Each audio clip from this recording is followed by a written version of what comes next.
Other than the red and green I've been coughing up. Oh.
Hello.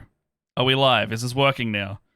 Did we accidentally say another word that was coughing up something? Hello, everyone. Yeah. Can you hear us? Say in the chat if you can hear us. This OBS has been fun today, so beautiful. Give us a little bit of love if you can hear us right now. Is it happening? Can hear us. I can hear us on our own stream. Does okay, sweet. Yeah, yep. Look, I can't unpause it. Otherwise, it just like does this infinite loop. Hey, welcome to this, whatever this is. This is a Split the Party holiday stream extravaganza. We have, what, 3 games today with 3 different DMs? What is this? Content we're making? Shit. Anyway. Yes? Anyway, yes. I don't know. Look, I've been up till 2 a.m. This is the whole thing. I'm looking at a bunch of lovely faces. I'm not DMing this one today. You can see my screen is actually is somewhere else other than this nice little green DM seat that we've got George in. But welcome to the stream. We got 3 on today. We're going to run probably back to back for a little while. There might be a little break at one point. But other than that, I'll throw to George because I'm clearly fucking this up. So George, yeah, it says it says in the points you sent me, Matt will intro all 3 of the streams. Yeah, the first game is now. First game's now. Second game's after this game. Third game's after that. Look, that's fine. Done. That's fine. Yeah, guys, if you want to see Matt in his non-coffeed state for game 2, stick around after this stream. And then after that stream, we've got Ben Martin DMing as well, which is going to be pretty interesting. I can't wait to see Ben Martin do some DMing. But I am George Goldfeder. I am your DM for today, and I have a lovely little Christmas survival horror for your morning. But it's going to be very interesting. I'm excited to see what happens with all of my lovely little players. But speaking of lovely little players, why don't we get them all to introduce themselves? Aram, why don't you start with yourself and your character? Okay. My name is Aram, and I am playing Tiptoe Tumblebush, who is a Way of the Open Hand monk who has gauntlets of ogre strength that look like Hulk hand. Oh, I like that. Ben. Little ones, little tiny ones. Little tiny yeah. little green hands. Right, little tiny Hulk hands. Are they smaller than his hands? No, they would be like Hulk hand size if you were a fairy. So they're Okay. large for a fairy, small for all of you. Yeah. So just like green Gotcha. gloves that he Mm. found. Yeah. Ben, what about you?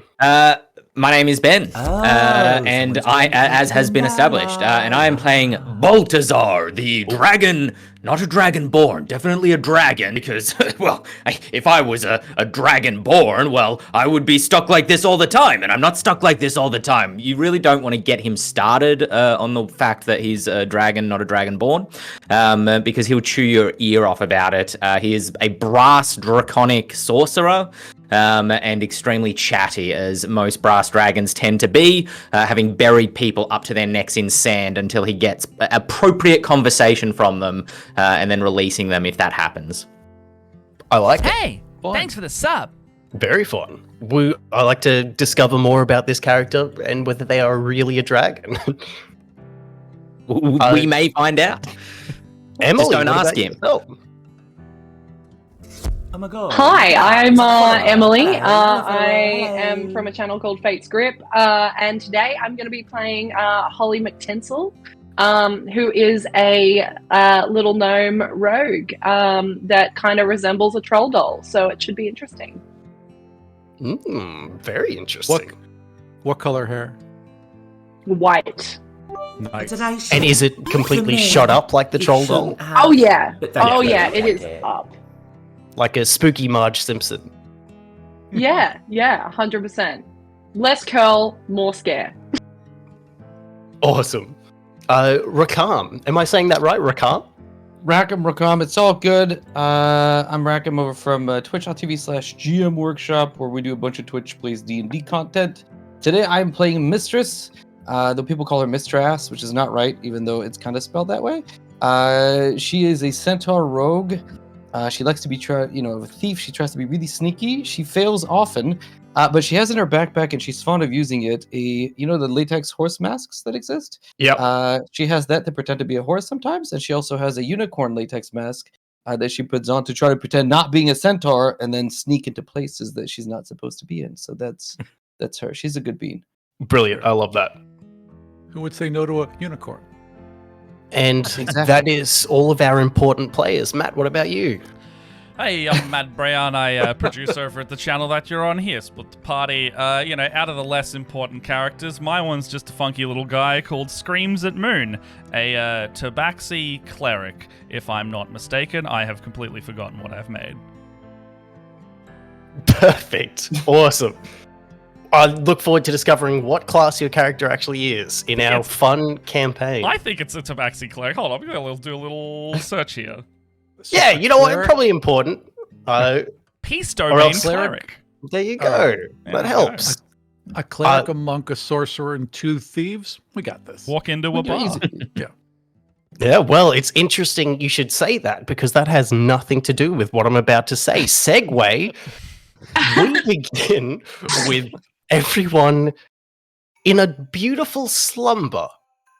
Everyone is sleeping very peacefully and exploring themselves through their dreams because in their deepest mental images in their brains, the weirdest things that their brains can come up with, they each have their own strange dream world. Which, Ben, what would your character be dreaming about? What would Balthazar be dreaming about right now? I would be dreaming that I am a dragonborn, which I am actually not, and I would feel small and weak and squishy, like most bipedal humanoids must feel all the time, but that couldn't possibly be true because I am a strong and mighty dragon.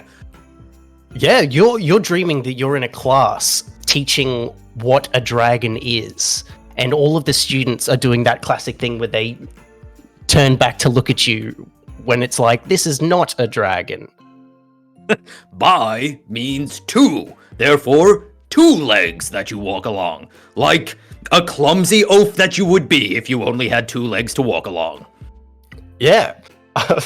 And everyone is looking at you and you're feeling this sense of shame washing over you as you start to kind of come to grips with the possibility that you might not be a dragon, but at the same time fighting that urge because it feels almost otherworldly that you're thinking these dark thoughts. Yes. Two legs. Like the ones that I have. Where are my other legs? Where are my other legs? And we fade out whilst leaving you in tears in that classroom whilst we look at what Holly is dreaming about right now. Holly, as her name suggests, is quite festive, so would be dreaming about all things sugar plums and candy canes and Christmas spirit, and hopefully getting a lot of really good presents and stealing them if she doesn't get any. Yeah, nice. Yeah, you're at an orphanage, and there's all of the kids sitting around enjoying presents. And 1 second, a kid is like picking up a present, and then you see a quick swipe as the present disappears, and Holly is holding it and quickly unwrapping it to find a new iPhone. That she's like, what is this strange device? Immediately posts a be real, like Yeah. straight up, first thing on the phone. Just ruined an orphan's Christmas. Is it an iPhone? Is it like an eye? Is it like an eyeball, basically? Is that an Yeah, iPhone? it's like a obviously. beholder's eye on a phone. Nice. Nice. And every time you go to Maybe take not a photo, sponsored it's by like Apple. a stun ray. No, yeah, 100%. I'm swiping all those gifts and immediately hiding under these kids' beds. Yeah, perfect. Oh, and Tiptoe. What would Tiptoe Yes. be dreaming about? So Tiptoe has these dreams about 1920s New York. And Tiptoe is a boxer being interviewed about his next match. Like, how you gonna fight him, Tiptoe? And he's like, I'm gonna flow like a butterfly. And that's it. Ever try to punch a butterfly? And he's just going off like that, getting ready for his next match. Yeah. As you start to dream that, you become a butterfly. And Yeah. you're in a ring with Mike Tyson, who is this Goliath of a man. Put him And he's punching at you. And each time you get punched, it's like you don't even move because just little holes appear in your wings because of his blistering speed. Oh no! And like little puffs of butterfly powder that they have on their wings They appear and just glitter down. Oh no! I fall to the mat. My little wings are flapping pitifully. My little legs are in the air. Yeah, and you see the Two of- flashing of two all of of the which are- cameras all around you. all disoriented. Yeah. And Mistress, what would you be dreaming?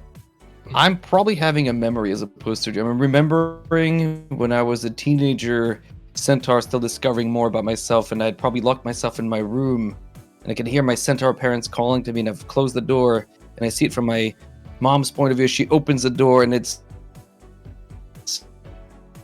me wearing my horse latex mask, face first into a trough, eating some hay, and getting busted, and the shame that I felt trying to be a horse when I was a centaur. Yeah, was just your bad news, and parents it stuck with both me ever bust in, since. and your mother is crying, but your dad is consoling her, and then your mother gallops out of the room, whilst your dad closes the door and sits down with you. I just want to be a horse. That's so bad. Yeah, and your dad sits down with you and says, "Honey, I'm accepting of your wants, but your mother needs some time."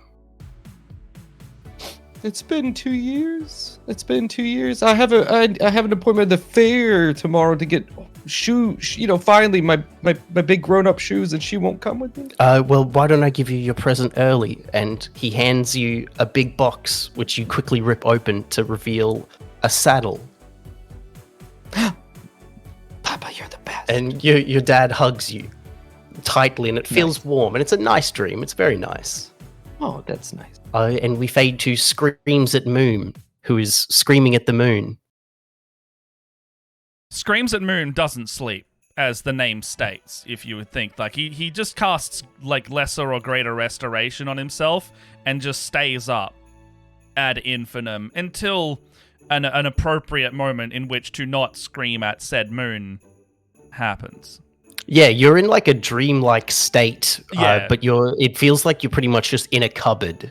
Like, with Futurama, how the robots are just like sleeping in a room that basically just holds them. Oh yeah. Someone took like a pack of those like glowing stickers, like the Starry Night Sky ones, and they stuck those inside various cupboards and things. So, in order to not let me out into the real world, I can still scream at the moon this way, because there is a nice little glow in the dark moon sticker right inside either the fridge or the pantry.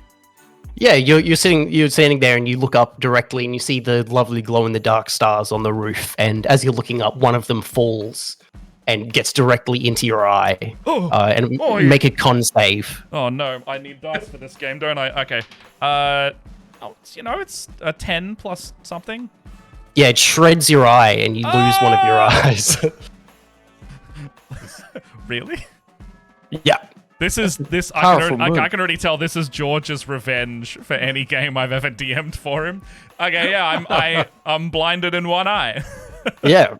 And with all of that, simultaneously, you all feel this massive jolt of energy as you kind of sit bolt upright in your beds. The dreams that you were feeling, the flashes of the cameras, your dad hugging you, all of these things just start to fade away, and you instantly begin to forget them, thinking, what just happened? Even screams at moon, you feel this strange feeling because you don't normally sleep, but this was some kind of sleep-like state as you feel, and your eye is still there. I feel refreshed. This has never happened before. I feel like Baltazar has like one of those double fake outs where like he wakes up and it's a close up in on his face and he's like, oh, I dreamed I was a dragonborn for a second there. And then it like zooms out and I look down at my body and I'm like, oh! Just absolutely horrified. When there's like a second dream that you come out of, like you've got a fish head or something. Yeah, exactly. the other four of you hear a dragonborn scream, and it kind of radiates around for some reason because you're all in separate rooms. Looking around you, though, the rooms themselves are quite nice. It looks very warm and inviting, and there's little decorations and stockings and things all around the place in like a big bed. But trying as hard as you can, none of you can remember how or why you were there or what happened to you beforehand. In fact, I need you all to make or I guess if you guys are, if any of you want to try and remember what happened, make a history check for me. Any excuse to roll a dice. Yeah. Literally any. Ooh, 22. This went incredibly poorly. 7. That's a 4. Is this perception? History. History. 16. 16? Yeah. Well, yeah, Holly, you cannot remember a single thing. You just it's Who as am if I? it's as if you blacked out and woke up. But screams at moon, you feel a bit more of a sense of unease, as if you have been placed here or something. You're not quite sure, but no, it feels like a feeling that just quickly washes over you and then disappears, as if you just like must have been a big night. Boy, must be And nothing.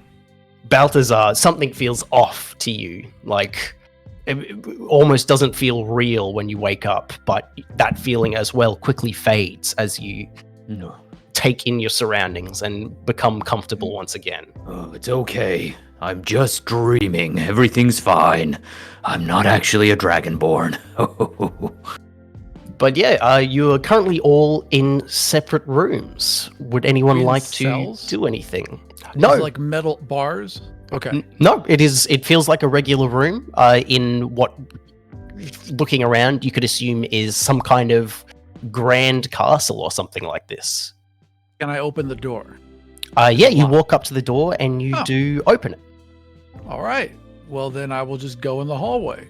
You open that door and you walk into the hallway. The first thing you are fly greeted into the hallway. Yeah, you fly out. The Thank first you. thing you're greeted with is a huge hall. And in that hall, in the middle of there, is a giant Christmas tree. It's decorated with gilded tinsel and baubles and things, and a giant gold shining star at the top. There's presents at the bottom, and you can also see a grand table with lavish foods and things. Question: do we know what Christmas is? Yes. Okay. I just want to make sure. Beautiful.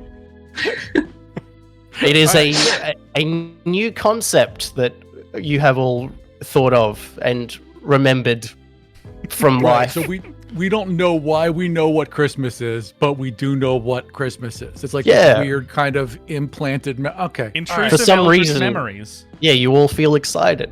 Yeah. Hey guys, it's Christmas. Ooh. Apparently. I've never. Do we hear the voice coming from You outside? do. our You do rooms? hear Tiptoe yell to you. Slither outside. Yeah, Slither. Yeah. Yeah, he's got I'll kind take of you- like a, like he's got 2 legs, only 2, and he's got, arms, and he's probably wearing like, let's say like one of those like Ebenezer Scrooge style white, kind of nighties with his nightcap still on, between his horns. But the way that he moves, like he could get down onto 4 legs if he wanted to, and then stand up, almost like a meerkat, I suppose. But he's got from the tip of his nose to the end of his tail a very sort of slithery kind of back and forth motion when he moves around, and so opens the door, ducks down, and out into the hallway and looks around excitedly. Like Yeah. a raptor. Yeah. Yeah, exactly. I'm in my more human phase have- at the moment of my 2 parents, so I'll be leaning on my hind legs and I'm just walking really tall. Oh wow, yeah. And then just kind of make my way out the door, clippity cloppity, and looking around. What is the meaning of this? Why are we here?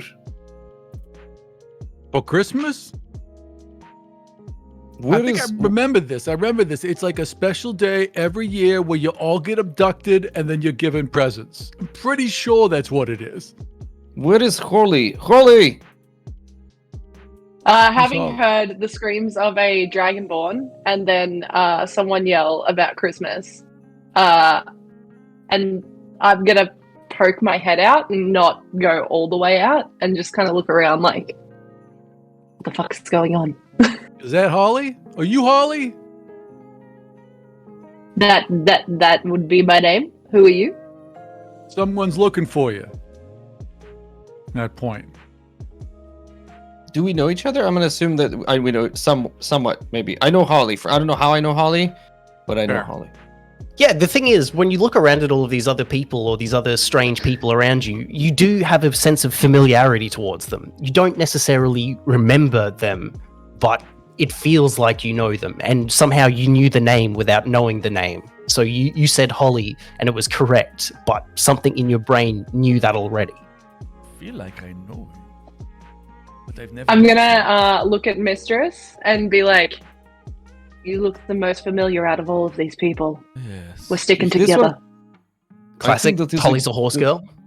Yeah, good idea. I think this one looks Boy. like Pancake. I call him Pancake Face now, and I look at Screams at Moon. I will take this nickname with pride. Yes. Pancakes are good. Pancakes are good. Everyone likes a pancake. Everybody loves a pancake. Only with syrup. Mm. Get in my I phone. have 1,000 gold pieces. I don't know why, but I have 1,000 gold pieces. I feel very rich. Is there a way out of this castle at this time? Perhaps we should call a fantasy Uber. If only we had an I iPhone. prefer I prefer all of myself. Hey, as long What's as an we're here. iPhone? Like, and he kind of gestures towards the presents. I mean, yeah, we can leave, but why not take something along with us? And he goes flying over towards the presents. Should Yeah. we touch? Are these things for us? Are they labeled at all? I guess. Well, they're for us now. Well, do they have labels? So from where you are, you're quite a distance away because the tree is huge. But when you look at those presents, it doesn't look like there's labels to them, but they are the very classic kind of red, yellow, blue with red ribbons and gold ribbons and all of these different types of things. But something interesting that you do notice is when you get up and start to fly around, you turn around and the bedroom door that you just exited from is no longer there. Oi. It is just a Alright. blank wall. They're still there, Oh, though, right? The Christmas. people are still there. But Yeah. the doors have vanished. And as everyone else turns around, they also notice that their doors are gone. But Holly, you have not exited your bedroom yet. Just disappear. You just Your door gone. is still there. If I notice, I'm gonna be like, oh god, and leave very quickly and try to see if I can watch my door disappear or whether it just kind of waits until I don't look. Looking at the door, you close the door, and it is still there. Gonna do This will that be thing fine. where you Everybody kinda look like- away. What if we all go through a hard door? Right? Yeah, Holly looks away and looks back, and the door is gone. Oh, Christmas. See, you're happy, but I'm very disturbed by this. Oh, don't worry, we're all still dreaming. At least I assume that, given my pitiful shape.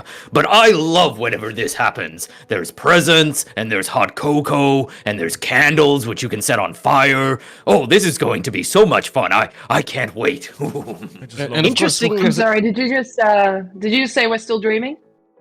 Well, I have to assume so. Logically, that's the only truth that could still be Well, if true. But if we're all dreaming, whose Uh, dream is it? There's one way to test this theory, and I'm gonna Please walk tell us. up to Balthazar and I'm just gonna give you a little hit on the back of the knee. A roll try an and, unarmed attack, yeah. Give way of knee. I don't want to do damage. I just want to balance. If that makes sense. You're giving him a Oh bendy gosh, leg? that Is was that what's good. happening? Yeah. Yeah. That is a dirty 20. Nice. I'm going to assume that hits your AC. Yes. Yeah, so you said you didn't want to deal damage. No, I just more want to make him you know how when you Yeah, you lose do- balance on your leg? You do that classic thing. You karate chop the back of his knee, and then it kind of crumples under him, and he kind of trips a little bit. Haha, look, he has stumbled like somebody who doesn't know how to stand. That is worthy of mocking. That was very amusing. Yeah, Kind buddy. of lash around with my head to look at her and fire gouts from my nostrils and from my mouth, and my eyes light up really bright, and I go, "You mock me!" Of course you would. I'm small and squishy and it's very clear that he's insecure about having been struck so easily, and kind of gets down on all fours and prowls kind of around, pretending like it didn't bother him. Yeah, it feels real, is the thing. Holly, your hand feels like it hit something, and Balthazar, it felt like something hit your knee. Hey, I'm strong. Well, no, Cool. you're not strong. I'm weak. In the present. This is classic Christmas shenanigans, disappearing doors. I'm sure all of us have that tradition. Yeah. What is your name, fairy friend? I'm sorry, I don't remember. You seem familiar, but I don't remember your name. The name's Tiptoe. Tiptoe Tumblebush. Tiptoe, listen. You see tree, it's very far away.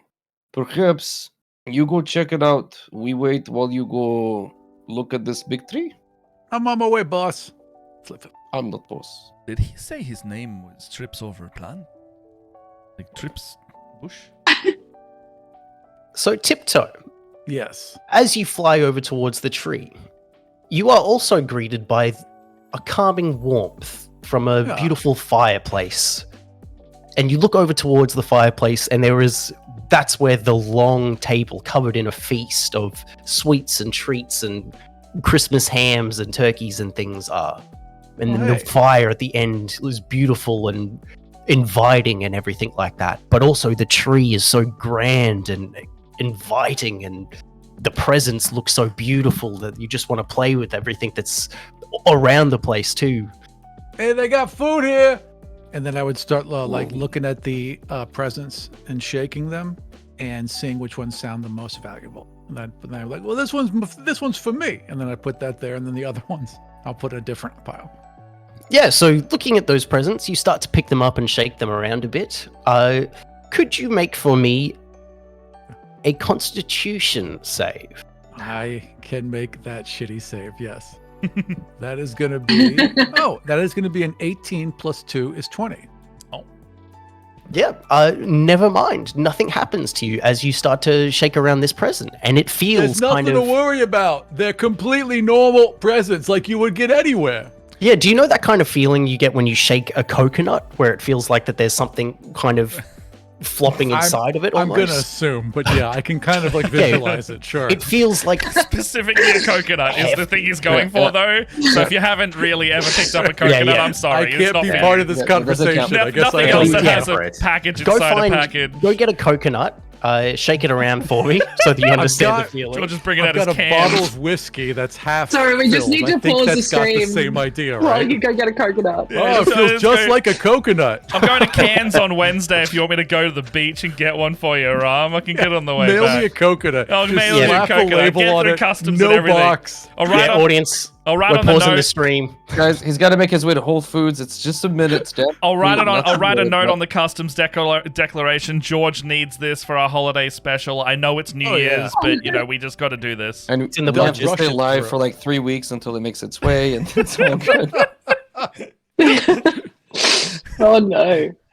Yeah. I'm gonna I think look it's at a everyone coconut. that I'm standing with, and I'm gonna be like, does anyone else see the irony of this guy's name being Tiptoe when he flies around? Oh, that is very funny. I will I can clip also clop my walk. way. I guess. Does it look safe? Like to make it? Was there anything between us and the tree, or is it generally like just cobblestone or whatever? No, it's a beautiful carpet. Like a nice rug that's everything feels very gilded and very beautiful and grand, as if you're in like a grand manor type thing.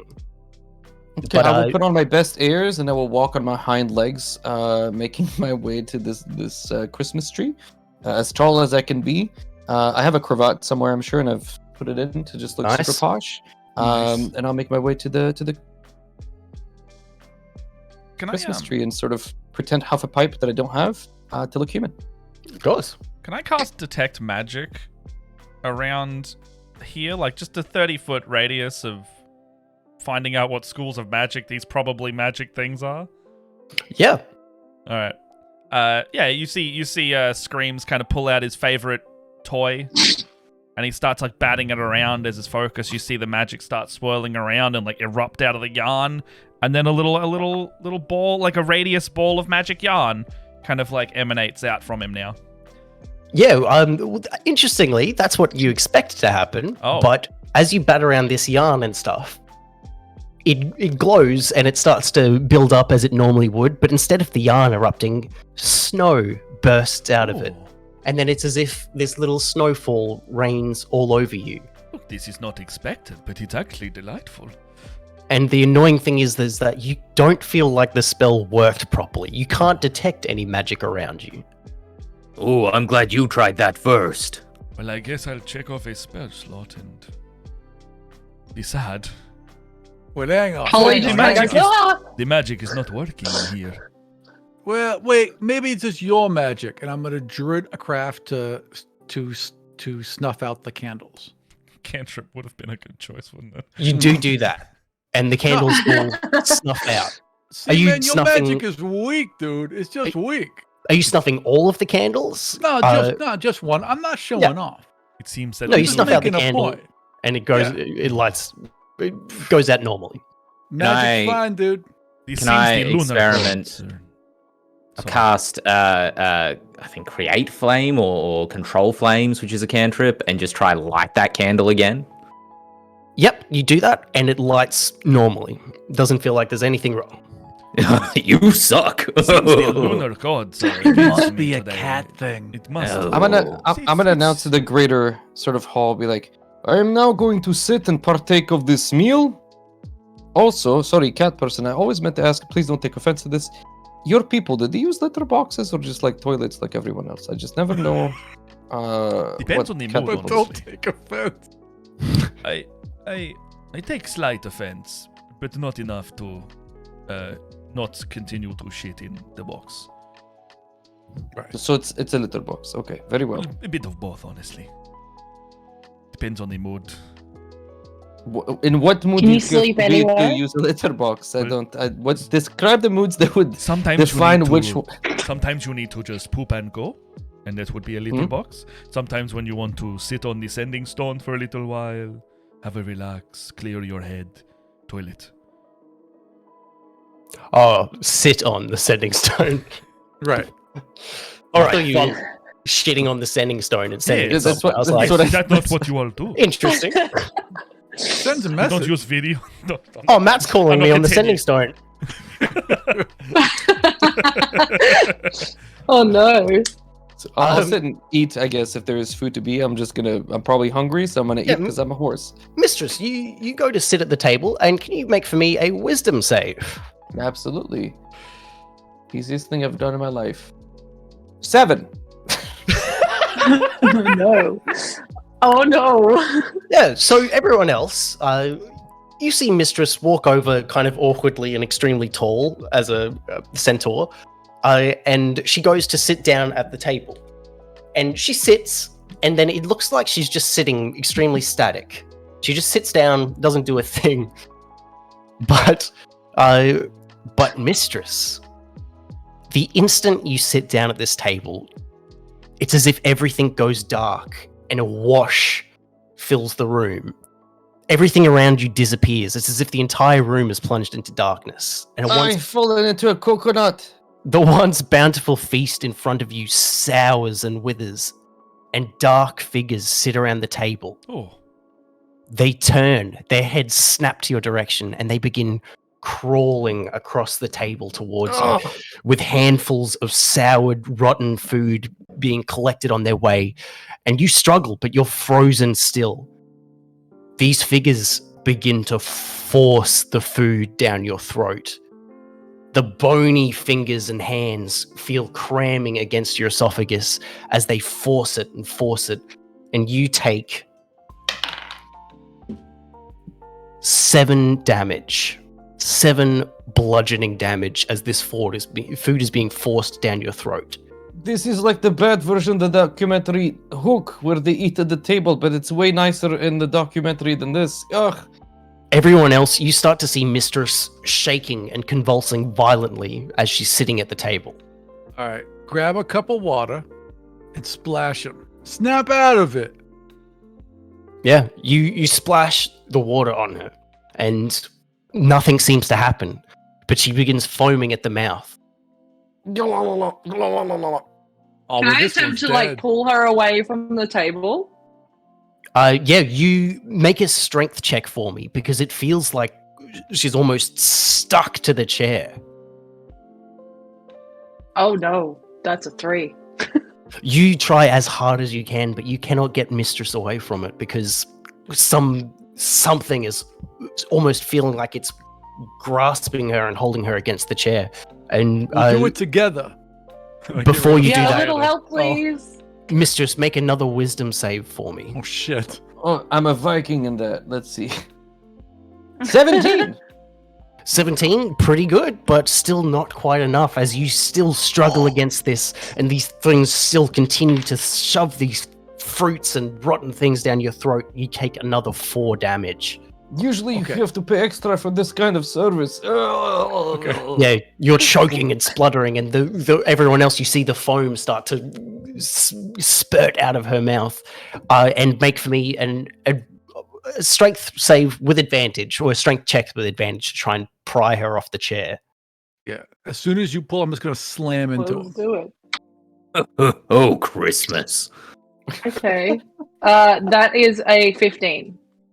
15, you manage to pull as hard as you can as a group, and she comes off the chair. But Mistress, what you see is these figures, and then quickly they just disappear as the room is bathed in light, and you are on the ground panting. The pain in your throat. It doesn't feel like your stomach is full, but you do feel this very real pain through your chest. These pains are much too real. Ugh. So And, don't eat the yeah. food. Don't eat the food. It is worse Don't eat the than food, guys. Yeah. Bad. What did you say? What happened to you? It was like I was inside of a coconut. It was dark and it swished around. You know, like if you've ever held a coconut, you know exactly what I'm talking about. I know exactly what you mean. We've all held a coconut. Everyone everyone has a not deception, held a coconut Aram. before. It seems I don't think I need to. silly to coconut. assume that nobody would have ever held a coconut. I got a coconut right here. There me are too. coconuts I on the table. I feel like I we don't all need to have a explain more lovely than bunch that. of coconuts. You know what I mean? That's Yes. it. I said coconut. Everybody knows instantly. But spooky skeletons shoving food down my throat in not a nice way, and it didn't taste good. It was sour. And they said, did they say anything? They didn't say anything, did they? They did not say a thing. In fact, it didn't even look like they had mouths. They looked like dark, shadowy figures. All you could see was these burning black flames instead of eyes that felt like they were piercing your soul.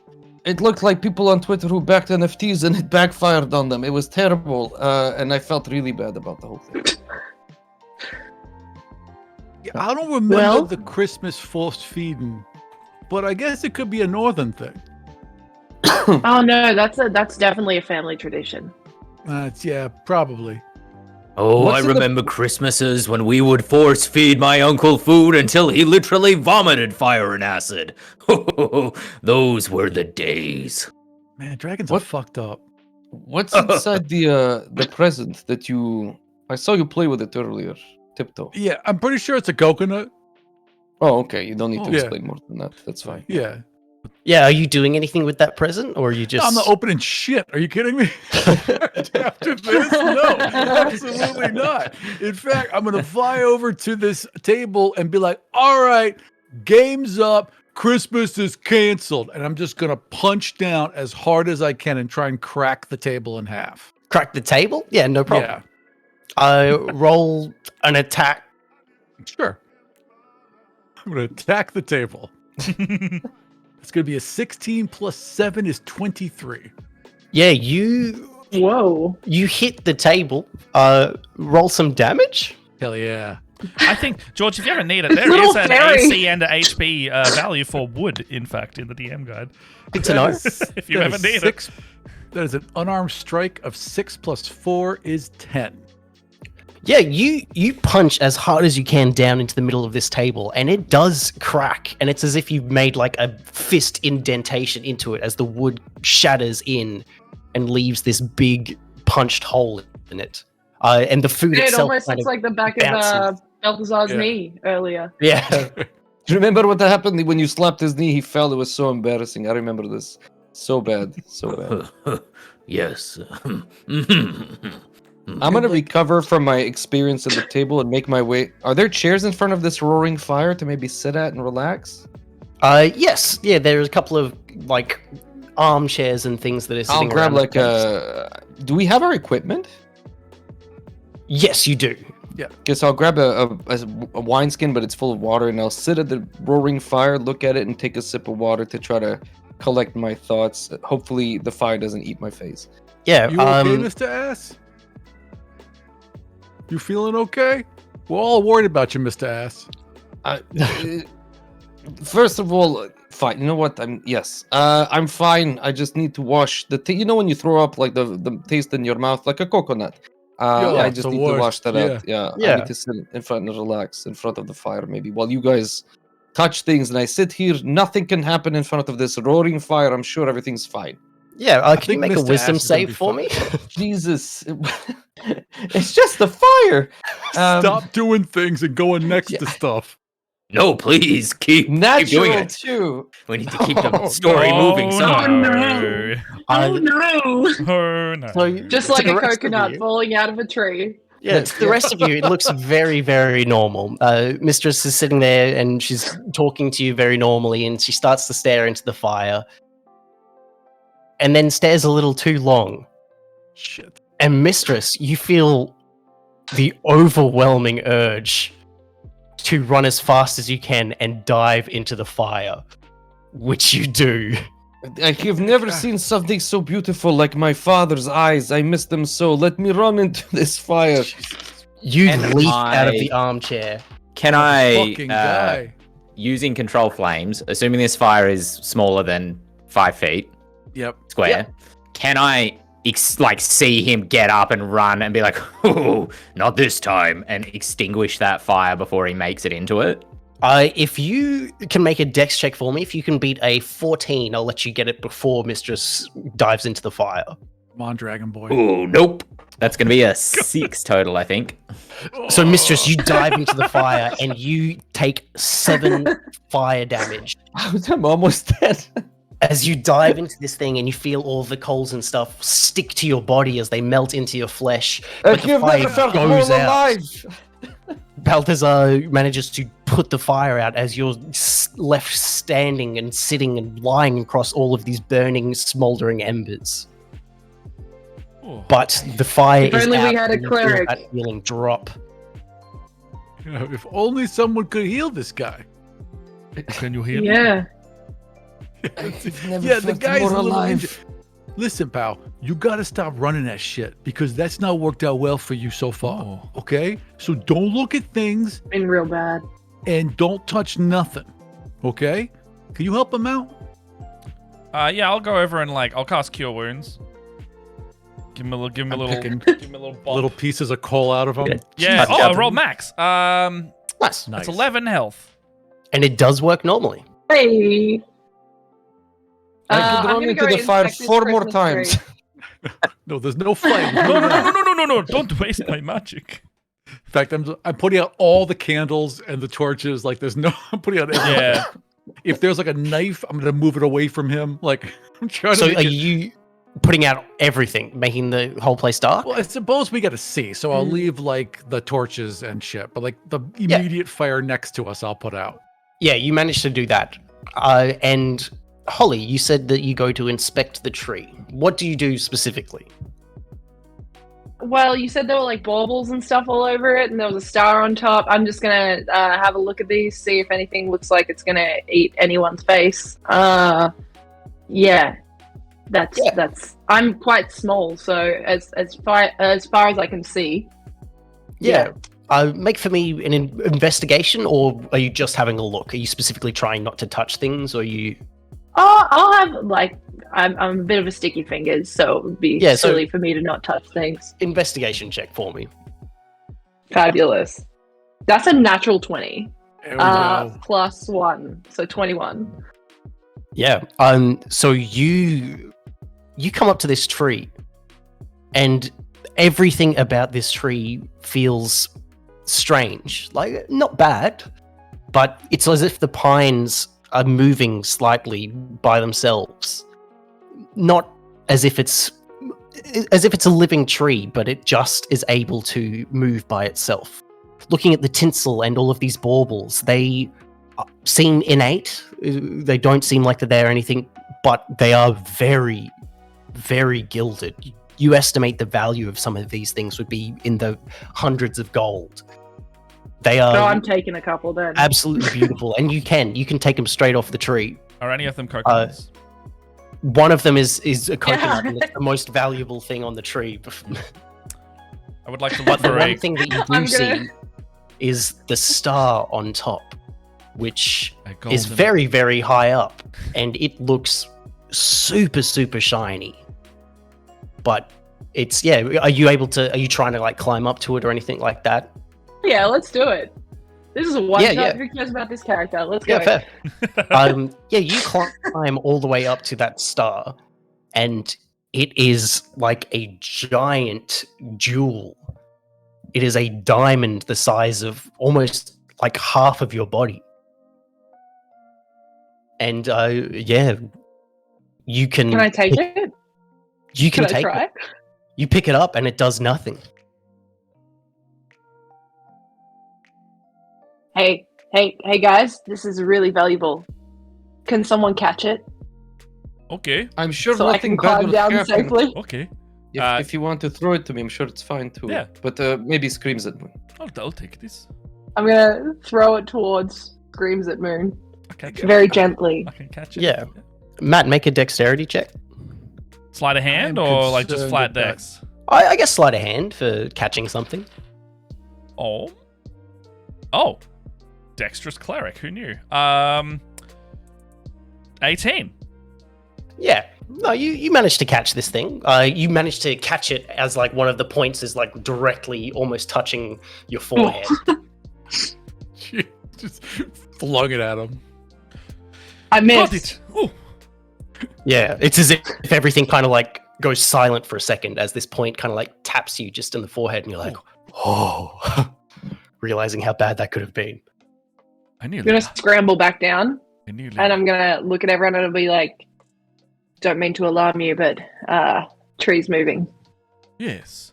Okay. What do you mean it's moving? Like look at the tree. the needles and the pine needles are like moving, like maggots." Okay. Tiptoe's fucking had enough. Tiptoe is now looking for a door out. The maggot tree, that was enough for him. He was a little bit curious and he was gonna go with it. Maybe he could make some gold here. Fuck this place. Does he see a door? There Hey, is. Tiptoe, if you stay, I'll give you a valuable bauble. This valuable like a bubble's not coconut. going to be worth shit if we run into fireplaces and get food shoved down our throats by skeletons. Where's the fucking door? And he's Tiptoe, make for me a perception check. looking. All right. Tiptoe Grinchy Bush, more like it. My perception is 13 plus 6 is 19. Nice. So not only do you see a massive door, which looks like it's probably the door out. It looks like a Right. kind of a main door. But you also notice that down the hallway towards where the bedrooms were, there are 3 doors sitting in a line. One fucking big door and there's 3 doors over. I'm going to the big door. Yeah, like guys, I don't know what you're doing, but I'm not staying here any longer. And he goes flying towards the big door. Wait.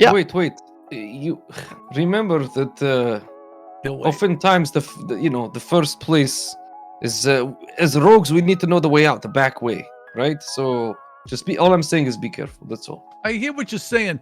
Everything's been about looking at stuff. That's where the problem is, right? So when I get close to the door, I'm just going to close my eyes, put my fists out, and fly into it as hard as I can. Can't argue with that logic. It seems reasonable. Thank Do you. it. To get out of here Yes. sometime. Perfect logic.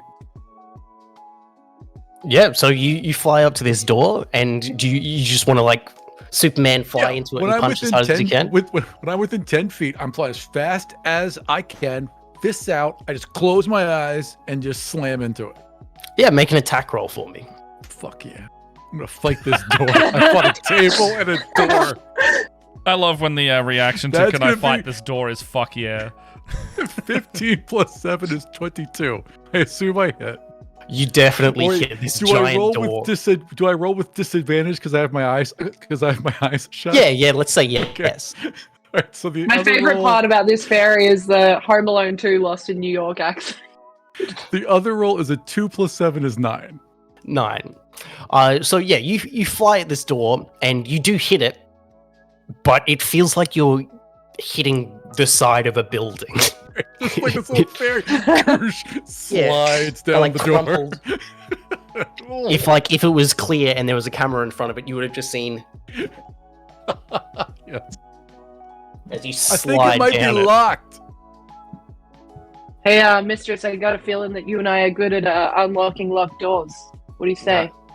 I think you're right, but I still smell like burnt horse, so maybe you open the first door, I get the second door, and then we see what happens. But yeah, we're pretty good. We'll take in turns. Got it. I like that. I'll walk on over to to Tiptoe, and I'm gonna try and Up his unlock the nose. door. Yeah, so you look at this door and you go to inspect it, and you see that there is a very clear lock on it, which has the shape Hey, of if a you triangle. open your eyes, Tiptoe, there's a Yeah, See, I that- saw it. that's a I saw lot. it. I couldn't look at the thing though. When we look at stuff, our heads go weird. Yeah, I mean, your head looks pretty weird now that it's been into a door, but sure, let's go with that. Tiptoe Yeah, the- frowns at you, little fists on his hips, but he nods. the lock it's strange to you. It's unlike any kind of lock you've ever seen, because usually there's some kind of a mechanism in these locks, but this is just a weird triangle shaped lock. But yeah, would you like to try and pick it? Big is like the whole of the lock. It's like a big key, like an old timey key that you'd see somebody to unlock a stable. I don't know, but Holly, you can do this. It's just like a coconut. You know when you hold a coconut and you think you can work it out like this? This And is you how... pick Exactly. the lock on a That's coconut. right. Yeah. For a moment, I pull out the coconut bauble, and I'm Yeah. like, Yeah, see the triangle-shaped hole on it? Yeah, it's the same thing. Sometimes the grain on a Um, coconut looks like a maze, and you can work it out the same way. just because this place is real fucked up, I'd like to try something fucked up before I start just picking locks. And I'm gonna pull out a dagger, and I'm gonna like do a blood sacrifice. So I'm gonna slice into my finger and like put some little blood in there and see if the door accepts my sacrifice. Yeah, you deal 1 damage to yourself in order to draw a bit of Fabulous. blood from your finger, and you kind of smear it into the lock, I guess. Holly, you know what a door is, right? Like, you've seen a door. I've never seen a Yeah, but strategy to unlock a door this way before, but I'm learning. They seem more familiar I'm with coconuts than lubricating doors. it. Okay. I'm lubricating the door right now Okay. You do, to yeah, ensure fill it with good blood, slipperiness. and it doesn't feel like anything changed. Fabulous. I'm gonna attempt to pick the lock then. Can I be Yeah, like Holly's I hype, don't hype have- woman and convince the party that what she did was like essential to unlocking the door? No, this Oh, is I believe it. critical. This is very Yeah. important. Step 1, whenever you try to unlock a lock, you need to put blood in it. Any rogue worth their salt knows this. So Yeah, you watch. turn around, you're telling them all, like, these are the secrets of the Rogues Guild, like, don't tell anyone about these types of This is- things. Like the tenets of the Tiptoe. rogues. Yeah. Hates feeling like It's he like Fight doesn't Club, know you don't something, talk so he's about just like, oh yeah, I know. Yeah, I've heard about the blood in the lock thing. We've all heard about that. Yeah, absolutely. It's classic Christmas prank. Classic right? Number one. unlock and Christmas prank. Yeah. Tell me more. Everybody This knows sounds about it. very Yeah. interesting. Yeah. Christmas and blood, they go hand in hand. Let's go. Yeah. Oh, ain't that the truth? Yeah, Here so comes roll the for me. blood, we all blood. Roll for me a sleight of hand check to see if you can pick this lock. Sure. It's not as good as it should be. It's a 13. Yeah, you're using your tools against this lock, and it feels like there's not even a place to put these tools. You're feeling around, and the mechanism doesn't feel like there's anything to kind of flick around or touch or anything like that. Just stick my dagger in there and try and with my can I- dagger. Maybe I can assist you. I'm proficient in this as well. Can I assist her in some Yeah, capacity? give it another go. Give it another roll. Sure. Let's go. That's better. That's a 16. 16. It feels as if you understand this lock more, but it's not a regular lock. It seems like the only thing it's magic almost, because the key, whatever it is that needs to go into this lock, it isn't even unlocking it. It feels like it's completing the door. Is there by any Okay. chance a key hanging off the tree behind us? Well, Holly did inspect the tree very thoroughly and did not see any key on it. Oh, it must be one of the fucking gifts. So What can if you get it open? there are 3 doors over there? Do any of them Yeah, smell hear me good? out. 3 doors. Do any of the Alright. presents like smell really good to a cat at all? A catnip style? Yeah, one of the blue ones. I'm beelining it. I get a whiff of it, and then I look at it, my eyes go zoop, and then I just start walking towards it. And then you see the claws start like slowly protruding from each of my fingertips as I go to pick up the present. Screams I wouldn't do. Oh, Oh, it smells so delicious though. I want to just that's. get on the floor and wrap around in it. Yeah, Everyone you- get ready. You pick up this blue present, and it feels hefty in your hands, and it smells like catnip and smells meaty almost. But Meaty and catnip. The 2 delectables of the gods. And I just tear into it, like just straight away, just open it. yeah, as you start to tear into it, ribbons start to flash out of it, and they start to entangle you. Can you make a dex save for me?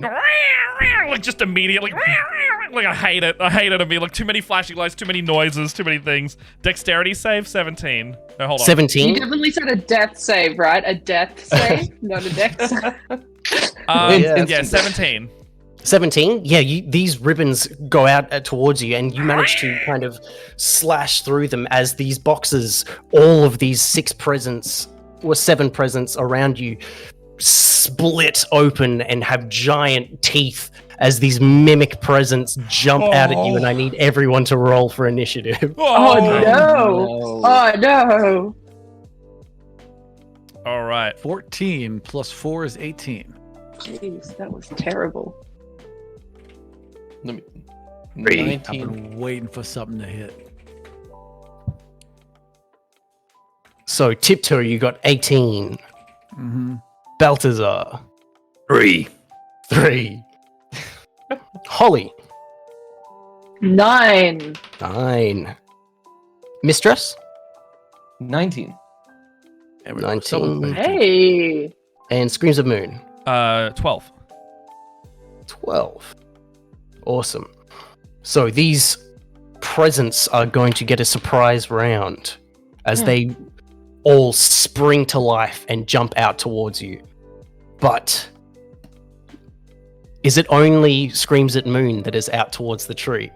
Oh, Because Screams at Moon Heading made a there, but I beeline wasn't towards there it. yet. I did. I was like on Wait. my way. Oh, no. Yeah, how far is the door, basically? Because I was helping with Holly as well. It's maybe about 30 feet, not too far. But it's a very grand hall that you're in. These presents are going to start lunging at you, Screams at Moon. No. I'm just going to roll all 6 of them to attack you right now. Yep. 8, 4, 15, 19, and 16. 1 hit. 1 hit. Nice. This one present that lunges at you, it jumps up and it sinks its teeth into you, Oh. and it deals 12 piercing damage. Oh. And it is Whoa. currently gripped onto your shoulder Oh, oh, as oh, the wrapping starts to tear away, and you see that there's Ow. all of these big eyes across all of it, and these tendrils that come around as ribbons start to try and wrap you up. But all of these other presents have jumped at you and missed whilst you've been feline dodging. But it is now Mistress's turn. Wait. Hang on, let me try to find another horse face. I found 2 different ones. Let's go with number 3. This is important. It's critical. All right. I will charge. There we go. I will charge at the presence that I'm seeing. If there's one that's got whatever one's close to him, I'll run beside and try to plunge my rapier in its back to try to get it off and kill the present. Yeah. So plus 17. 17 will hit. That is, if I get sneak attack, that's a total of 22 points of damage. Woo! Woo! Yeah, you run up and there's Wow. this one small mimic on the ground that looks like it's jumped up and like hit the ground and face palmed and is trying to like get back over, and you just run up and skewer it through the side, and it shrivels and dies. And as it Nice. kind of melts away and separates, and inside it is a bike. It's what I always wanted, a bicycle. I can ride it too, because I know, and I'll follow up my attack on another one with the bonus section and use my hooves. And that is, oh no, I can't, that's, because that first target died, right? So I guess I'll did. use a unarmed strike on another present that maybe is nearby. Yeah, you try to trample try- it. Yeah, I'm trying to help Screams at the Moon with a 7. Does not hit, I don't imagine. 7 will not hit. You go to slam your hooves down, and this present kind of blobs and then shifts out of the way. This present has blobbed, but there's a bicycle, and one of them must have what I always wanted, another saddle. And then I'll move my last 10 feet to try to intercede between a present and the cat who's having a fit. Yeah, you can do that. End of my turn. Absolutely. Tiptoe. Yeah. Tiptoe is just making a beeline. It's like that one present on his neck still. Is it the Yes. one- Yeah, it's okay. it's gripped. Making a beeline for it, just cranking up his fist and just gonna take a swing at him. Yeah, go for Hell it. yeah. 17 plus 7 is 24. You punch the Whoa. shit out of that present. That is gonna be a 5 plus 4 is 9 points of damage. Yeah, If it you doesn't kill it, I have a second attack. you like gorilla fist it and Yeah. slam down on it. And for a second, it hurts. It hurts, screams at Moon because it's as if the teeth have gone. Clink. Oh, But it does let go for a second and drops to the ground and turns towards you. And you have a second attack because it is not Yeah. dead. Just 2 fists come down wrestling style and just slam on top of it. That's Yeah. gonna be that's a natural 1. It's 1 going to plus 7. opportunity attack you. As you swing down with your double fists, it just kind of splits in half and you hit the tongue and gosh. it bear traps closed. Gosh, Right. darn. And it is going to deal 8 piercing damage to you. It just hits me automatically? Oh, fuck. All right. I took 8. It is as if, you failed and Yeah. got caught in a All trap. right.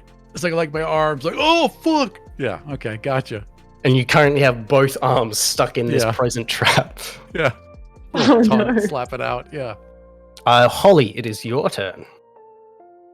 I'm gonna move right on up, obviously to try and kill one of these presents that I can maybe get sneak attack on.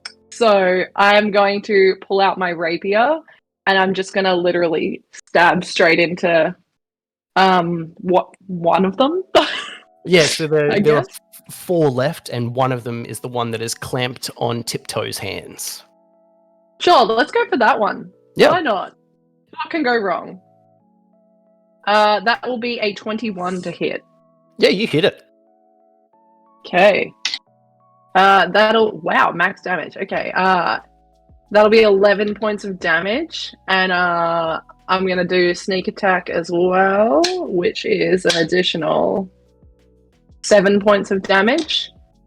You're gonna hear Holly, like, as she pulls her rapier out, she's gonna be like, I fucking hate Christmas. And I'm gonna yell, and as I yell, a second present is gonna take 2d6 of necrotic damage Nice. as I, like, dagger it with my eyes. And it's gonna take 9 points of necrotic damage. Yeah, you look at this other present on the ground and it starts to writhe as it feels like it's almost sinking in, and it crumples out for a second and then goes back to normal, but it's taken some serious damage. But the one that you have stabbed attached to Tiptoe's eyes, attached to Tiptoe's hands, Oh my god. as if it It's kind got of, my eyes. yeah, it almost, it Pac-Man deaths, where it goes boop, boop, boop, boop, and goes halfway and then melts away and disappears, and a box of celebrations drops to the ground. What the hell is celebration? Yeah, I was about to say, Yeah, that's good very point. Australian. That's a very reference. Australian thing. Wait, celebration's not even the Fuck good these. packet. Yeah, I know. Yeah. Yeah, Not the even- You couldn't even celebrations give are us way Cadbury better. favorites in this campaign? Oh, man. Yeah, No, these- celebrations are better. I will die on that hill. Nah, Christmas you, know, bunch you, of can, you can stay on that hill. Still don't It's know got what a that bunch is. of weird chocolate. Yeah, it's Oh, like a mixed box of chocolates, It's which is not very much weird. the thing. So good. It's the thing you bring when you're told not to bring a thing. Is it like quality That's street? again, that's for the other product. I know. Tag line for the other Isn't that product. favorites? Isn't that favorites? Yeah. That's right. The- Unpopular opinion: celebrations have bounties in them, and Look, bounties are the best. I will say And that Oh, celebrations bounties. have- Is that the coconut bar? Yeah, Yuck, yeah. dude. No, And, no. Yeah. You all are just fucking saying It's like a words. These aren't coconut. even real things. And you know, look, Is like- I gotta say, Celebration there a- got the Snickers in it. That's pretty good. I like Snickers. Is there another present that's Yeah. like a box of Lamingtons and another present that's some like a Tim box Tams? of sausage rolls? Double like, coat is it- Tim Tams. like, Pavlova oh, we're in over there. Australia. Okay, Yeah. that makes sense. I Yeah, love you a kill- good graduation with nuts. I like all of the candies that are clearly real. Yeah, you kill one of them, and Harold Holt drops to the ground. He's like, "Oh my god!" and runs in, jumps out. Oh, so that's where he went. Now that's a deep cut. Yeah, Australian reference. So it is the Oh, mimics' gosh. turns, and there are 3 mimics left, and 2 of them are going to go for you, Mistress, and the other one is going to go for you, Holly. So the 2 going for Mistress, we've got a 12 and a 17. 17 hits. 17 hits. It's going to bite down at you, and it deals 6 piercing damage as it grabs onto your little horse butt. And just no, Mr. sinks its Ass. teeth in. Tim Tam Slim is all I know. And it My is God, going to they're be delicious. a 23 for you, Holly. Yeah, that hits, and I'm gonna uncanny dodge Oh, if nice. I can. Nice. Is that just taking half damage? Yeah. Yeah, then you take 6 piercing damage Hey. as this. I have that too. I forgot. Can I use that? Yeah, you do. I was Rogue, like, I have that. Come on, you got this. Yeah, I'll let you retcon and use it if you'd Thank like you. to. I don't remember how much damage it was, but I 6, but I take 3 instead. Perfect. yeah, there you go. And that is it, because these presents are all just bouncing around wildly whilst they're just trying to sink their teeth into whatever living flesh is around. And we're back up to the top, which is yourself, Mistress. Wait, Can I grab have one I of not had a Twiddling my turn? thumbs. Have I not had a turn? Yes. Well, I'll let Um, them deal with this, I suppose. Yeah, Matt. You know, screams. Oh, I also skipped you. Screams. That's wait, all right. So, wait, so what'd you get? Did you get better than? Just happy to watch. Did you get better? Just happy to be here. Did you get higher than 12? Go before me. No, Balthazar got 3, which is why I left him at the bottom, and then apparently just like skipped the bottom and went to the top. But I also okay. just didn't even write you down, Matt. So I'm used to that from you. Yeah. Okay, so. good Still DMing. here. Yeah. So Screams is pretty angry with what just happened. So you see like the yarn of his arcane focus starting to like swirl around him, and you see his like kind of ochre tan fur start standing on end as he retains his magical force to cast Spirit Guardians in the 15-foot radius around him, and then from there he's just like. As like all of the hair starts standing on end, but like the hair after its hair starts becoming more string, so it kind of like emanates out and it lashes around instead of being like spirits. So it's like almost like a massive kind of hairball erupts out of him made of yarn, and it just like is the Spirit Guardians violently swirling and dealing damage. Hell yeah. What, they just deck saves or So, constitution saves for everything? In the enemy's turn, at the start of their turn, they make wisdom saves, I think. Cool. Yeah, you managed to cast that, and it doesn't feel like anything was wrong. You do it up, and like all the curtains in the room are fucked up. Yeah, it's like so. Like in addition to being happy Yeah. that the things are hopefully going to die, the curtains are ruined. Yeah, you fuck up Oh. all the curtains.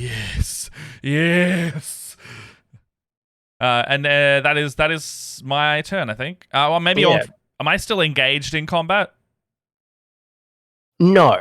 Okay, I will move closer towards. No, actually, no. I've got high armor. I'll stay in there. I'll move like directly into the highest concentration of the mimics, while still being not in a washing machine effect by Yeah. them.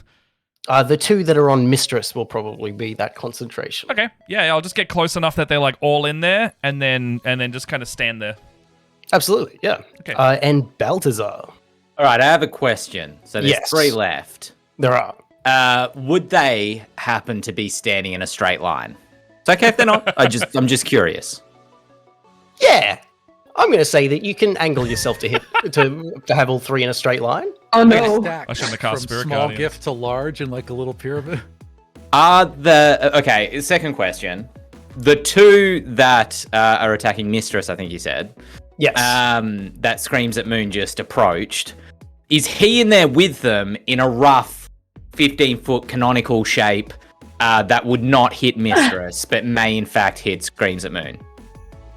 Hang on. I Hang on, what? I would say Hang on. if you were going to shoot a cone of some kind, you would have to choose between Mistress or Screams at Moon to Hang also be in on. that cone. What? All right, I choose. Kill the cleric. Kill the cleric. I've got Oh, Revivify, look, and I won't put your name on it.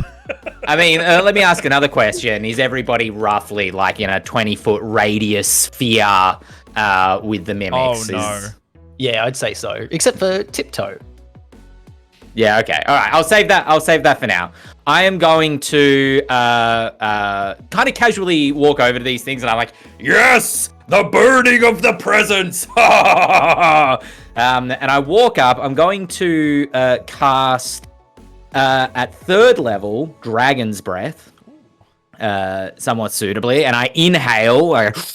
And you see like almost like a frog, my throat and chest expand outwards, and you can see that there's like glowing light from inside, and my eyes light up again, and there's smoke escaping from my nostrils as I take this almost comically like Popeye level like breath in, and then exhale, just burning hot, bright orange glowing fire, attempting to hit the 2 mimics that are on Mistress, and including Screams at Moon within that. So they need to make dexterity saves. So I'm making a dex save as well? Yes. I I'm hate Spirit Guardians. I hate it. I hate it so much. I just hate Spirit Guardians. It's my rage button as soon as anybody casts it. Okay. I can make you not like I think Spirit you're a dog Guardians person. more. Okay, cool. So I rolled, this is quite funny, a 2, a 1, a 1, Oh my and gosh. a 3. But I'm going to use one of my meta magic options to Pose disadvantage on Matt's save. I wish I'd taken that, 'cause that would have been better. No, I'm going to re-roll, let's say 3 of those dice. The 1, the 1, and the 2. I'll keep the 3. It's a nice mid-lane one. Yeah. It's getting a 6, and a 5. Much better. Yeah. Complete inverse, doing 12, 15, 20 points of fire damage on a failed save, half as much on a success. Okay, so I'm gonna roll this. Oh, God. Yeah, what's your DC at there? 15. Yeah, I fail. 12. Oh no. As did all of the mimics. I've got 22 health left. How much was the damage? Ooh. 20. Okay, I got 2 health left. I perfect. I just judged that like perfectly. Okay. Do not harm the healer, otherwise we all die. Yeah, you breathe this massive gust of energy, and it just disintegrates all of these presents. And as they die, they melt away to reveal, I don't know. Hey Siri, what's a good present? Okay. Do you not buy things for your family, George? No, no, we don't. We don't do Christmas. Just call it a We see- coconut then. You see a box of AirPod Pros and a cocktail mixer. Nice. Classic And D&D this- loot. Classic D&D loot. Okay. Are they And a plus 3 scented AirPod candle. Pros? Or I'm like, AirPods, they won't stick in my ears because I've just got little holes because I'm a lizard. So. Oh yeah. Because you're a dragon, we got it, yeah. I gotta point out as well. I dropped concentration on Spirit Guardians because I rolled a 3 on my Yes. con save. Nice. That was honestly my objective, was just to get you to drop Spirit Guardians. You could have asked. Is there any Well- keys laying around on the floor? Yeah. Well, First, yeah. interestingly enough that you'd say that, as you burn away all of these presents, which you are now out of initiative, 2 things happen. 1, you notice that there is 1 more gift left under the tree. A small box, which is Key-shaped. covered in gold wrapping paper and silver ribbon. But the it second me? thing that you see, or more that you hear, is you hear something heavy land on the roof. And you hear big, plunging footsteps walking across the roof. Okay, how much about Christmas do we remember? Do we know who this is? And that is where we are going to take a 15 or 10 minute break, 5-minute break maybe. Let's say 5, 10, Let's go 15. 10. Let's go 10. 10-minute break. just an hour, 45 we're just not minutes. coming back. A stream done. Halfway through. Let's go. Enough time for Tiptoe to run and go get a coconut, right? Yeah, I yeah, think yeah, that's- That's what we need. Exactly, Yeah. Or go, get one off the tree, have a Use little drink. coconut milk or water. Yeah. Yeah. But yeah, we will be back in 10 minutes, audience, for our gripping Christmas-themed survival horror D&D one-shot. See you soon.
I can't. Oh, And Hey. welcome Noises. back. Welcome back to the Split the Party Christmas special streams for super fun recents. Right in the coconut. yeah. Nice. We had to Coconuts hold our are the breath most the entire festive time. fruit. Is coconut a fruit? No, what's coconut? No, Coconut's- No, wait, It's a No seed. seeds. No, it's a nut. yeah, That makes sense. cocoa Yeah. nut. It's Cocoa not. nut. It's not coca fruit. That's a Coconut. really good point. And it I'm makes sense Googling because you this can milk because an I'm scared almond we're wrong. or a Yeah. Yes, coconut. please do, Emily. We can't spread misinformation. I'm gonna What make an is audible. a It's a coconut? tuber. It's Yes. a tuber. Okay. It's a what? I don't know. I'm guessing. Well, I'm there guessing you It's go, like a audience. potato. I don't know. Everybody said nut. I want to be the odd Nah, one I out. don't- Oh, wait, I I don't don't think immediately- it's not a fruit. Because I it love- grows up in the air. It's a fruit. No. No. I'm just. I There you go. googled is. It's a seed. What is it? It's Wait. a seed. The whole coconut palm It's is a- a seed it's or beef. the fruit. It's beef. Oh. A coconut not a falls nut. under a subcategory known as drupes, which are defined as fruits that have an inner flesh and seeds surrounded by. Why is there an ad in the way? By a hard Shit. shell. That's This why it's also the includes greatest. a variety of fruits, such as peaches, pears, walnuts, and almonds. There you go. You should have read the ad as part of it. Fun And fact also, with Emily. and Yeah, well, we also gotta call it Raid coca Shadow fruit now. Legends. Also, zucchinis are a car. So before we left off, just spreading Nice, more yeah. misinformation. Yes, and. Before we left off, you guys were all defeated a bunch of Christmas present mimics, Yeah. barely escaping with some of your lives. Matt's not doing very well at all. I got 2 health. I mean, I can heal myself, but it's the drama is 2 health. But yeah, what you last felt were these footsteps that felt like they were clanging against the roof of this building. And you know when you get that bassy feeling at a concert, that bass that you feel in your Yeah. heart, these footsteps Yeah. felt like that. Am I having a heart attack?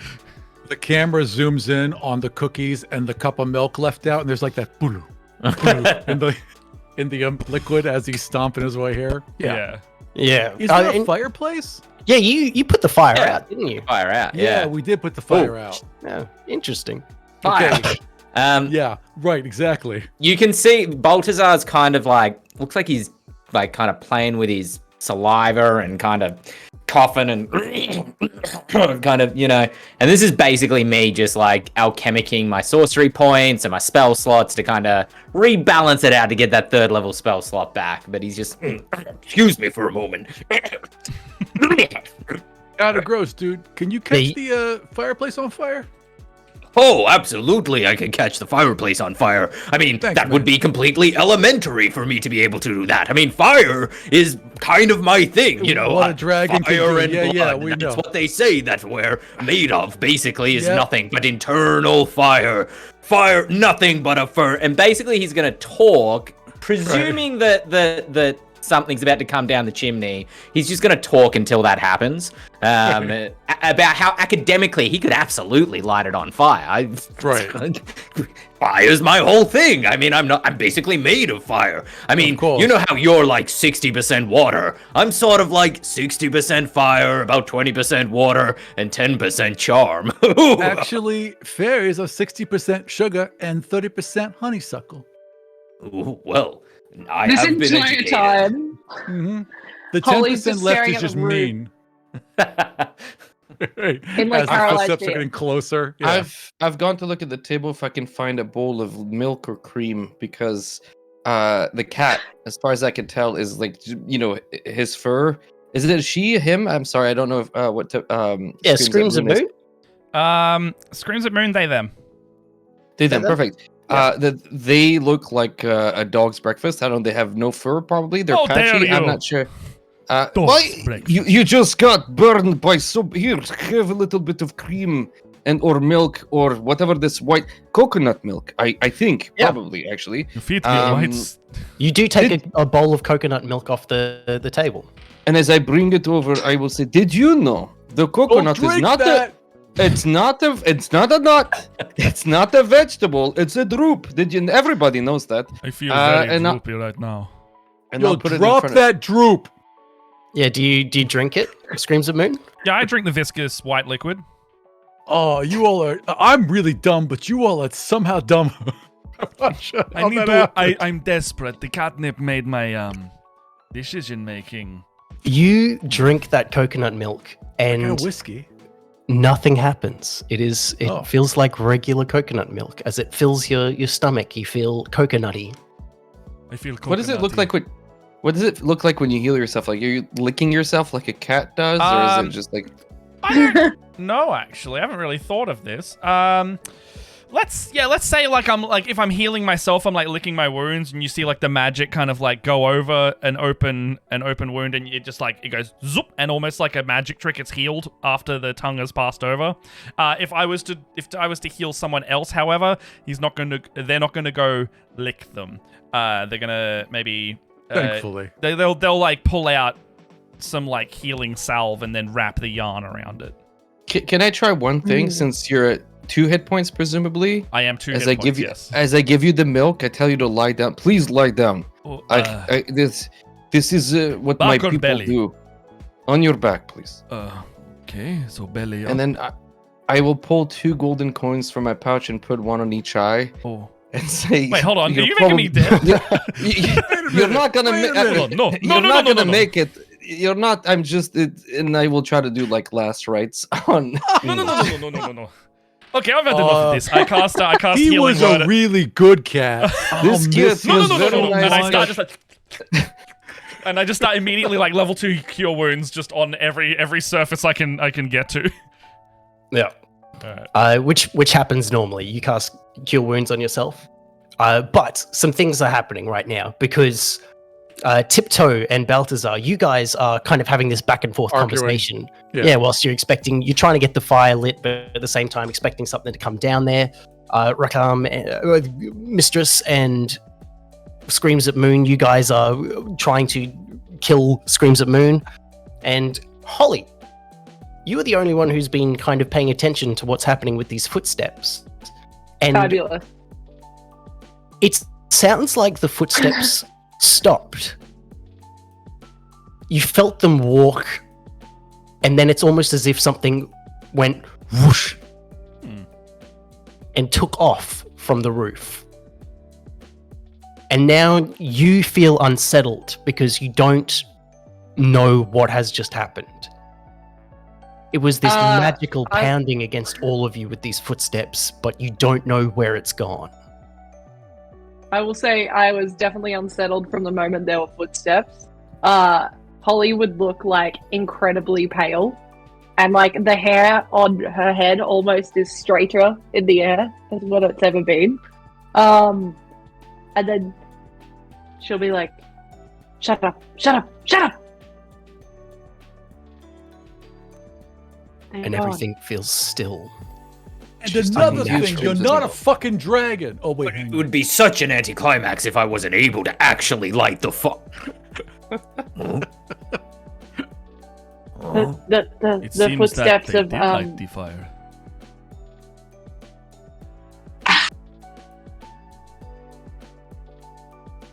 I hate this place. Everything is unnaturally still and silent. But nothing is That gold happening. present. What? That Is gold there a present mouse running is there. around? There is still that gold present under the tree. Does I'm smell ripping like it open. Does it, Let's does it go. smell like catnip? It does not smell like catnip. But Holly runs over and she starts to rip into the present, and inside it is a triangle-shaped key. Oh, It's always in the last place. I'm gonna be like, I am so smart, and then I'm gonna run over to the door, and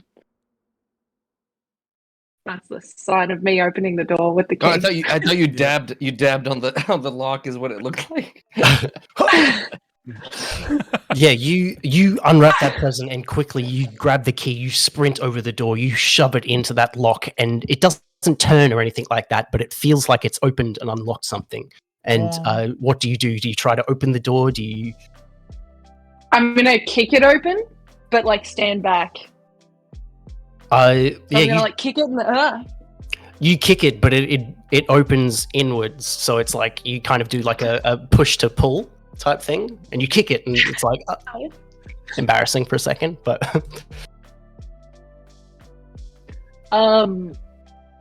Who wants to go through this door first? Because I sure as hell ain't. I need to I ate some food that is not agreeing with my stomach, so I need to find a place to evacuate, and I suppose outside is nicer than inside. So I have I learned, will mate. try. Go on, Dragon Boy. You got this. Yes.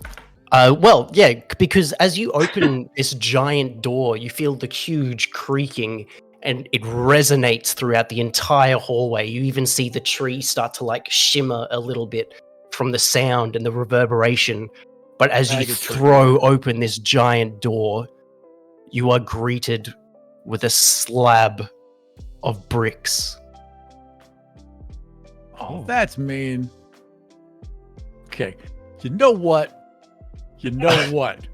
Tiptoe's pissed now. So Tiptoe flies next to the fireplace, casts in large, so they're the normal size of a person, and gets ready to sucker punch whoever's coming out of this chimney. Yeah. And I Hear me picked out, guys. the There's exact 3 other doors. moment.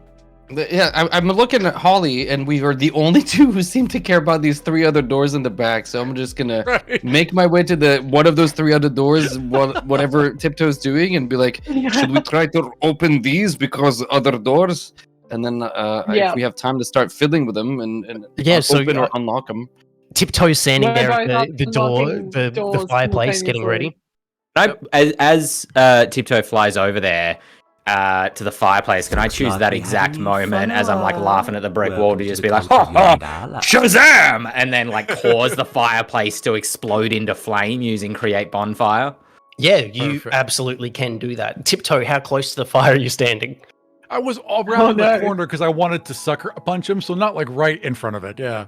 Yeah, so the fire lights and you feel this Oh. instant kind of almost magical because it feels very comforting and you feel very warm and things, but you're still standing there ready. The other 2, The Holly, fire's in my eyes, flickering. Yeah, Yeah. I'm ready to go. Holly and Mistress, you guys are going to the door. Screams at Moon. What about you guys? What about you? I'm going to cautiously approach this time, because last time I did, I either got attacked or burned. So yeah, I'll cautiously approach up, like heading up the back of the party. Okay. Yeah. Oh, actually, can I also? Oh, let's use some actual stuff. Can I use emboldening bond for the next 10 minutes? So 3 willing creatures. Well, I'm choosing me. I'm gonna choose. But are you willing? Tiptoe. I'm willing. Oh, I would say I'm willing to my own I feel magic. so emboldened. And then just screams. Well, you tried to do last rites on me, so I'm gonna go. Emily is the other person who gets it. 2 people who tried to actively kill me. Yeah, Tiptoe and Holly both feel emboldened. Yeah. Yeah, what does that mean? What does that do? It's once per turn for the next 10 minutes. If you're within 30 feet of me, you can add a d4 to your attack rolls, ability checks, or saving throws. Nice. Hell yeah! Love This that. is your channel divinity, isn't it? It sure is. Yeah. Yeah. So something happens with that. You Oh, no. cast your channel divinity, and Oh, no. usually what it feels like is like bestowing something from your god, and it feels like you're borrowing power. But Oh, no. something about this feels like, Actually, don't know It's- if it is. oh, maybe not. If it's not, different Yeah, no, it's not. It's this is just a peace domain feature. feature. Yeah, Yeah, then yeah, never yeah. mind. It happens normally, and everything feels very normal. Sorry. Nice. No, all good. Don't do I- anything. Don't do anything with your gods. It's He's got fine. something for us.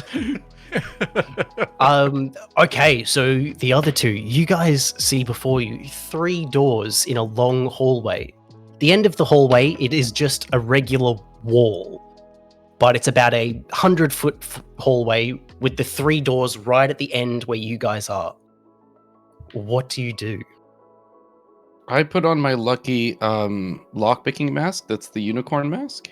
And then I'll go to the first door on the right. Of course it is. You go to first door on the right. Okay, so let's say that's door 1.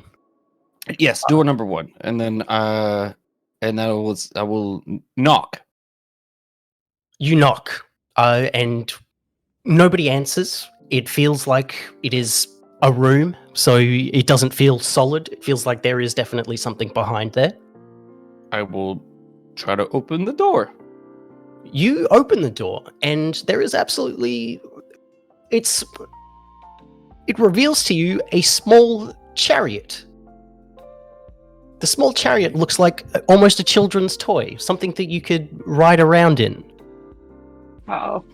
I don't see why not. We couldn't do this. We have a chariot, we have bicycle, we have coconuts. What about you, Holy McTinsel? What is on your side? I'm gonna, if it's like door 1, 2, 3, I'm gonna leave the center one and take the third one. Yeah. So, Don't look pleased. I don't like it. so do you just open it, or what do you do? I'll just like, I'll go to knock and then I'll be like, nah, and then I'll just try to open it.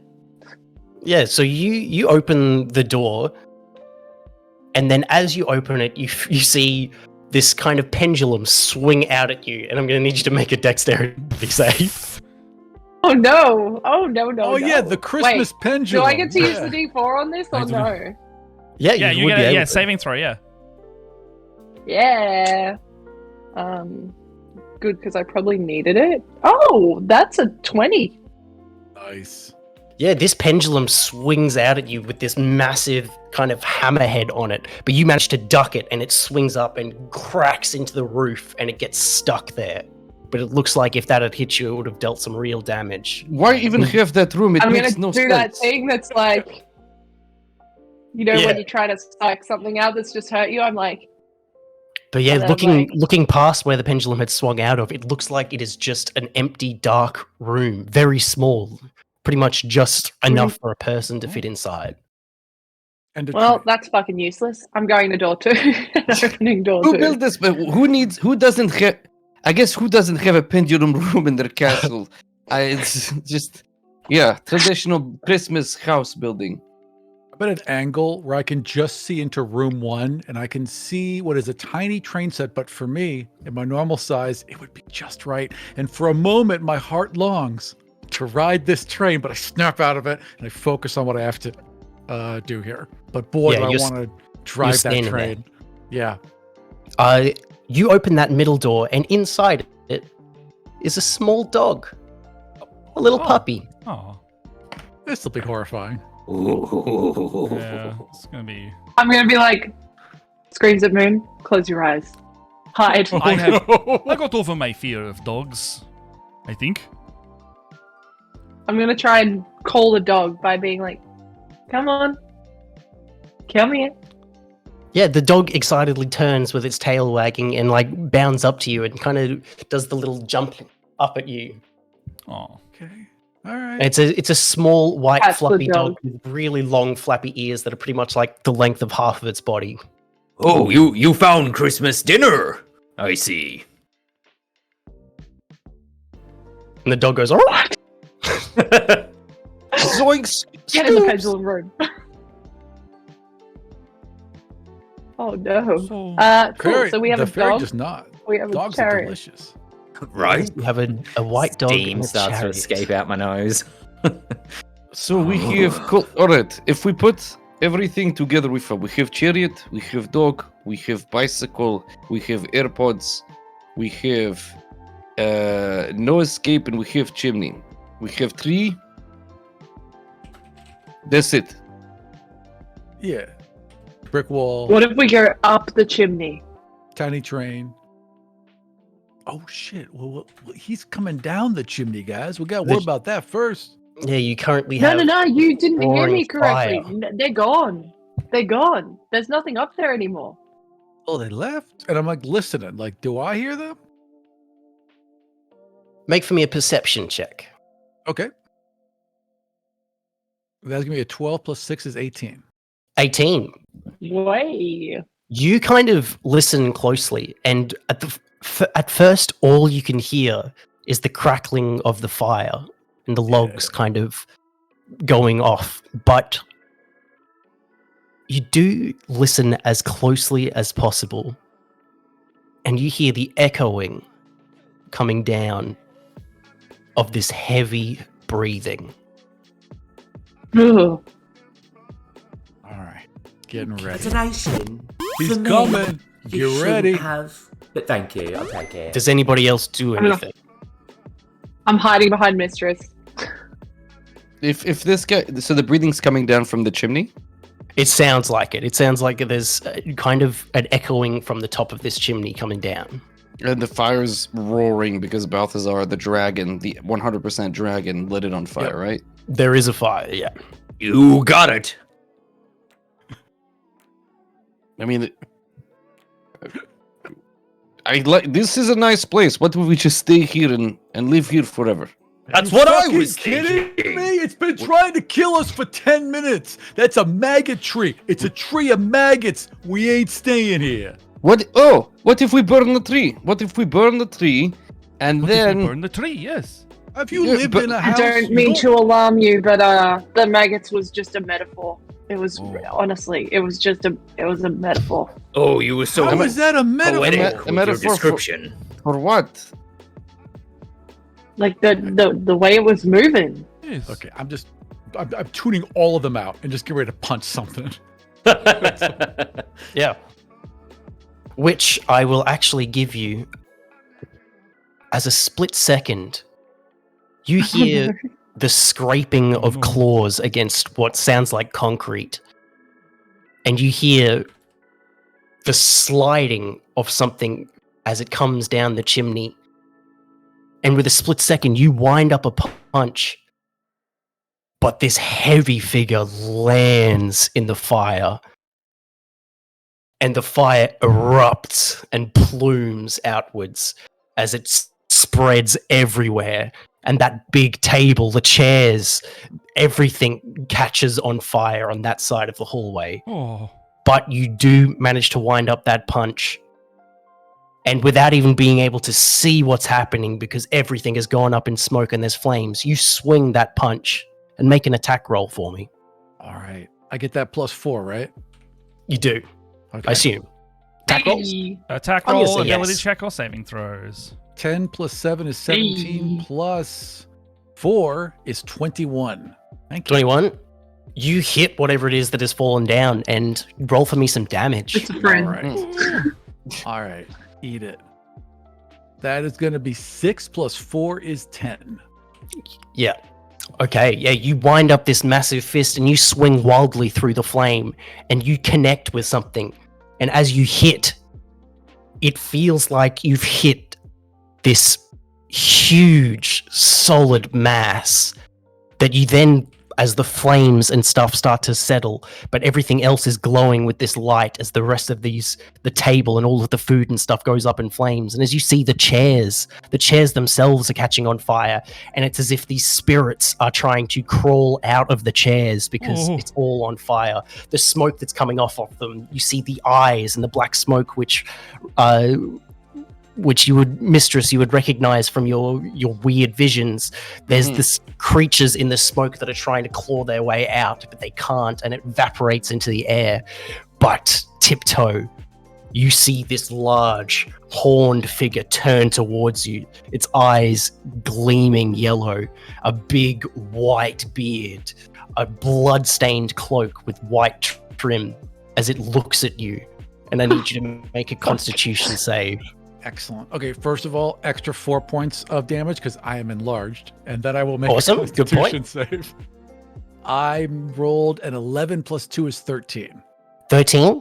Yeah. You are currently frightened. Yeah, that makes sense. This overwhelming dread fills you as this thing stares at you, this hulking, gargantuan creature that you Yeah. don't even understand how it would have fit through the fireplace and the chimney. Like And I you landed instantly that punch. run. That Yeah, was you a landed solid it. punch, but nothing. Yeah, and I would just like, oh fuck, and flip. Just The take rest off. of you turn to see this fireplace as it kind of erupts outwards. And then you see, the first thing you see is this little fairy darting away. And then you see this figure straighten up, and these horns are standing silhouetted against the firelight with a giant sack that it throws to the ground. And it kind of sounds like mulch as it hits the ground. And Oh, then you God. see it kind of standing there. And then it starts to move towards you slowly. Can I, as very quickly as I can, use my sleight of hand to put on my reindeer latex mask. Yes, you can. I will let you do that. Nice. I'll try to quickly put on my reindeer latex mask because I have a plethora of masks that pretend to be things. And then can I try to convince it, whatever this thing is, because I know about Christmas, right? Obviously, everybody knows about Christmas. Everybody We all knows. know about Christmas. Yeah. Yeah, and we know Yes. everybody knows about Christmas. If there's a coconut nearby, even better. I have my saddle that my dad gave me, and I'll reindeer my way. It looks terrible, by the way, because my arms are still sticking out to the side, right? It's just my head that has the and I'll just walk, clip clop my way, pretending to be a reindeer, be like, "Ooh, you're back home, are you?" And try to convince him that I'm one of his I have or a her question to go reindeers. with this, actually. Yeah. If I can see Mistress doing this, can I, like, pull out my disguise kit and try to help? Yeah. So, I'm Mistress, just, like, painting. make a deception check for me with advantage. All Little right, let fake me roll mustache. this deception. Oh, it's so Reindeer bad. mustache. Okay, with advantage. 16 or 16. 16. All right. Yeah, this figure walks towards you, and you clip clop at it and start going, "Oh, thank God!"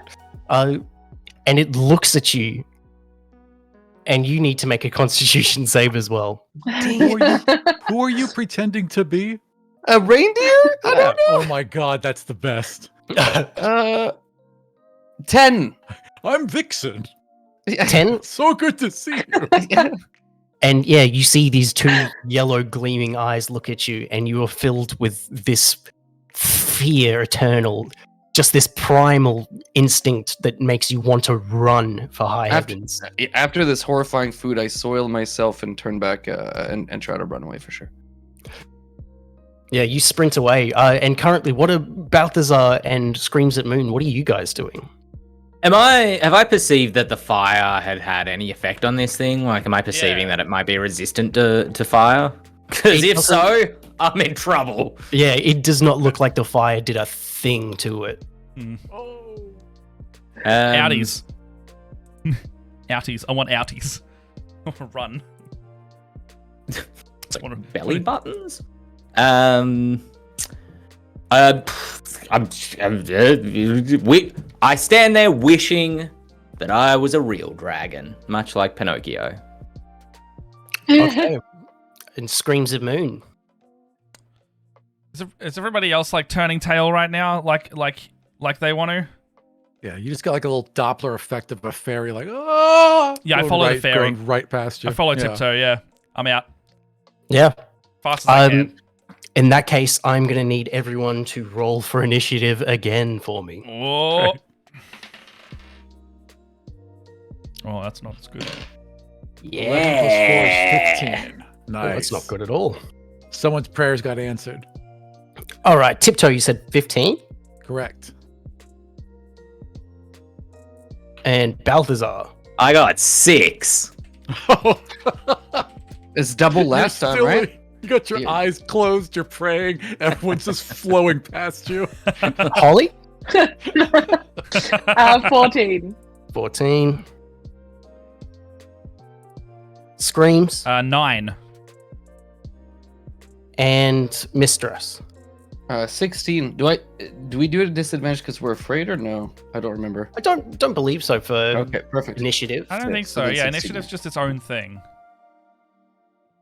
And let me just fix this up so that I don't skip people again. All right. So first up is going to be Mistress. At Okay. one end of this great hall that is erupted in flame, you see this giant figure with the rest of you kind of towards one side of it, and the flame is beginning to creep towards you. You've got two people who are sprinting in absolute terror.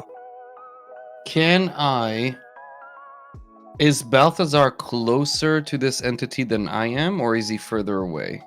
I would say he's further away because you approached. Perfect. So I will then, because I'm frightened, I will move away from it and see if Balthazar wants to hop on my back to take him. So I'll motion, be like, I'll drop the terrible Irish accent that I was trying to be as a reindeer. Balthazar, hope this is dangerous and he's immune to fire and as much of a dragon as you. I just get on my back, and I'll try to make it easy for him to just hop on my back if he wants to. Ride me. Yeah, I mean, you know, when it comes down to my turn, I suppose I can move, but I instantly start making excuses like, oh, well, if I was in my true form, you'd be riding me, but in this circumstance, I suppose I can swallow my pride for a quick getaway, but normally this wouldn't be the case. I wouldn't resort to so, and just kind of keeps going from there. Have you put on the saddle? Yes, I did say I would put on the saddle when I was good, because otherwise it would chafe you. It's just scales. It's bad, and it's hot. It's a bad situation. It's gross. Yeah. And so I'll use my action to pull him up if that's okay, and then I'll use my cunning action as a rogue to then dash and just really run as far away as I can. Nothing else. And do nothing else. Yeah, I am. I'm not running away. It's a tactical withdrawal. And then end my turn. That's it. Yeah, so you've dashed as far away as you can, but you're about like halfway across the hallway now. Okay. And Tiptoe, you're currently feared. I moved 40 feet away in that round. Am I outside the fear radius yet? Yes. Okay. Then Tiptoe would like get there, hover for a second, look back, look towards the open door, and he knows what he's got to do. He flies to that train, gets in the conductor's seat, throws a lever forward, and he's going to drive that train right into Santa. Which train? Wasn't there a little train? The chariot, yeah. Yeah. He's going to get, or the chariot, whatever. He's going to fly there. It's his size. It's obviously meant for him. He's going to get on the chariot, hit the whips, whatever he's got to do, and he's going to kamikaze into Santa on the next round. Nice. Yeah. Make for me a wisdom save as soon as you jump on that chariot. Why not? That is a 7 plus 3 is 10. Okay, so does he still have the D4 bonus from from Screams That Moon? Is that still going? Oh yeah, you should. That makes it that makes it a 15. That's pretty good. 14. 14. 14? Never mind. Oh. Yeah, you sit in this thing, and it's not as if you feel anything other than you start to go around in circles, and then you pick up as much speed as you can, and then you drive down the hallway as quick as you possibly can directly into the wall. Right. And as you impact, I'm going to need you to make a dexterity save. Okay, I'm better at those. That's going to be a 16 plus 7 is 23. Okay, you take half damage, you take 4 damage. Okay.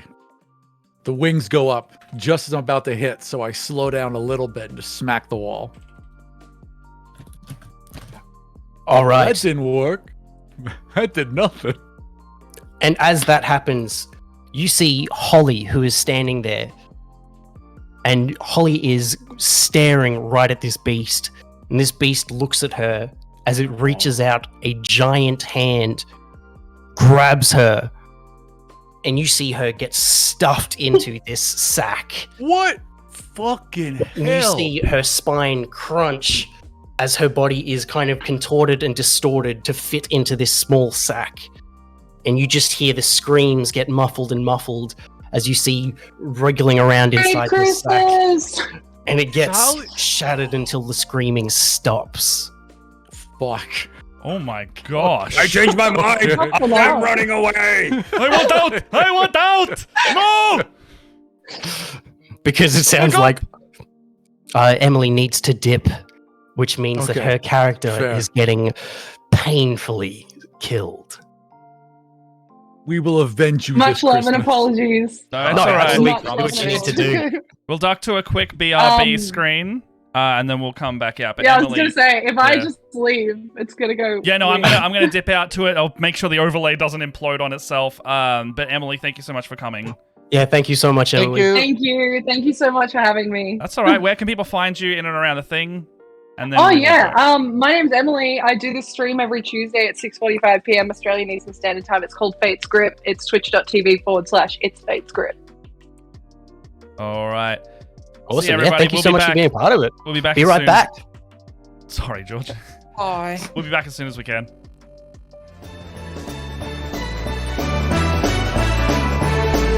We're off mic.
Welcome back. The last thing that we just saw was Holly being grabbed by this big gargantuan Krampus creature and shoved into this sack with a cracking of bones and the breaking of spines. But everyone else looks on in terror, and up next is going to be Screams at Moon. Oh no. No! Oh! Oh my gosh. There's no body left, right? Is there anything that I can attempt to stop dying? I mean, if you could get into the sack, maybe. No. I'm just Seems gonna like a go good with plan. no on that one. Okay. Fuck. We've already worked out this thing is pretty impervious to a lot of stuff, right? Well, it took a solid punch from Tiptoe, and it just doesn't look like it's getting burnt by the fire. Okay, guiding bolt. Guiding bolt? Yeah, Guiding go for bolt level 2. Let's just shoot some radiance at it. Oh, that's not bad. That's gonna be a 23 to hit. it. You hit? And is that 5d6 on a level 2? Sure is. I think it's 15d6. Actually, you should double check. Yeah. Is it 15d6 or 5d6? Like I just, Sure, yeah. it's 13. 200d6 actually. It's I rolled, if it's 15d6, I rolled under minimum. It was 13 radiant damage. Nice, not bad. Yeah, you call this bolt of radiant light, and it flies towards this beast as it's kind of fiddling with its sack. Nice. And it hits it. It connects with it right in the chest, and it looks like it took a bit of a hit. It looks towards you though, and then it kind of drops the sack with a wet thud and starts moving towards you at almost double speed. Oh no! Do you do anything else? Do I have a bonus action that I can use? Probably not. I don't think so. I think that's it. Okay, movement or anything? Standing still? Oh, I use Harness Divine Power, and as a bonus action for user Channel Divinity, there you go, here's your chance to fuck with me. I want to restore a level 2 spell slot and then move away from the thing. What's your Channel Divinity doing? I can expend a use of my Channel Divinity to fuel my spells. As a bonus action, you can regain 1 expended spell slot of up to level 2. It's just literally just replenish that one I used. Yeah, It's one of the cautious thingies, I think.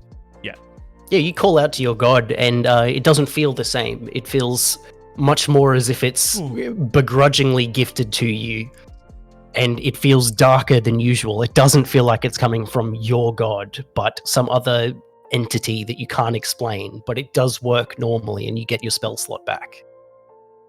The Yarn Mother has not said thank you to me. The Yarn Mother. Oh. And Her up loom next weaves through the ether.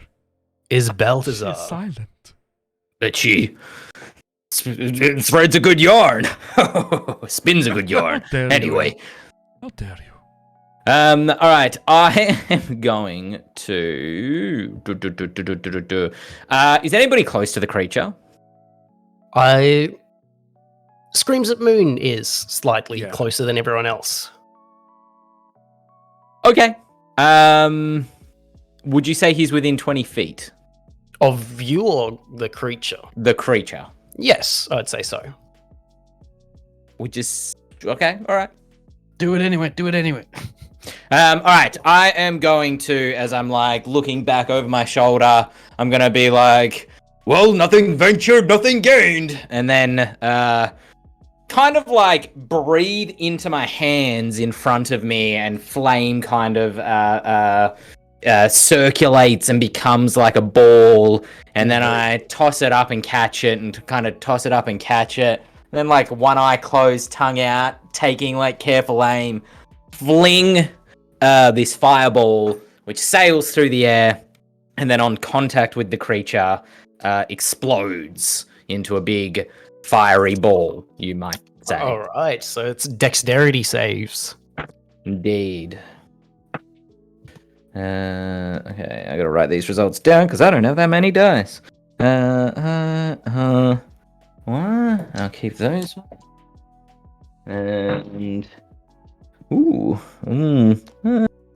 Yeah, I reckon I can get a higher total. And then, yeah, sorry, raid I've got to do time. maths Let's here. party. Woo! All right, I'm going to use another 1, 2, 3, 4, 5, 6, 7. Yeah, I'm going to use another sorcery point to re-roll 3 of these.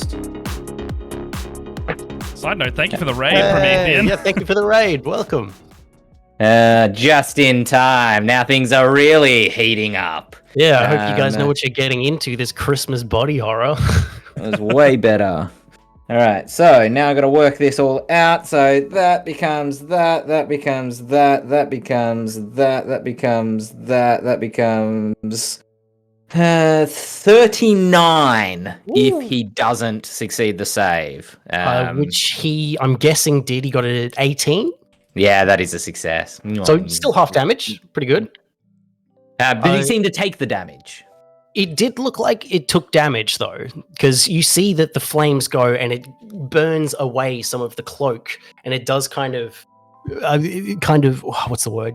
Winces in pain, but it does not slow down as it keeps approaching Screams at Moon. And Screams at Moon, did you make a dexterity save? I don't think I did, actually. That's what's going to be my next question. 22. Oh, nice. Nice. You only take half damage. 19 points of fire damage. Are you shitting me? Would it have landed behind? 19? Yeah, you tell me no, 19? of course. What is your I mean, deal with let me ask you this. Yes. Do you plan to cast Spirit Guardians again during this battle? I don't know, but I definitely know I Wrong won't answer. use Revivify anymore. Yeah, also, weirdly, Ben didn't ask if he could do it without hitting. He just said, is he within 20 feet? I know. Right. I go down. I have 15 health. So if I get dealt 19 on a half... Is that 19 on half? Yeah. Yeah. Shit. I go down. No more Spirit Guardians this Christmas. This is not blame- what I was saving you for. The only damage I took was from you. That happens. Yeah. Do you do anything else on your turn? Continue to sit. Oh, actually, you know what? Just for fun, I am going to spend another couple of sorcery points. Let me quickly check. I've got enough to do it. I had to tick off 1. Yeah, I'm going to tick off another 2, and I'm just going to cast Firebolt at it as well. Just kind of almost like a little bing after the fireball goes off. Rolling. Oh, that's out of the tray. Rolling. No, that's a natural 1. Oof.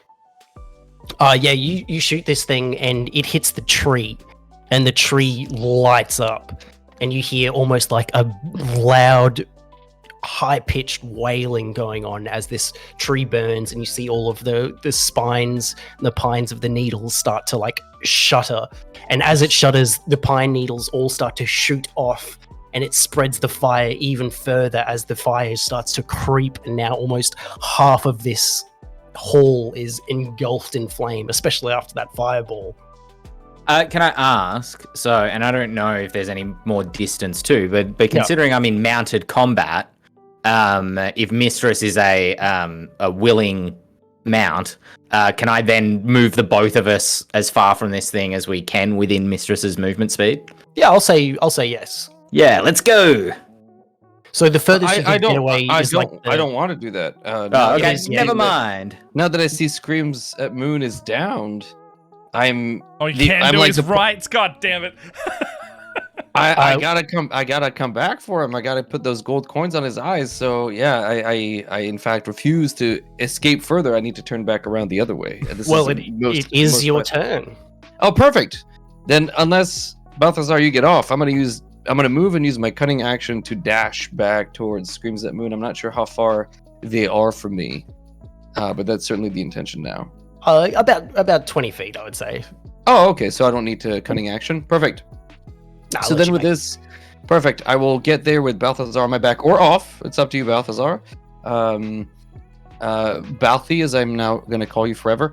And I don't have a healing potion. I have nothing that could actually be useful. So if allowed, I will mutter a quick prayer and then carefully drop 2 coins on Screams at Moon's eyes.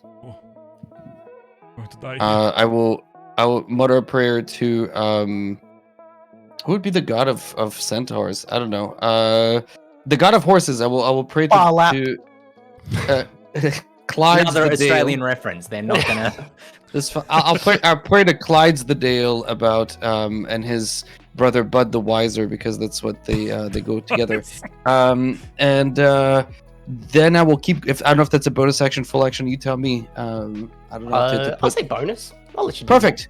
And like then I will keep charging fearlessly then at this entity, because we're not having this. This is Christmas time. It's not like set world on fire and be a grump and break people's spines time. I don't remember that in Christmas. He loved and life, but life said nay. He goes charging it. If that's not inspiration, I don't know what is. Yeah, I'll give you inspiration for that. Brilliant. And I will charge in, rapier in hand. I don't know if I make it, but I will charge ready to attack this fuddy daddy blade in hand. And if I don't make it with the rest of my movement, then I'll hold my action. If he gets close, I want to stab him in the sack. Yeah, you can absolutely make it to him with the rapier and get a slash off. But I will also note that Balthazar is on your back. Yeah, I was going to clarify that as well. I feel like on my turn, even if you didn't move with me, I would have assumed you'd keep running away. And then on your turn, as you turn around, I'm like, we escape! Hi-ho! So, wait, what are you doing? No, this is the wrong direction. Bad horse, bad! Kicking him. Does he count as Yeah, an using my ally? tail as a riding crop. Yeah. Yeah. Oh, I'd say excellent. he's an ally. So 15 to hit? To hit, you Yeah. miss. You stab your rapier towards him, and he sidesteps you slightly, and you just pierce through the cloak, but it does not hit anything. And as Did you you pull roll out, your D4? I don't have bless. He didn't give it to me. Oh, Oh, he you did give not it to do you, it. right? Yeah. Yeah. So sadly, I will don as a free action. I'm sure it's fine. I will put on my unicorn mask of shame and end my turn there, and that'll be it. tiptoe. All right. So, first of all, bonus action. Are you looking at me? Because there's no one else here. And that's how he casts Hunter's Mark. And then he's just going to fly in, use a key point, and go for Flurry of Blows. Hey. All right. All right. So the first one, the first one is going to be 7 plus 7 is 14 plus 4 is 18. 18 will hit. All right, the second one is going to be plus 4 is 17. 17 will hit. Okay, and the third one is going to be a natural 20, so that's going to fucking hit. All right. All of them hit. Yeah, nice. All right, so all 4 hit. Because it's Hunter's Mark, I'm doing an extra D6. So the first one is doubled, so that's 8 plus 6 is 11 plus the second hit is 10, 21 plus the third hit, another 10. 31 points of damage as Tiptoe just comes in, pow, pow, and then uppercuts. Damn. Little teeny uppercut. Yeah, you swing in, you fly in, you deal all of these little punches to him, and even though all of these hit and it looks like it's taking so much damage, it does not look phased by any of this. Tiptoe's just hovering right in front of its face with his little fists up. Anything else? Nah, that's all I got. Yeah. That was pretty good. What do you mean? That was really good. That was already. That was Awesome. really good. Yeah. That was really, really good. So deflated. I do. Yeah. Throw some money at him. Maybe that'll work. And in this moment of pride, this creature turns to you, and it is going to attempt to grapple you. All right, motherfucker, let's go. Make a dexterity oppose. You need to beat a 22. Nah, I'm gonna do strength. Okay. So I'm gonna, yeah. Is So grapple that a first level or a second 17 level spell? plus 7 is 24. So those Suck it. hands come Let's in go. and Tiptoe just goes wham and throws his little hands out. And he's Nice. just holding those hands back, hovering You in midair. do exactly that. And it is going to spend a legendary action. Oh, fuck. And it is Oh going to attempt my to, this God. time, grapple. Let's go, Mistress. Oh no. Oof, Look out, for Mr. a, Ass. a 21. I will use Opposed my dexterity or strength. yeah. This is athletics or acrobatics, right? I guess. Yes. I'll use athletics. They're the same. Oh, that's really good. I got a 9. Oh. I got really psyched for a second. Yeah, that's really good, you guys. This massive claw grabs you, and with Balthazar on your back, this is what you see, Tiptoe. Oh god. You see this huge hand grab Mistress around the body, with Balthazar pinned in between my the God. palm. You see the other hand come around and almost split Mistress open as it twists it around Balthazar and uses the legs and sinews to tie around in a nice, neat little bow and drops it to the ground with another wet thud as this gory present with Balthazar on the inside sits there on the ground because Mistress, you instantly died. Nice. Can the unicorn face be like on the outside? Yeah, absolutely. You know what? my Balthazar's head is sticking through it, screaming, but the unicorn mask is on it, muffling it. Oh, amazing. That's the way that she would have wanted to go. And then, because we are starting to get towards the end of this time, Yeah. this creature looks towards you, Tiptoe. I got one last move. Okay, I'll let you I do got it. one last idea. How high is the ceiling? Like 40 feet up. It was a huge Okay. tree. Tiptoe's last move is going to be just to grab this guy by the collar or whatever he can get with the beard and fly straight up. Yeah, you do exactly that. I'll let it Right. happen. Like, it lets Yeah. you do that. All right, excellent. So we just fly straight up, get to the top of the ceiling, and you're just going to look at him and go, ho, ho, ho, motherfucker, and drop him. And hope that the falling damage hurts him a bit, I guess. Yeah, you release the beard, and it sits there, frozen Shit. in the air, right in front of you. Shit. As you see it Yeah. plunge out, and the hand grabs you, and everything goes black.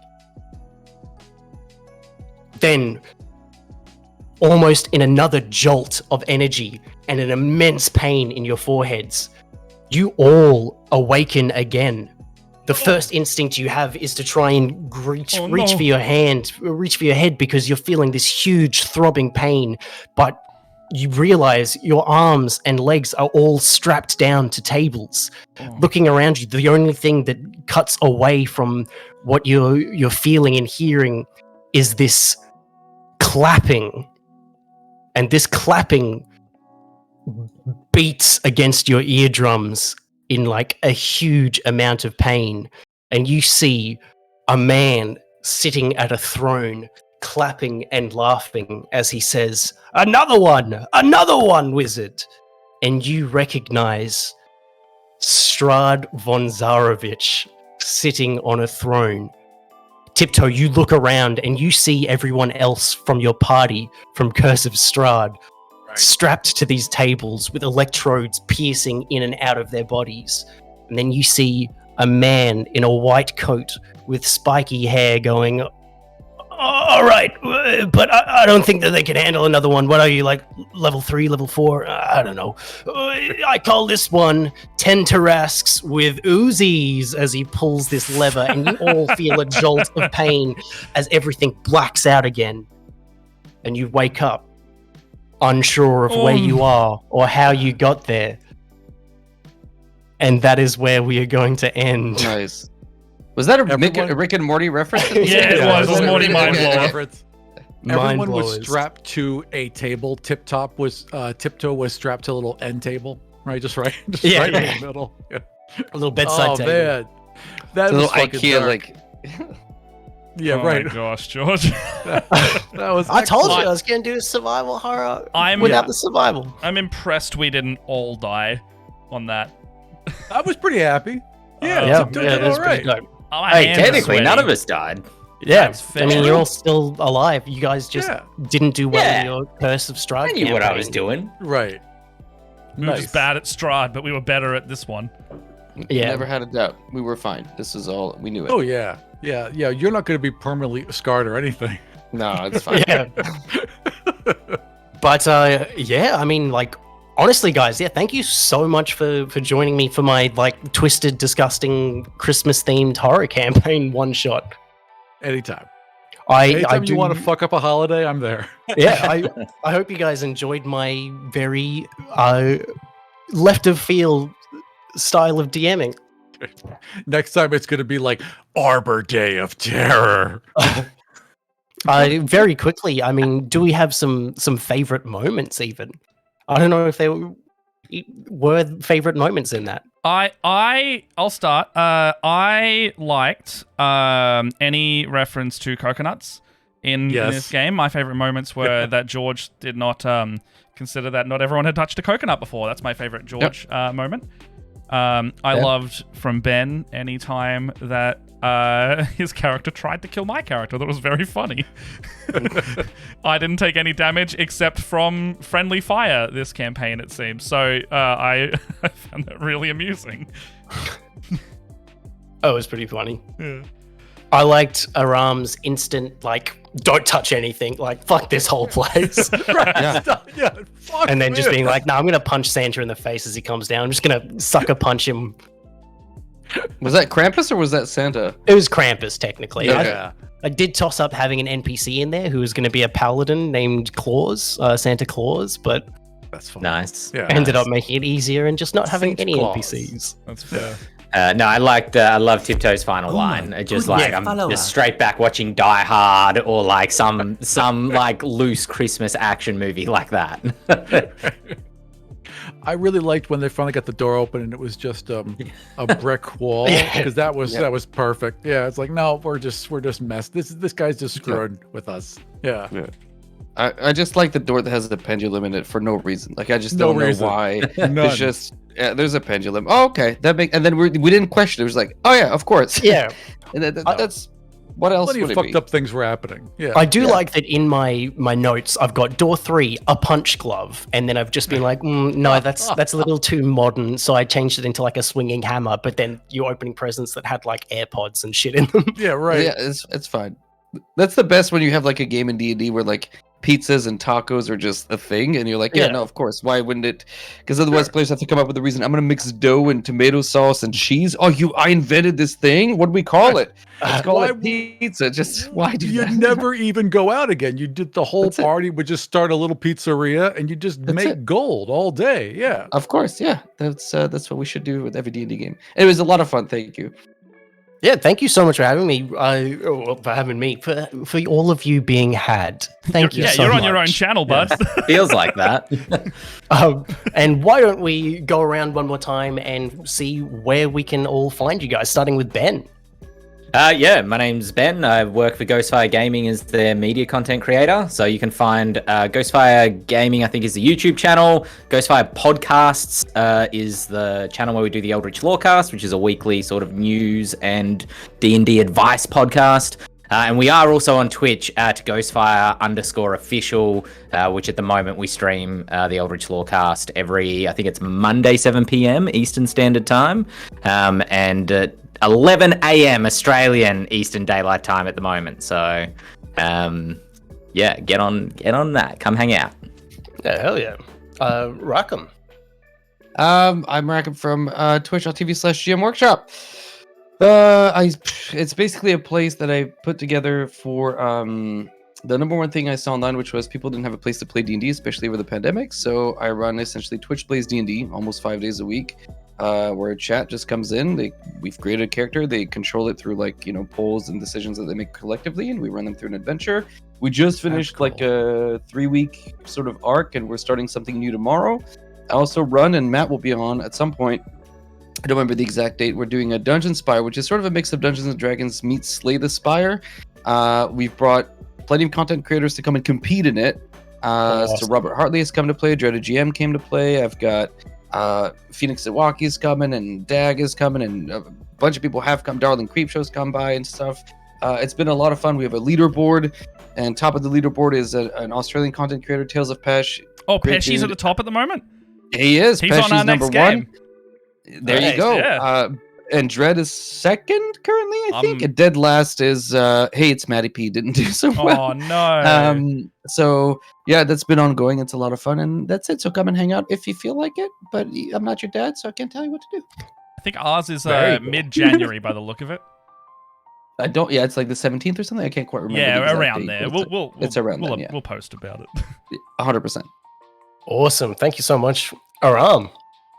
Hey, my name is Aram. I'm the creator of God's Fall. I recently launched a podcast with a friend of mine, Dylan, called Kill Every Monster, because D&D at its core is a show about killing monsters. And we have guests on to explore the monster and then have them role play a scenario with the monster as the protagonist. And you're going to see George and Matt on that at the beginning of season 3, where they all play pixies. So we kind of reverse how we're doing today. And it if was you so wanna- much fun. Oh my gosh. I had a great time. You guys were That- awesome. I that can't game wait was till people so can hear fun. that. So if you want to hear that and everything else I create, you can go to aram.gay. Everything you'll find is right there. And what about you, Matt? Well, you can find me on this. Sorry, Dreaded just joined the Twitch channel to boot him real quick. Sorry, Dreaded, if you're watching. Okay, so I'm Matt. I produce over here at Split the Party, youtube.com/Split the Party. You can find me also at dungeonmasterforhire.com.au if you want to hire me for any games, either for online, workplace, or, your home game. That's what I do over here. Hopefully we're going to do some more TTRPG stuff like this throughout next year. We're kind of refocusing a little bit harder into the RPG stuff.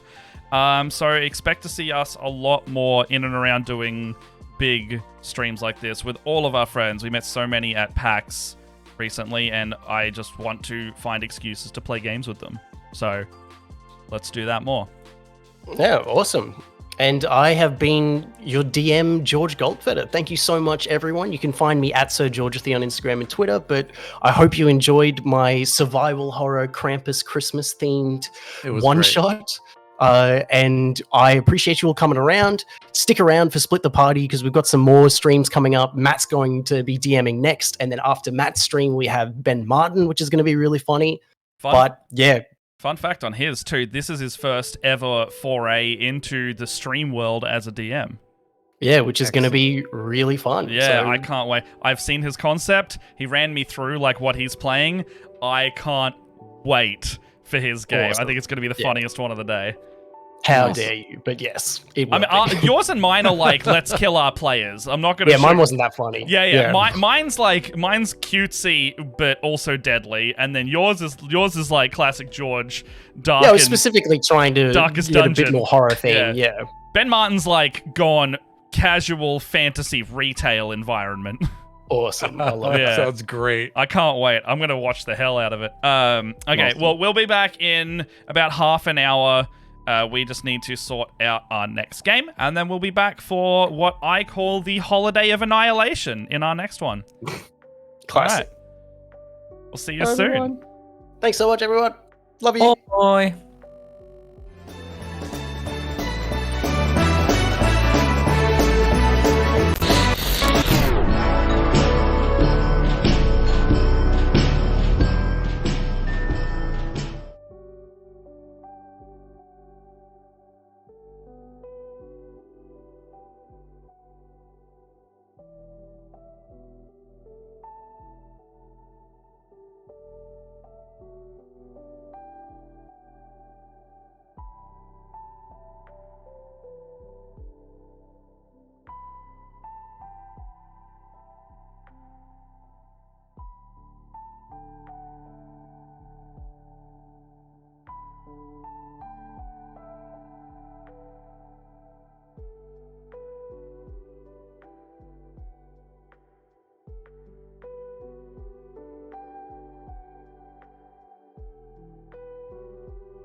Oh my gosh. Thank you so much, Dag, for that raid. Perfect timing, by the way. Where's my face gone? This is the wrong overlay. Oh no, hold on. Oh god. Oh no, I used the wrong overlay. Oh my god, here you can hear my voice as I talk over it. Oh shit. Oh no, oh. Okay, there we go. That's proper now. That's proper. Is that working? There we go. Oh god, the stinger, man. Oh my god, look at that. Okay. Is that a follower? Hello, everyone. Hello, follower. Hello. There's the proper start. Hey, thank you so much for joining us. This is game 2 of the One Strot Extravaganza on Split the Party. If you're just joining us for the first time, you've literally come into the start of the game. This is not halfway through a game. This is the brand spanking new 6-player one-shot we're going to play with all of these lovely faces around me. So I'm going to start by introducing them one by one. Ben, how are you doing, buddy? Thank you for also logging your stuff from Queensland to the internet. Oh, it's my pleasure. You do anything to play D&D, right? So I frequently here I am. Yeah, thanks for having me. I'm excited. Oh, and who are you playing today? Oh, I will be playing a goblin sorcerer. Used to be an accountant. His name is Terry from Accounts. Terry from Accounts. Yeah, Terry from Accounts Payable, actually. Oh, nice. Yeah. Do you want a bit of backstory, or do we do that later? Let's save the secrets for the game, I reckon. Sure. Save it for the Save it stream. for the game. Thanks for the Done. He's a wild magic sorcerer, and not real good at controlling his magic. Oh yeah, I love that. Yeah. All right. Well, next up we have got Scarlett. How you doing? Hello. It is I. I'm also from Queensland, but that's not for any particular reason. I just am trapped here. Not by choice. It's a sacrifice I must make for the good of humanity. I am playing a fairy gunslinger fighter called Tulip. She's a bit of a gumshoe. She's a bounty hunter, trying to bring her guns justice and vengeance along with her. All right. Okay, next up in the order of the stream, Sarah. Hi, how you doing? I'm good. I'm sitting at like 8 out of 10. I stayed up too late organizing this on multiple nights, but I'm here. The train is rolling, and I can't do anything to stop it. How you doing? No, you can't. That's the producing life at this point. So I'm Saz. I'm from Meeples and Dragons. Most people probably know me from there. Today I am playing Tink. She is a very goth-looking, super tiny for a fairy, warlock. Ooh, nice. Awesome. All right, Brendan. Yes, hello. Hello, I'm Brendan, and I will be playing Mr. Dad, the Goliath Barbarian. Here. And we'll get more into Mr. Dad as we get into Like they're just called Mr. Dad? It is Mr. Dad. Sounds like the thing from The Simpsons, like Mr. Black. I'm Mr. Dad. Mr. Dad's all you need to know. Yeah, I know,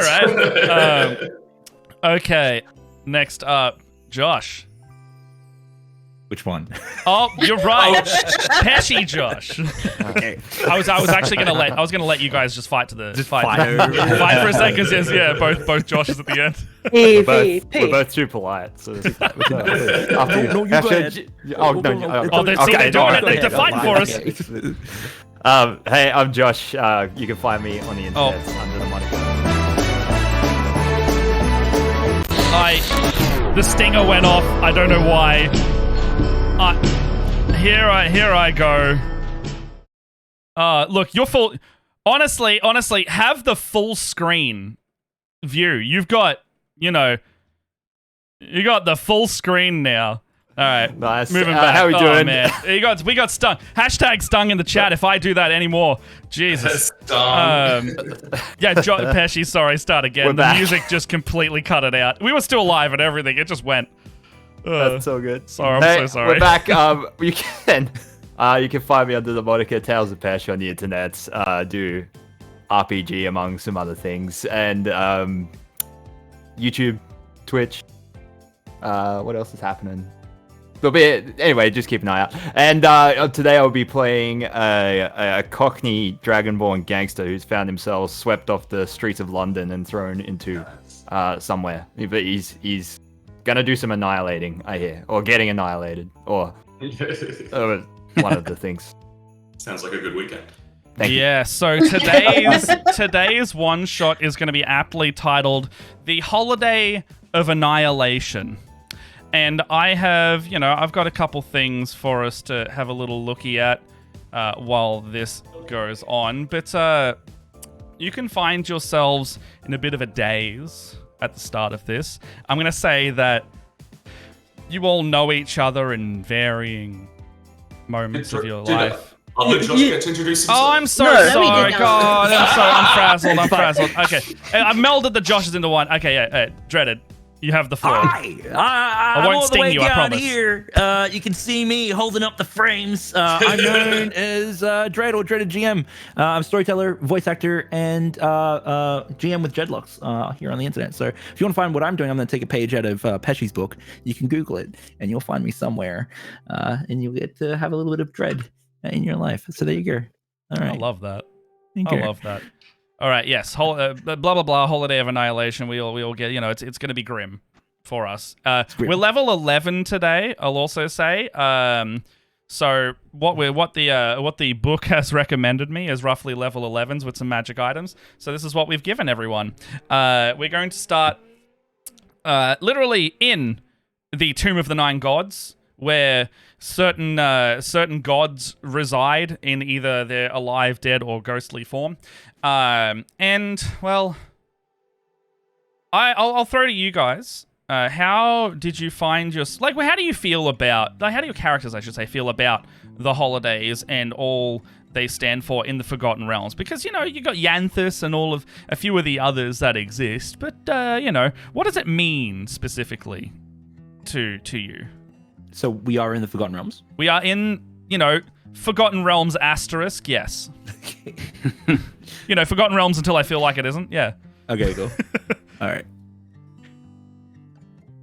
I'm not one for any of the holidays. Really don't know why I'm here. Why are we here in this place? Well, right now you're just kind of in. It looks to be some kind of you've walked into a room and it seems to be some kind of snow-covered infinite demiplane. There's a lot of snow.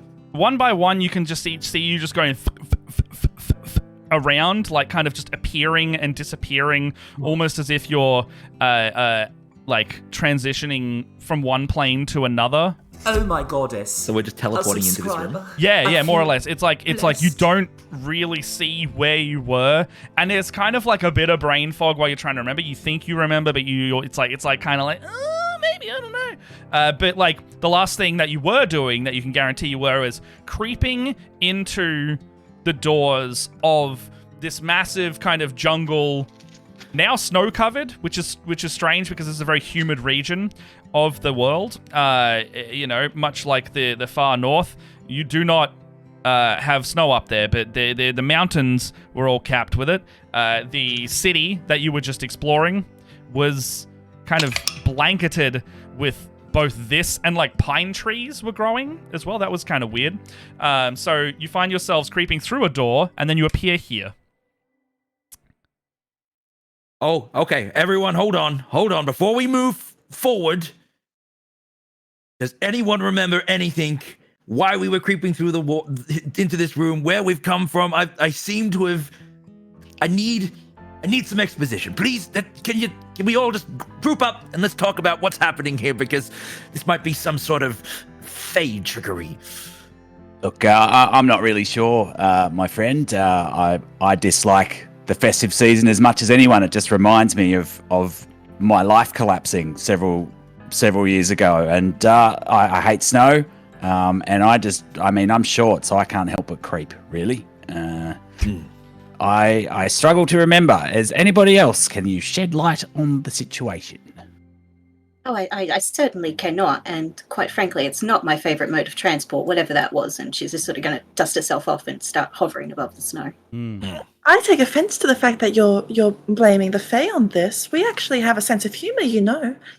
And also, it's very important that you remember that the holiday seasons, people sleep in, but justice never sleeps. We're here for a reason. I think you're right. I just had a bad run-in with an archfey once. I gave it my name, and then there was a whole rigmarole, and That sounds like a skill issue. I think you might be right there. Suddenly, you can kind of hear a large ringing out throughout this space. You then see, like, it looks like someone's done some, like, minor illusion or, like, arcane script, like, writing itself as it speaks out in almost a fashion akin to narration. And you see, it was a cold winter morning in the tomb of 9 gods. Deep within, though, a being at odds. And, like, this script is, like, animating as it comes up. But you know, maybe it is a Fae. I know they're the only ones who ever think that rhyming things is good or interesting or... So you're seeing this, just to be clear. There wasn't something in the eggnog I sculled earlier. Yeah, everybody's seeing this. This is quite real. We're all seeing this. We're all seeing this. I do take a moment to look at everyone and just take in what they look like. Do we want to describe what our characters look like to everyone, or is that something that we just want to kind of like make up in our minds? Feel free as we're kind of doing it, as you're having a back and forth.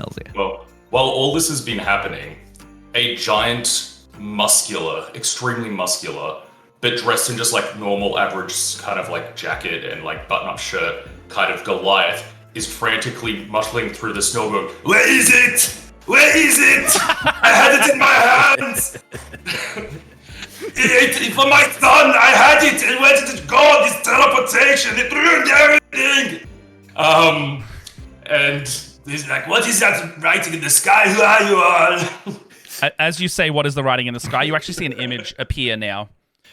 There is a long robed figure. It's kind of like a 2D static image, like almost like a carving on a wall, but they've embossed it with like magic glitter. And then you see them. They've got kind of long, crooked staff, as they appear in like a crown almost that juts up with like 4 big spires. And they appear right next to the text, almost like it was a new paragraph starting to appear. Come join us. We're trying to figure things out now. Whatever you're looking for, we can surely find it together. Has anybody seen a little figurine about this big? It is Red Artificer Man. I've been looking for him. Just point at the fairy. No. No. I'm going to got one of those for my daughter. I need the other one for my son.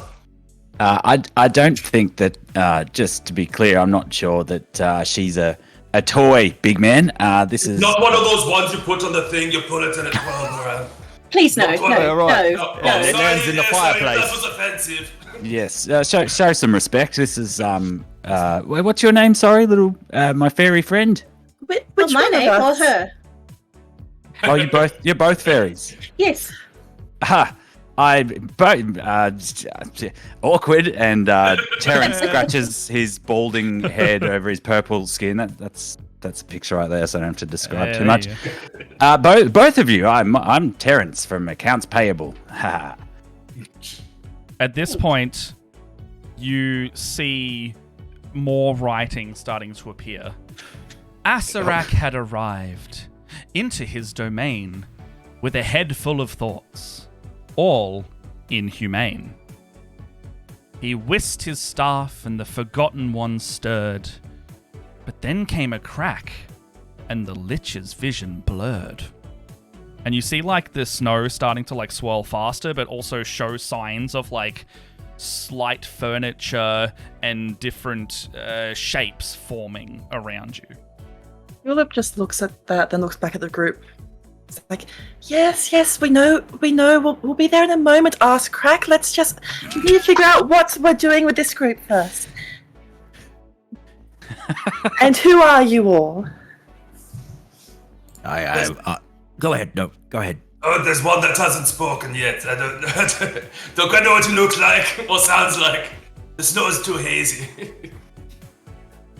Is RJ here? Is that RJ. Yeah, he's just very bewildered. He's looking around. Fuck is going on here? Who are you people? We're trying to figure that out. We don't know. Oh no, he's Cockney. I take offense to that. I was not born within range of the bell. I'm sorry, Chav then? Now that's just rude. I like her. At this point, you see like chairs starting to slowly form, like out of snow, and after it has this kind of imagery, the figure kind of like whips his staff down. It like opens up. You kind of see cracks form out of it, and then the paragraph then starts writing itself one again.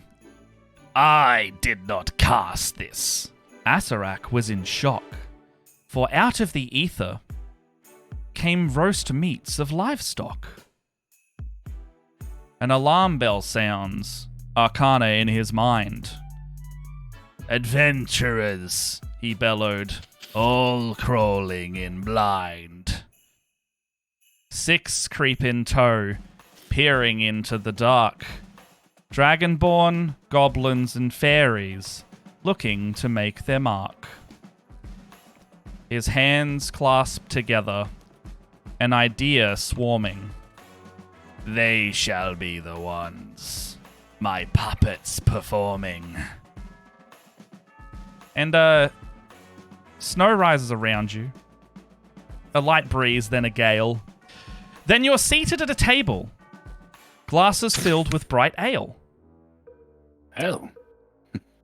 4 pillars in this chamber hold this roof aloft, each filled with liquids, below a valve and trough. The columns pattern and swirl, the liquids seem to wrap around. Onto the feast, until they hit the valve, which points to no bowl but ground. Artificial sunlight pours from no window above, onto the feast, in front of you, made meticulously with love. What would you like to do? I love that was in rhyme. We're gonna have to recount that for. I don't know about everyone. Well, I think that we you should be listening to my fun story about. No, that's right. What would you like some more clarification? I got there's a lovely feast below a window. Is that correct? So there's a giant table with a feast. I can bring up a little imagery. Let's see if this works without doing the stinger. Ooh. Oh, battle map coming up. It's misplaced.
I don't know what happened. Oh, I do know what happened, but like my mixer pretty much just completely killed Discord. If it's got like a faulty connector, the stream's still up. So yeah, no, I hello stream. I have worked it out. It is starting to work. We'll be back in a sec.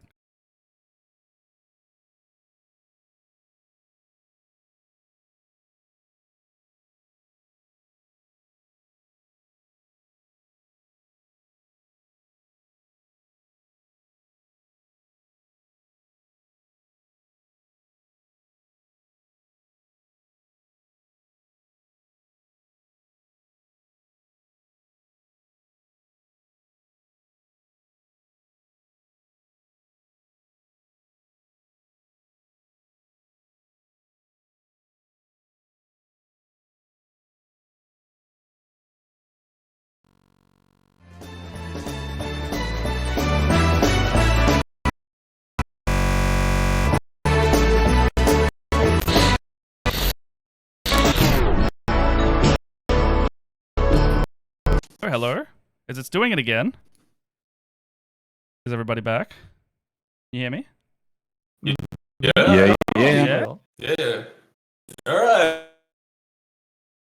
It's a little chuggy, but it's going. Yeah, it's on my end. It's going about 3 frames per second. isn't it? stuttering image. the Yeah, image is I'm watching this mixer like flash at me, and it's making me nervous. All right, let's.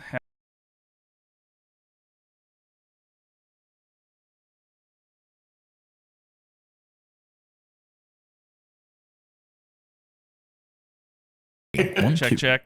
Apparently Yeah, I'm.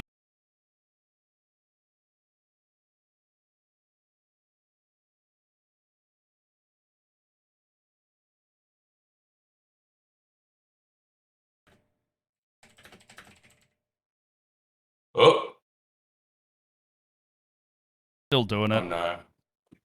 What's that?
Another sting, baby. Yeah, another stinger in the chat. Oh, guys, I'm sorry about that. The mixer decides to cut out the internet and Discord if it messes up, and it needed a full reboot. I had to like wait a bit. Okay. We've interrupted ourselves a lot. Yeah. Can everyone hear us? Just making sure everyone can hear us. It's not Quality laggy. check. The quality check. Let's do all these. It looks smooth on my browser, so hopefully that's good. Yeah, my Why browser not this looks better. Thank Yeah. you, everyone, for sticking with us through this. What? Dag, if you're messing with us, I think Dag's messing. he's messing with. I can Dag. see levels. Dag. The second I saw it, I was like, I believe everybody but him right now. And Dag. All right. From chat. There we go. Get outta here, Dag. Okay. All right, so back to non-ass crack D&D problems. So, okay, it sounded like we needed a general descriptor of the room as well. Yes. Okay. We need subtitles for your limericks. You are more or less in like a nice big banquet room like this. You can kind of see all around you. There are I've got it on the stream as well. Massive feast on these tables. There's also like sunlight that kind of comes out of nowhere, speckling down onto the table itself, and illuminating it seemingly from nowhere. There's no like daylight window or anything coming through. It looks like it's magically just appearing on the spot. It is illuminating a wonderful spread of roast meats, veggies, like just any food that you can imagine that you would want to eat during like a visiting family period is on this table. And it almost looks specifically crafted. Sorry? Oh, there's turkey, right? Big old turkey on there if you eat turkey and want turkey, yeah. How did they know? Just the black chili beans. Yeah, no, Mr. Dad's just like, oh my god, turkey is one of the best sources of lean protein! And pulls the full turkey off of the table and just starts chomping into it. All right. Is there anything else? So you straight up just start chomping into this stuff. Yeah, no, he sees that protein and he goes straight for it. Okay. One of my noted weaknesses. I see you there. What's everyone else doing right now? Pink's a little bit cynical. She's just kind of gonna sit back and watch for a minute. Yeah. So I look at you sit back and watch. Sorry. No, yeah. Miss Nan will look over to Tink and be like, you know, in these things, usually the food, there's something going on with it, and I think that they're betting us not eating the food, so if we eat the food, we're actually fine, I would say. I bet it is a switcheroo subversion of expectations. Yeah. Now, TM, Yes. question. If our character doesn't celebrate the holidays because they believe that they have a constant 24/7, 7 days a week, all-time duty to uphold the law and justice. Okay. Your favorite like service station food would be on display here. Like your favorite like chicken schnitzel snack sandwich is like your 4 and 20 jumbo sausage your 4 and roll. 20 jumbo pie, or you know your Mrs. Max, your premium range, like whatever your favorite is, there is sitting on the table, neatly wrapped in almost like a little gift basket, and it's being like, if it needs warming or needs to be heated, it's perpetually warm. So, a bag of bullets, perhaps? There need to be, well, yes, licorice bullets are on the table for you. Thank you, and Yes. some peas for my pea shooter. Yeah. So some. Thank you. You see, it says pre-mushed peas, and it's just peas, like regular bag of peas. Tulip starts wishing for bags of frozen peas. You start wishing for a bag of frozen peas. All right. Can you roll a religion check for me? I can do that. Yeah. Roll me a religion check. What is my religion? Nothing. Okay. Oh, nat 20. Nat 20. Oh, nice. Nat 20. Nice. All right. First roll of the day. First, First oh nat 20. yeah. Whoa. Bloody It's all downhill from here, baby. Yeah, really. Okay, so with your nat 20, you see. No, actually, the realm kind of reacts to you. You feel like there is some influence here. The thing that you do notice, though, that there is like much like it's you aren't in the Feywild, but much like the rules of the Feywild, there seems to be some kind of magic that's similar and afoot here, because you are exerting your personality and influence, right? And that's how stuff changes in the Fae. But here, it feels like you exert enough influence to make a bag of frozen peas appear on the table, but you feel an oppressive, bordering on tyrannical force overriding every other wish kind of in the vicinity as well. It's like there is a stronger force drowning out every other desire here. But you get your bag of peas.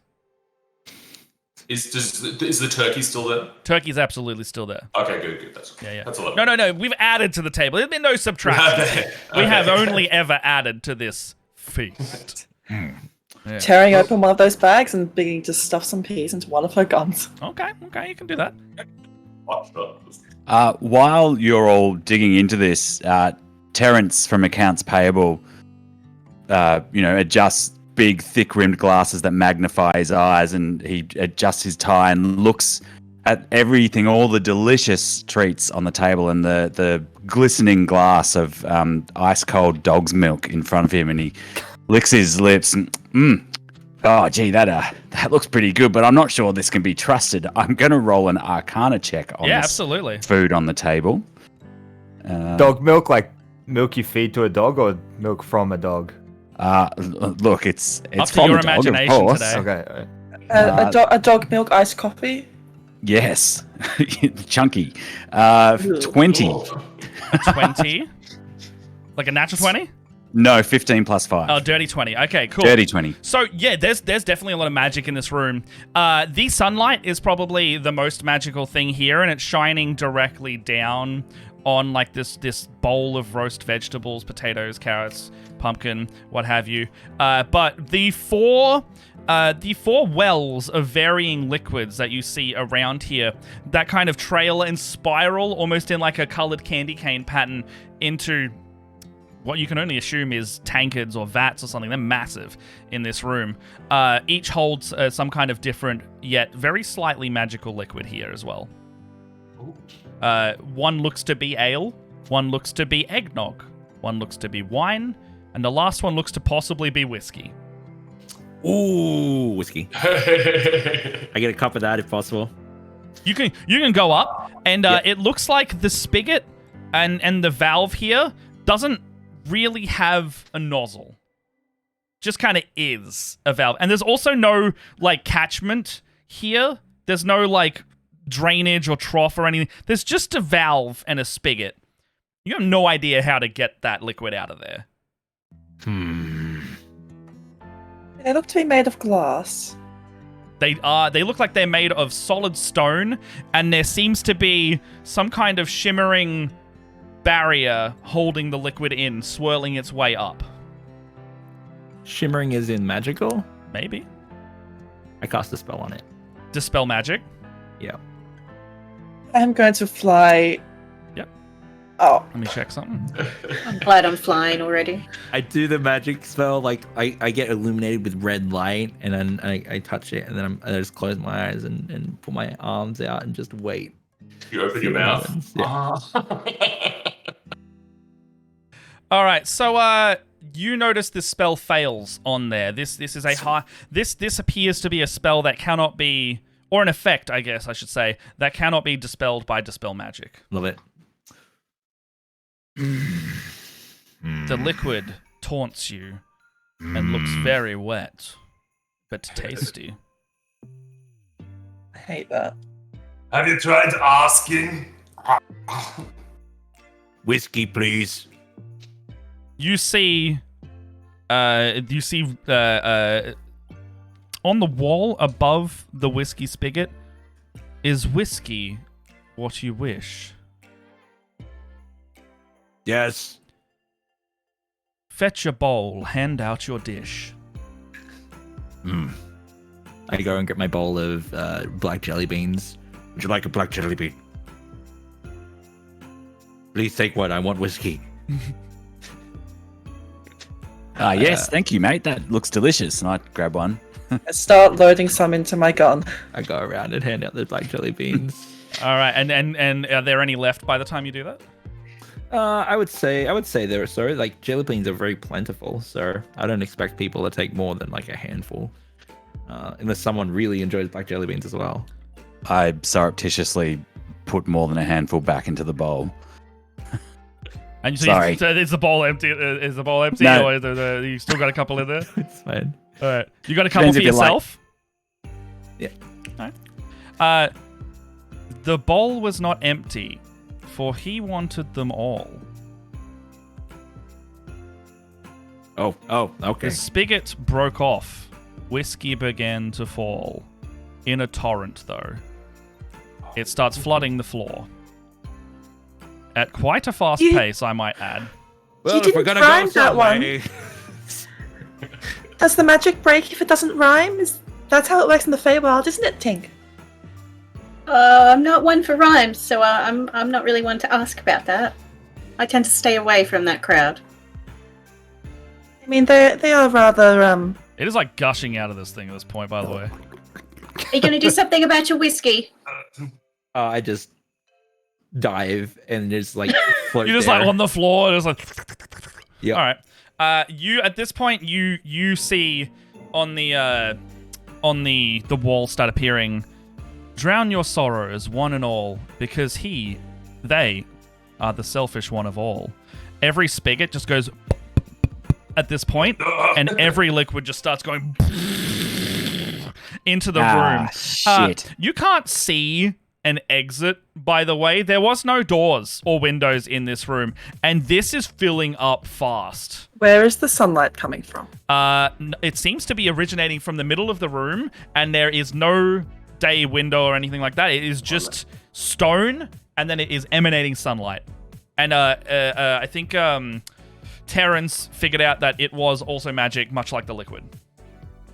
Yeah, well, that sunlight's magic, everybody. But I'm going to do this anyway, and maybe this will help. And I grab a turkey and try to stop the spigot from flowing. You want to jam the... so when the spigots have broken off. There are holes in the wall now, probably about 2 Turkey size? No, I'd say about 2 or 3 feet wide at this point, and they are like erupting water.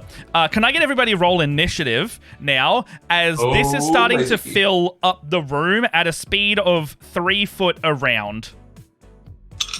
And how high is the ceiling? 12 feet. Oh god. Oh, I get actually no. advantage. So it's about 1 feet around. All right, so. Oh my god. I rolled a 1 then a 4 because it. All right, so Mr. Dad. Mr. Dad has a 7. 7. That's his initiative. X-ray. Aze? Is that how you say it? Aze? Ajay, yeah. Ajay. You got 17. Oh, nice. 17 Ajay. Tulip? 27. Ooh, that's 3 7 numbers so far. Saz. Tink, 20. sorry. Tink. 20. Missnan? That is a 7. You got 7 as well? I got a 7 as well. Yeah. Terrence, don't let me down, buddy. Is there a 7 or a 2 in your number? Sadly, no. It's an 11. 11. All right, so Tulip, you seize the initiative here. The room is filling very quickly at an alarming pace with 4 different liquids all coalescing into probably one mix you might not want to drink. What would you like to do? First off, does it seem like wherever it's coming from is emptying? You... Can you make a perception check as your action if you like? Because we are in encounter, technically. Yep, I can do that. Perception is 15. 15. You can actually see that there's like bubbles going up the thing, but the rate at which these should be emptying out are not going as fast as you think they should, which means the reservoir behind each one of those things is very large. You don't think that's going to be anytime soon if it is even filling up the room exactly to the specifications that the room is. So you think this room, what you can see is you think this room is going to flood. And it will flood to the height of the room and probably still have liquid left in each of those vats.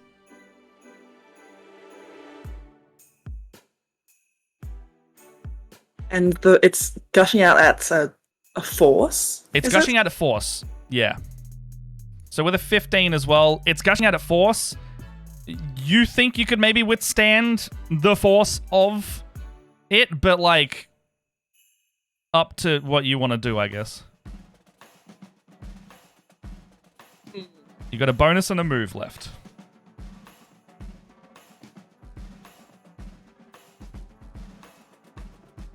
Boy,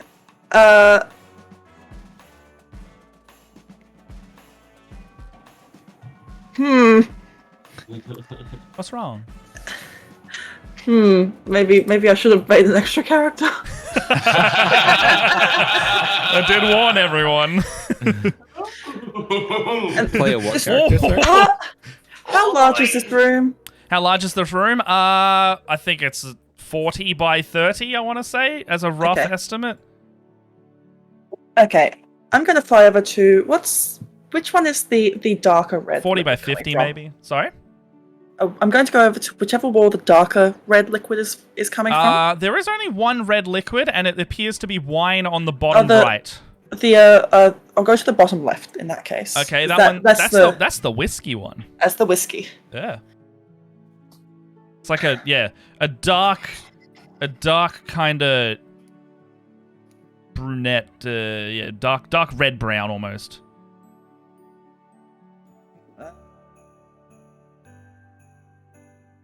I don't think I can action surge and then hold that action. No, because you can, because it only is prepare an action and it uses your reaction later. So yes, you can do that. Okay. In that case, I am going to grab one of those grenades. Oh, hell yes. Bonus action. I need to look up what you got. Turn the key. Okay. Who is standing below me at the moment? Everybody. Standing below you. Are you flying right now? I'm flying. Who's standing right next to the whiskey? It would be Dred's character. So Miss Nan's kind of like flopping and flailing in the whiskey below. Reaction. Miss Nan, you better move over to the other side of the room unless you would like to be sent sky high. I would not like that. So I wait. for where I'm going to hold my action until Miss Stan moves, and then I am going to shove or throw this grenade as far into this pipe as possible. Okay. So you want to shove it in there. Are you trying to find something for it to latch onto? As in like a little nook or something? Because when you reach in, you kind of wave your hand around to see if there's anything it can catch on. The walls are smooth. It was nice knowing you all.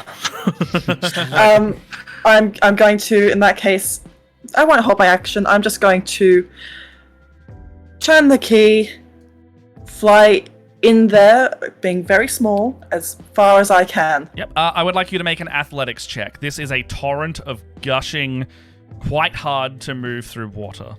Liquid. Okay, that is 17. 17. You get up there and you like start going like, maybe I can do this. Maybe I can do this. You're like die-harding it right now through whiskey. And then you feel like as you get to like a critical juncture point, it just shoots you back out. Your small size just goes. Is there, with that critical, is there like a junction in the pipe or something? It feels like you can feel it kind of turning. Yeah, you can feel it turning. Just with all my might, as I feel it turning, throwing it down. Oh, the grenade? Yes. Oh no. Okay. As throwing it down the pipe as I get shot back out. And this you're throwing a grenade into a river torrent basically. So what it's gonna do, physically, is gonna go straight back at you. It explodes in a matter of seconds. Uh-oh. Okay, so it's going to shoot back into the room with you and then explode in the room? All right, cool. Can you roll the effect of the grenade as you hit the wall? The grenade, without the pin, just goes ding, like near the feast on the table. And what's the effect of the grenade? Oh no. Each creature must make a DC 15 Dex saving throw. Okay, and what's the radius on that? Man, I didn't even need to try to kill the party. You guys did it They're gonna yourselves. kill themselves. Good idea. I'm sorry. It's 60 feet. Everyone in the room, please make that save. I'm so sorry. Yeah, like imagine chucking something dex into like a save? river of water, and then it just goes like straight away from you, because that's what happened. A deck save? But it couldn't have passed. It wouldn't have gone past me in the pipe. You are not the entire. Oh, okay. It's not. pipe. It's not. like a. Okay. It'd be a crawl space technically for a medium creature, but a small creature you could stand up in there. Okay. All right, going around. What everyone get? 22. 22. What's the DC? 15. 16. 17. 18. Oh, okay. All right. 21. Oh, okay. Did anyone fail there? I got an 11. Oh, wait, what no. favorite? Oh, no. 11. Okay, I'm what's sorry. One right next to the whiskey. okay? What's the effect of the grenade for? 8d6 fire damage. Oh my God! It's a fireball. Oh no! Oh, okay. Oh, is that also- half on a Oh, success? sorry. Oh, okay. No, everyone also needs to make a DC 15 con save. Oh, Why? Because it's fire damage, then thunder damage, and then also I have to roll on a chart of Wand of Wonder 3 times. Why did I let you do this? I don't know. It's a deck save and then a con save. A dex con and a is- con. My con is much You're better. level I got 11, a- right? Like this. Okay, sweet. So we might have to like just cut to another room of another bunch Oh, of okay. I got 26. On con. 27 for my con save. Maybe it will destroy the room as well. Okay. It might. It could entirely. Look, depending on what happens here, I'm happy to derail this entire thing. Is the Yeah, whiskey? 15. Why did I do this? John's like, why did I let you do this? Because it's fun. Yeah, I save on that con save as well. Okay. I got a 19. Is that a 15 19. again? Yeah, it's a 15 again. Anyone under 15? I am on a 15. 15 meets his 19. beats, so you're good. All right, cool. Is the whiskey Meets his flammable? beats. Oh The no! whiskey- Yes, Goodness I was sake. getting to that. I did want to get to that. The whiskey is sorry. alcohol Okay. and quite flammable. Brilliant. So, Hi, you everyone, now I'm have sorry. you now have a portable, not so portable. You have a jet of flame also in this room now. And it is just rocketing whiskey that is constantly catching fire. I'm going to say the 10 feet by 15 feet out from this... so the 10 feet by 15 feet out from the unfortunate spigot area is now completely on fire. And the other liquids are coalescing and taking the place to put out other fires that could be in the room. So I'm not going to completely make your So whole the- room go on fire. The fire damage is 34, Oh my gosh. and Okay, then that on a I success. love that. half on a success, and then thunder damage is All right. 25, half on a success, and then I guess I roll 3 times on a Wand of Wonder. What's happening? Bravo. Well,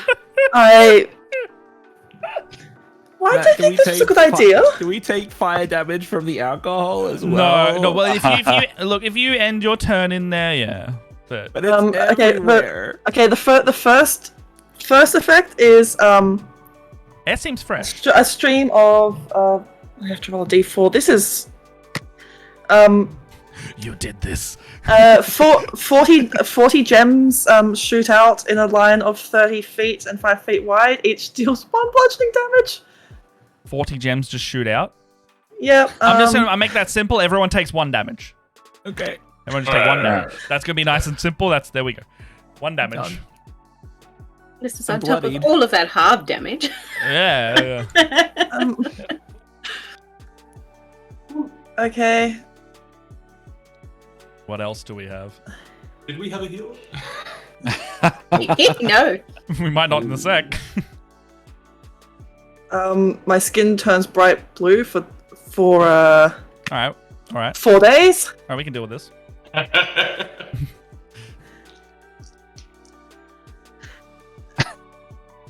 And then everything goes dark because darkness is cast. On the whole room, 60 feet?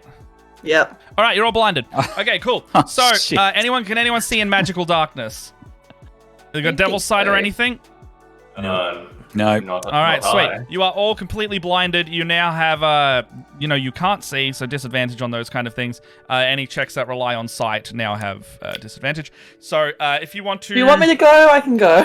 No, I'm just gonna Stay. I didn't think I needed a helper today, and I love it. Okay, that was the first person in initiative. All right. If anything, it's memorable. We'll remember this forever. The first person. Look, Matt, don't pretend you're not enjoying this. I'm loving this. Am I seeming like I'm hiding this right now? No. This is literally a DM's wet dream. This right is now. the players like Benny Hill themselves into their own deaths. This is a dream come true. All right. Happy Christmas. Oh, this is my present. Thank you all. So I don't play a lot of sorcerers, and when we DM, we throw a lot of rules out. But I need to see to cast spells, right? Not always. Fireball is a Okay. point with, like, some will just say a point within range, but if it's like a single target, yes, you need to see. I also know that someone has Dispel Magic, so, Darkness is a level 2 spell. Hint, hint.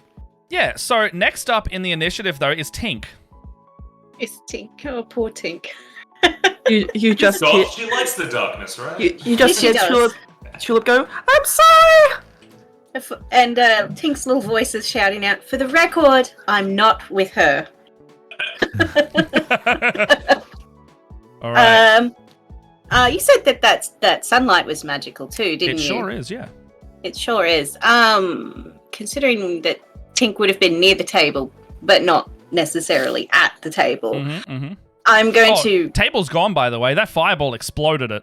Yep, that's probably gone. There's Yeah, but in that bits of direction thing- because that's where the sunlight was. Yes, yes. She would like to head forward until she hopefully finds that magical sunlight. Yes, actually, I will say that this is penetrating through the magical darkness because it is, it's basically canceling itself out. Oh. Yeah. Oh no, she's So got a you second can. one of those. So within about 5 feet of this thing, you can see this ray of sunlight still illuminating now nothing, but it is there. I would like to go towards the sunlight and hopefully finish my turn in there. Yeah, you can spot. You can actually spot through the liquid that's kind of like moving around because it hasn't filled up enough that it has like been ankle deep yet. So you can look down. You actually see a placard that seems to have been hidden under the table, and it simply says "Drown your sorrows." Does it want us to drown? It doesn't even rhyme. And we sort of see it. I could see it through the liquid. Yeah, you can kind of like, how like you can kind of move the liquid, it'll like recollect. You can kind of like brush it away every now and then to read it, and it'll say "Drown your sorrows." It's kind of like part of the stonework down here, like the wood has been molded into it. There's probably no way I could try to pull it up either. Probably not. No, for the sake No. of not wasting a check. Yeah. Don't No. worry about it. All right. For now, I think that Tink's best option is probably just to pull out her packed weapon and hover and wait and see what happens. All right. So you're just chilling. I'm just gonna chill for the moment. All right. There's not a lot she could do anyway. Ajay. While this is happening, RJ is just like standing over the bowl of all M&M's trail mix and just picking out the brown ones and eating them, and then a grenade like rolled into the room and he went, oh! And he's got evasion, so he took no fire damage at all. He just kind of Oh god. he grabbed the tablecloth and just draped it over himself and Nope. got I'm not knocked, here. took some thunder damage. Yeah. So and- Yeah, so to recap what you're seeing right now, a room is filling with 4 different liquids. One of those said liquids is basically a flamethrower right now, and a grenade exploded, ruining the entire feast and decorative measures on here. And then you found a placard that says "Drown your sorrows in the water." So it looks like this has been a bit of a setup. Yeah, he's gonna pull the tablecloth back over him. His ears are ringing from the thunder. He's blind, and he's lost his M&Ms. So he's gonna feel around. Is the eggnog tap and the ale tap relatively close to each other? So it's kind of picture like they're all in different corners of the room. So opposite the flame gout spigot is the ale spigot, and then about 35 feet across the room is the eggnog. Right. I mean, Yeah, they're all holes so in the wall now, I guess. Yeah. He's gonna like, there's a tankard like floating past. He's gonna grab it. It's absolutely. Like, and he's gonna walk over to the eggnog thing and half fill it up, and then walk over to the ale thing and then half fill it up, and just start drinking. And used to call this kegnog. You get a mix of kind of like all of them, and then they, like, you're trying your best to just to have like the nog and the beer, and you start having a drink. Yeah. All right. Anything else in your turn? He's gonna start playing beer pong. That's all. We have no table to play it on. All right. Oh no! Shouldn't have used the grenade, I guess. All right. Ruined Christmas. Okay, so next up we've got Mr. Terry. Oh gee. Oh jeez. Oh jeez. I can't see anything. I forgot it was dark as well. Yeah. I got a beverage here. I'm gonna stumble around, saving my beverage, even though like Terry was blown backwards and into the amassing liquid and raising liquid on the floor. Managed to stand up, squeeze out a bit of the liquid from my shirt and tie into the dog's milk too. But I stumbled through until hopefully, I think, hoping to stumble across the sunlight until I can see something. All right. So I don't know if I need to. You want to try and get to the center? Well, you know where the center of the room is, effectively. So Yeah. you're just trying to get over there? Yeah. Yeah, you can do that. So you get there. You can find the center of the room. There's a sunlight here. What would you like to do? Is it coming from a window? No, it's just it's like literally slab of rock. The ceiling is all the same. Right. Okay. Do I see this sign if I look around as well? You can see that when you get there, you can see Tink kind of like messing with it, and then you can read it as well. So you're in the same spaces together, I guess. All right. If you say so, sign. And I down my dog's milk, and then I scoop the liquid directly from the floor. And it doesn't look like there's anything else to do because I am a combat sorcerer and my spells are completely fucking useless. Oh, the subversion of You and me both. Yeah. I'm sorry, but I think that's me for now. All right. All right. Out of Mr. Dad and Mistrum. Oh, sorry. Do I feel anything from drinking the liquid? Or is what's your Constitution modifier? it's a +5. Yeah, you could drink that for a little bit longer before you can feel anything, if you want. All right. All right. Mistrum and Mr. Dad. What's the higher dex out of you two? Oh, definitely probably Mr. Dad. I have a -1, All right. I believe. Yeah, Mr. Dad. Yeah, it's all you. It's all you. It's all you. What you got for us? Well, Mr. Dad's was biting into a piece of turkey before this big fireball came and incinerated it in his hand. He's like, "Ah!" And he looks over, sees a fairy turn blue, and then magical darkness go into everything. He's like, "Oh no! I think I might have something that could work." And he pulls out a lantern of revealing, which is in one of the green items, the uncommon items. I don't know if it actually works, but he turns it on. It is a... Yeah. Sorry, yeah, go. No. So, Lantern of Revealing, is that the one that...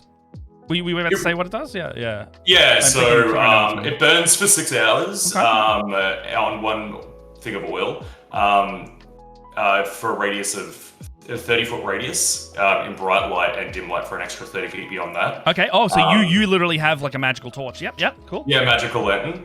Invisible creatures and objects are visible as long as they are in the lantern's bright light.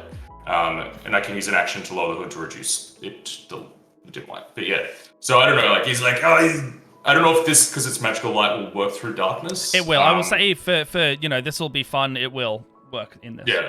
Yeah. And then he's like, maybe there's something invisible that can turn off the taps. And he kind of holds it up and scans the room. Looking. Lantern of Revealing. So does this reveal like invisible things, or like what nature of revealing is this? Think anything that is invisible. You find scrolled in, like, when if you were to clean off blood and there's clearly like a residue still there. When they do their forensics kind of stuff. Yeah. They You blacklight, and you can actually see someone scrawled like a last message on here. Oh, okay. So clearly someone's also died here before you. No, great. It is a death trap. The turkey was a lie. What does the message say? Heritage. It says 2 ways out. 2 ways out.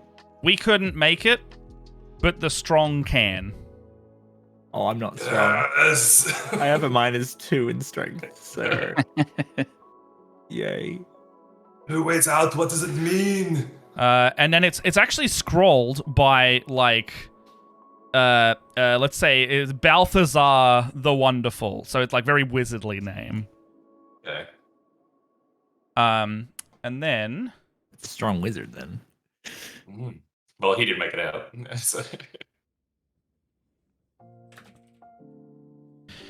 And then sorry, while I look this thing up, anything else you want to do? Is it written near any particular like opening? It's kind of near this bottom kind of quadrant. So front of the room, kind of front of the room, towards the flame spigot and the wine. As I say, the beer spigot. Oh, yeah. Oh, I see. Yeah. So kind of sorry, not bottom quadrant, like the front half of the room. Yeah, the front half. Yeah. So I guess as my movement, I'm going to move around the giant jet of flame coming from the whiskey hole, and move over to the beer hole, which was my nickname in college. And then go by the beer hole. Yeah. Guess where the beer goes. And then I just like beer goes in here. Yeah. And then I guess like move to that because it's close to where it was, and I'm like, yeah, and I guess that's my turn. I've done an action, and yeah. All right. So next up is Mistrum. Mistnan, sorry.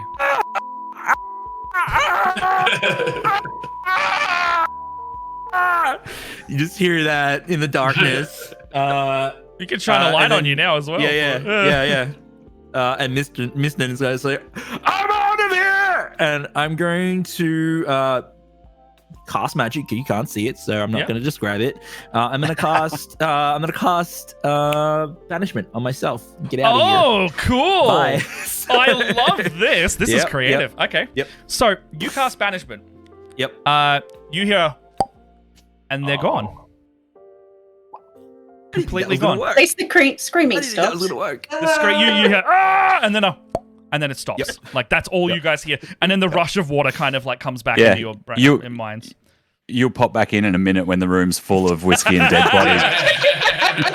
But yeah, banishment seems to have like sent him away. So, hold on. I didn't think that was gonna work. You go away for a minute and reappear. I go to my original plane of existence, and if I maintain concentration for a minute or however long it is, I'll go look it up. Aren't you incapped when you get there though? Like you become basically you're not incapped. Oh, no, you just go there. Yeah. So if I come from Eberron, I'll be hanging out in Eberron. I'll stop, drop, and roll out of the fire, and it's just like, good to know. All right, you banish. Okay. So anything else? Actually, no. I will come back to you because that's very fun and interesting. Yeah, cool. Back at the top of the round, Tulip. I wasn't To be honest, I didn't think it was gonna work. I was like, oh, this is gonna be like Ravenloft. I'm not allowed to. I gotta stay here now. Yeah. Nope, I'm out of here. Okay, very interesting. What do you think? Tulip. Is regretting my life choices a free action, or yes, at the very least, free. Yes, I would maybe if you contemplate, for 6 seconds, I'd count it as a bonus action, maybe. Is that a wisdom roll? Tink pointed out that there was the plaque, right? Yes.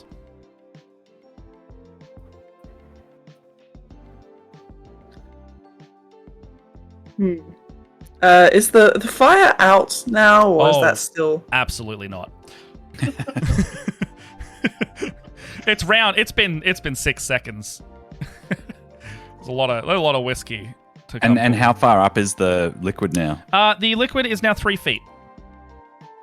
Oh god. It's my chin. Yep. I hope the little ones can swim. So next round, you will be swimming.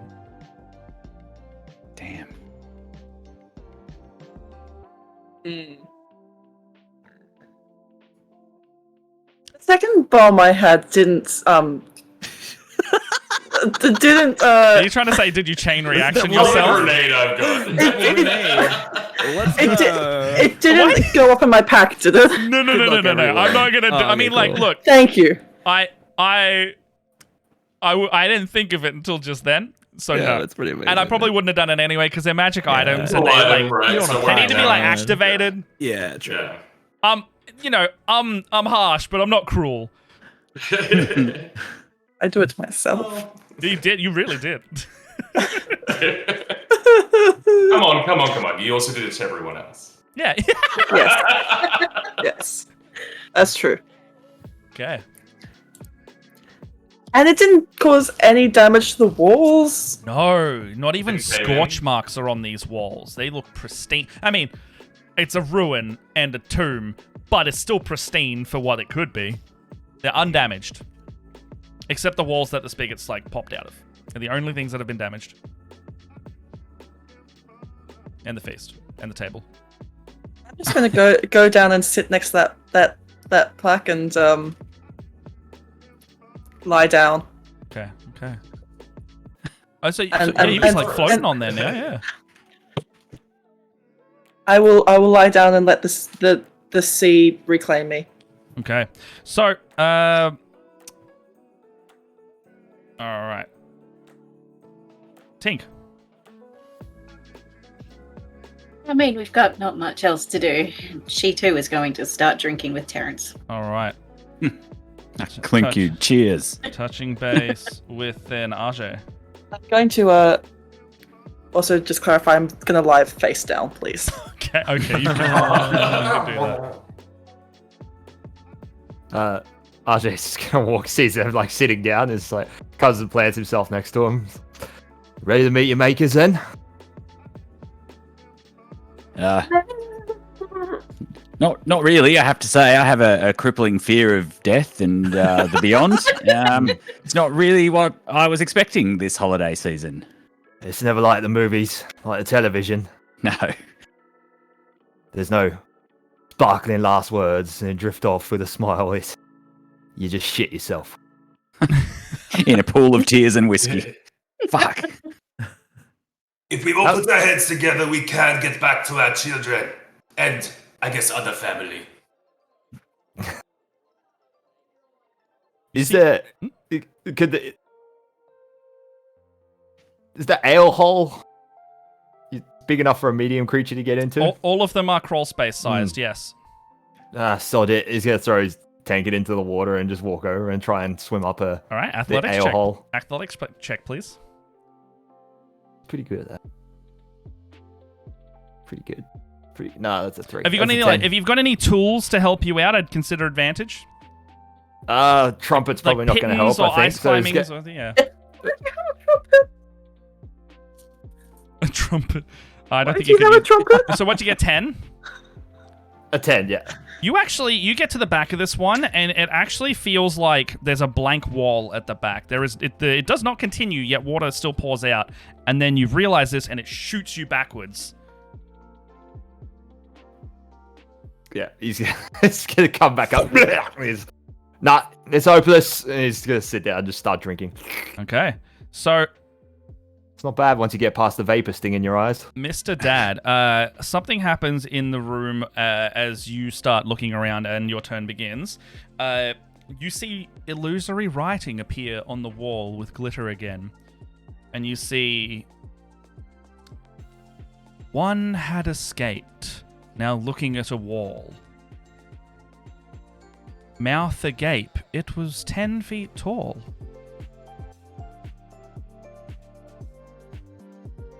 And then the writing just kind of like fades out. I don't know what that means.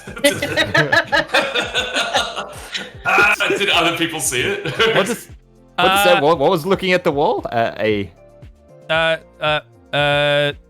Dred's character, Misnan. Ah. Oh yeah. Yeah. Oh, he may have escaped. So, which it was the ale one that Yeah, you've just tried ale, and then whiskey's on fire. Whiskey's on fire, but also was climbed up as well. Yeah. All right. And listen, they say there's 2 escapes, so I'm gonna try the nog. You want to go up there? Yeah, he braces. He's like, wait a minute. And he clicks his heels together, and turns out his boots have little wings on them. Oh, cool. And he like lifts up, and he's like, not only the fairies can fly. So you can fly, and you're propelling yourself up through this thing? Yeah, but also kind of like grabbing, like. I'll give you advantage on this. That's fun. Does it suddenly look like again. there's suddenly metal wires that look like they're holding you up? Yeah, he's doing like a Namor as well. Yeah. All right, yeah. Roll with advantage. Athletics check. Maybe. Let's have a look here. First one was a 2. Mm-hmm. Come on. Oh, 19 plus 9. Right, oh so my gosh! 28. You climb all the way out. You can see like, and you're getting in there, and you're going up Nog. Nog. I'm going up Nog. Okay. You find a rounded corner, and you go, oh, this is it, and then you kind of pop into it, and you are now like surrounded. I mean, you can't really see; it's full of Nog, but like it feels like you've made it into the vat itself. However, there is no air in here. What's your Constitution modifier? My con modifier is 8. You can plus 8. Yes. You can. Okay. I'm a barbarian. You can with last with the belt of giant strength. You're now considered drowning and suffocating. You can last a total of 8 rounds before you die. How long do I feel like until the vat will empty? It is not emptying. Okay. All right. There is a rush of liquid coming out of it. That's the interesting thing. The vat has not emptied a single drop. All right. All right. Is that my turn? Yeah. You've got a bonus, if you would like. Can I use my? I can't you really use my bonus to like look around or anything, or like feel around? I mean, can you see through Nog? I guess. Do you have Nog vision? Does the lantern reveal? Not in this, buddy. All right. All right, that's mine. Misnan. Goggles of Nog vision. Here we go. Let's see where I am. Okay, you're in a separate room entirely. You are actually not on. So, what was your home plane, Eberron? No, that was just that was just an example. What's your home plane? Let's say that it's Dragonlance. I'm in Dragonlance. You are not in Kryn.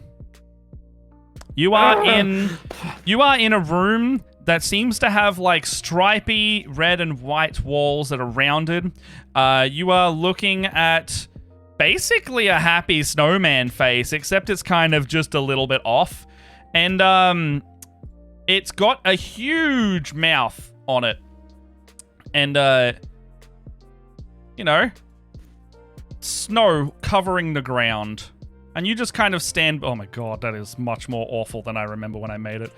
If you can see the stream. You're standing in front of this horrible looking contraption.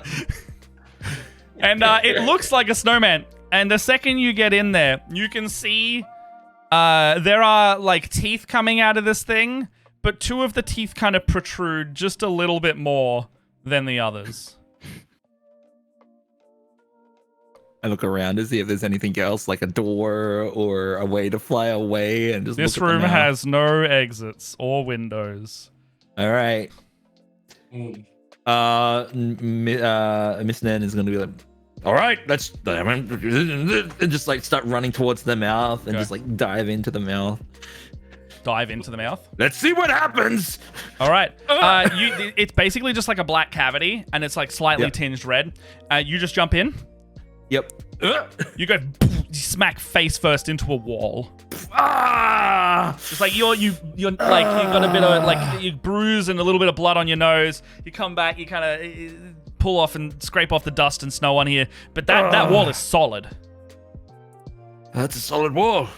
It's a very realistic painting. Okay, well, this room's not on fire, and better to have people with me than not to have people with me. I'm gonna drop concentration on banishment to go back to my original place. You do not unbanish.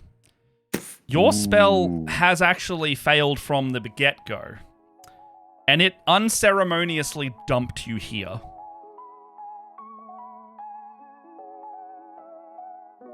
Well, it felt like it worked. The magic was concentrating, but then you undid it, and you're still in the same place.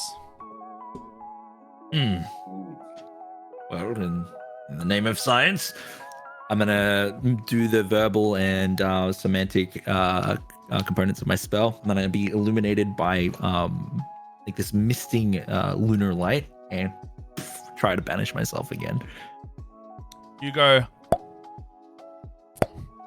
and appear in the same room. Ah! You are in the same room. He exclaims, his mouth full of hate. He exclaimed again to no abate. Anyway. It's just good not to be drowning and on fire. And I'm just gonna sit down, cross my legs, cross my arms, and just wait. All right. Just like think. Is there any like clues that I can see, or you can see 2 teeth protruding out, and they both kind of look like they could be pulled and mechanical. So they're off the wall. Off the wall. Okay, cool. The only ones, in fact, that are not part of the carving or anything. I'm gonna stare at them and just consider. All right, that'll be my turn. All right, I'm just gonna down 2 4th level spells. Worth it though. It's fine. I'm gonna figure this out, Matt. Well, I'm gonna figure it out. But this seems to be more of a every player for themselves kind of moment now, because it'll see like, let's see if anyone makes it to the end.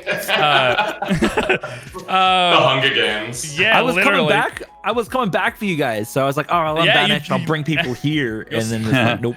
Your altruism failed this day. Yep. Okay. Good luck, guys. I'm actually going to say we're going to take maybe a short 10-minute break as we start the 3rd round. You will all be underwater when we get back. Because Miston was the last one in that initiative round. So, when we come back, we will continue this horrible, horrible thing I have created called the Holiday of Annihilation. Holiday of Annihilation. Yes. All right. It's giving me PTSD flashbacks. Yeah, you're getting them, Brendan. You're getting them. Because I was sitting here going like, man, maybe Brendan's gonna like have those like flashbacks and remember the solutions, but he hasn't done it yet. Yeah. Oh man. Okay. All right. Bye. We'll see you in a bit.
Ho ho ho ho ho.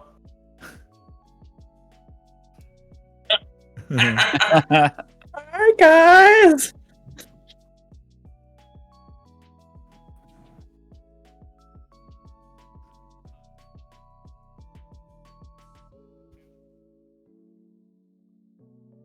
I'm Wiley. Frosty's gaping more. Yeah.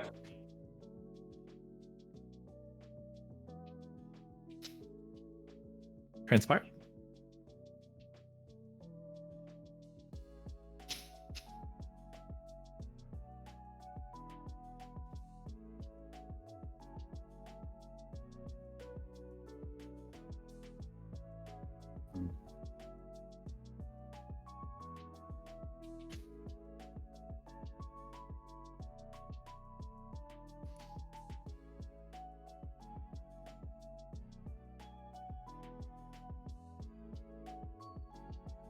She's just gonna start thinking to herself, no, I can't give up so easily. Justice never sleeps, and I shouldn't either. She'll try going through the pipe that was on fire, which is no longer on fire. I'm going to start moving as far up as possible. Yes. That's pinked around. Yep, Oh, I don't know why. It muted and unmuted my mic. Okay, so I was talking that whole time. Apparently it was muted. So, Oh no. we've come back. We're in the rooms. Dredd has found himself in the big mouth room. It is round 3. The water is 6 foot out of the 12 foot. And Tulip, you were just saying you want to try and swim, crawl up the thing because you found a divot earlier. Is that correct? yes. Okay, sweet. Sorry about that, everybody. I thought that had unmuted properly. All right, so that'd be an athletics check then. you want to try that. Need to get the big mouth room installed. Oh, thank you for the cheer. Yeah. Cheers. Cheers. Oh yeah. Cheers. Cheers. With a tattoo of Ooh. one of the spell wrought tattoos, Mm-hmm. storing control water. Can I, when I start swimming, redirect the flow up? Redirect the So that's- flow. Because that is something you can do with control water. You can Whiskey's mostly water. choose to flood, part water, redirect flow, or whirlpool. Redirect flow would be the key word I was looking for. Yeah, that's good. You can redirect the flow. I'm going to start swimming, realize I can't swim against it. Then the tattoo will disappear as the Oh, yeah. liquid starts to run back up the other way. Okay. Make an athletics check. It'll be significantly easier now. That will be good. So that's it would have been a nat 20, but I have a minus 1 on my athletics. So that's a 19. But it's still a nat 20 though, right? Yes. Nat 20. You pop in there, and you've basically created like a water, like, pocket chamber, anti-pocket thing, and you're just crawling with no problem at all in this bubble almost up the tunnel. You actually find that the corner that you find has, well, a second kind of ledge there. It looks like one kind of goes off at like an angle, and the other one, there's a second one on the left side that also goes at a 90-degree angle. It feels like most of the water is trying to rush from the one on the left. We'll go to the one that the water is not rushing from then. All right, you may do that. You find yourself looking as you emerge from this, I think it was whiskey in this one, and emerge from the whiskey, you're looking at a bit of a swirling kind of snowstorm ahead of you in the crawl space. We've seen the swirling snow before when there's been writing appearing out of nowhere, so I take that as a good sign. That means that, well, I'm not going to drown in whiskey. All right. What would you like to do? Would you like to call through? Or go up to it even? Yes. The second you touch it, you go and you feel like, it feels like you just like fell out of a tree onto soft snow, and you go as the dust kicks up, as you see Misnan hit the wall and go, ah, turning around to then meet your gaze. You! You good? I haven't drowned yet. I think the others might, though, which is not All right. great. I didn't get to tell them where I was going, but it's fine. Soaked Okay. head to toe in whiskey. Do they need a hand getting out of there, or?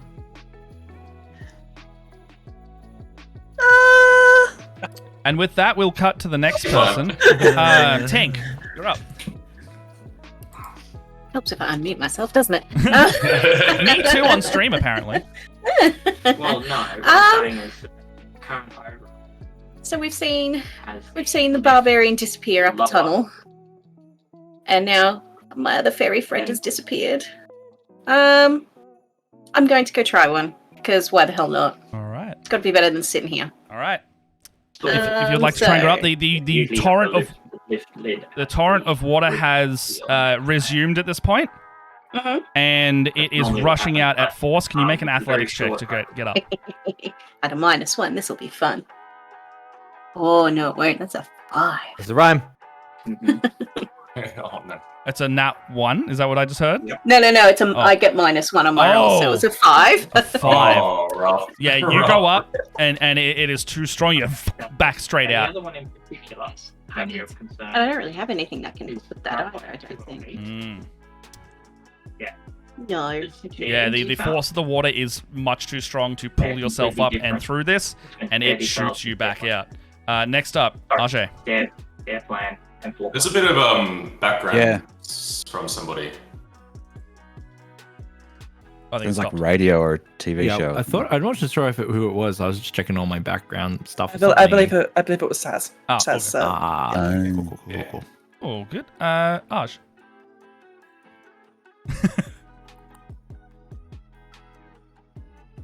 He's seeing the other two go under and not come back. Yes. He's like, So far, Mr. Dad and Tulip have not come back. poor sods must have drowned. Yeah, give Mr. Dad about 8 rounds, yeah. Yeah. Sod it. He's gonna drop his tank again and swim after him. Which one? Are you going after Mr. Dad? Yeah. Or, okay. Yeah. Make an athletics check.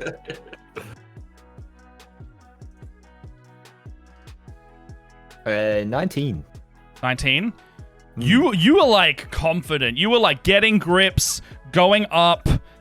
You slip right at that last crucial juncture. This goes up and kind of hooks left, and then you slip, and you are back in the room. You were like almost there. So confident you could have done that. Would have. And that's the eggnog one, right? Yeah. You as a free action you consume quite a lot of eggnog. Yeah. All right. Pretty good. Next, You go through the rebirthing ceremony at the end. next time we got Terrence. Terry's doggy paddling to keep himself alight, and Yep. here's the Ajay say, "They must have drowned," and I'm like, "Wait a minute, drown your sorrows." Whoa, hang on, maybe we're not meant to drink this. And I scoop it, have a scull of the whiskey anyway, and go, maybe we got to swim in. And I, first of all, am going to cast enhance ability, but I'm going to use the quicken. I'm going to use a quicken spell. A twin spell. So it's on me and my friend Tink, who I see gets spurted back out. I'm like, I think we could use a little bit of strength, Tink. I hope to see you on the other side if there is one. So Save me a drink.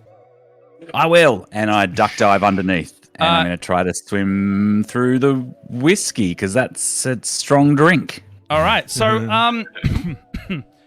as you cast this spell, will you cast enhance ability?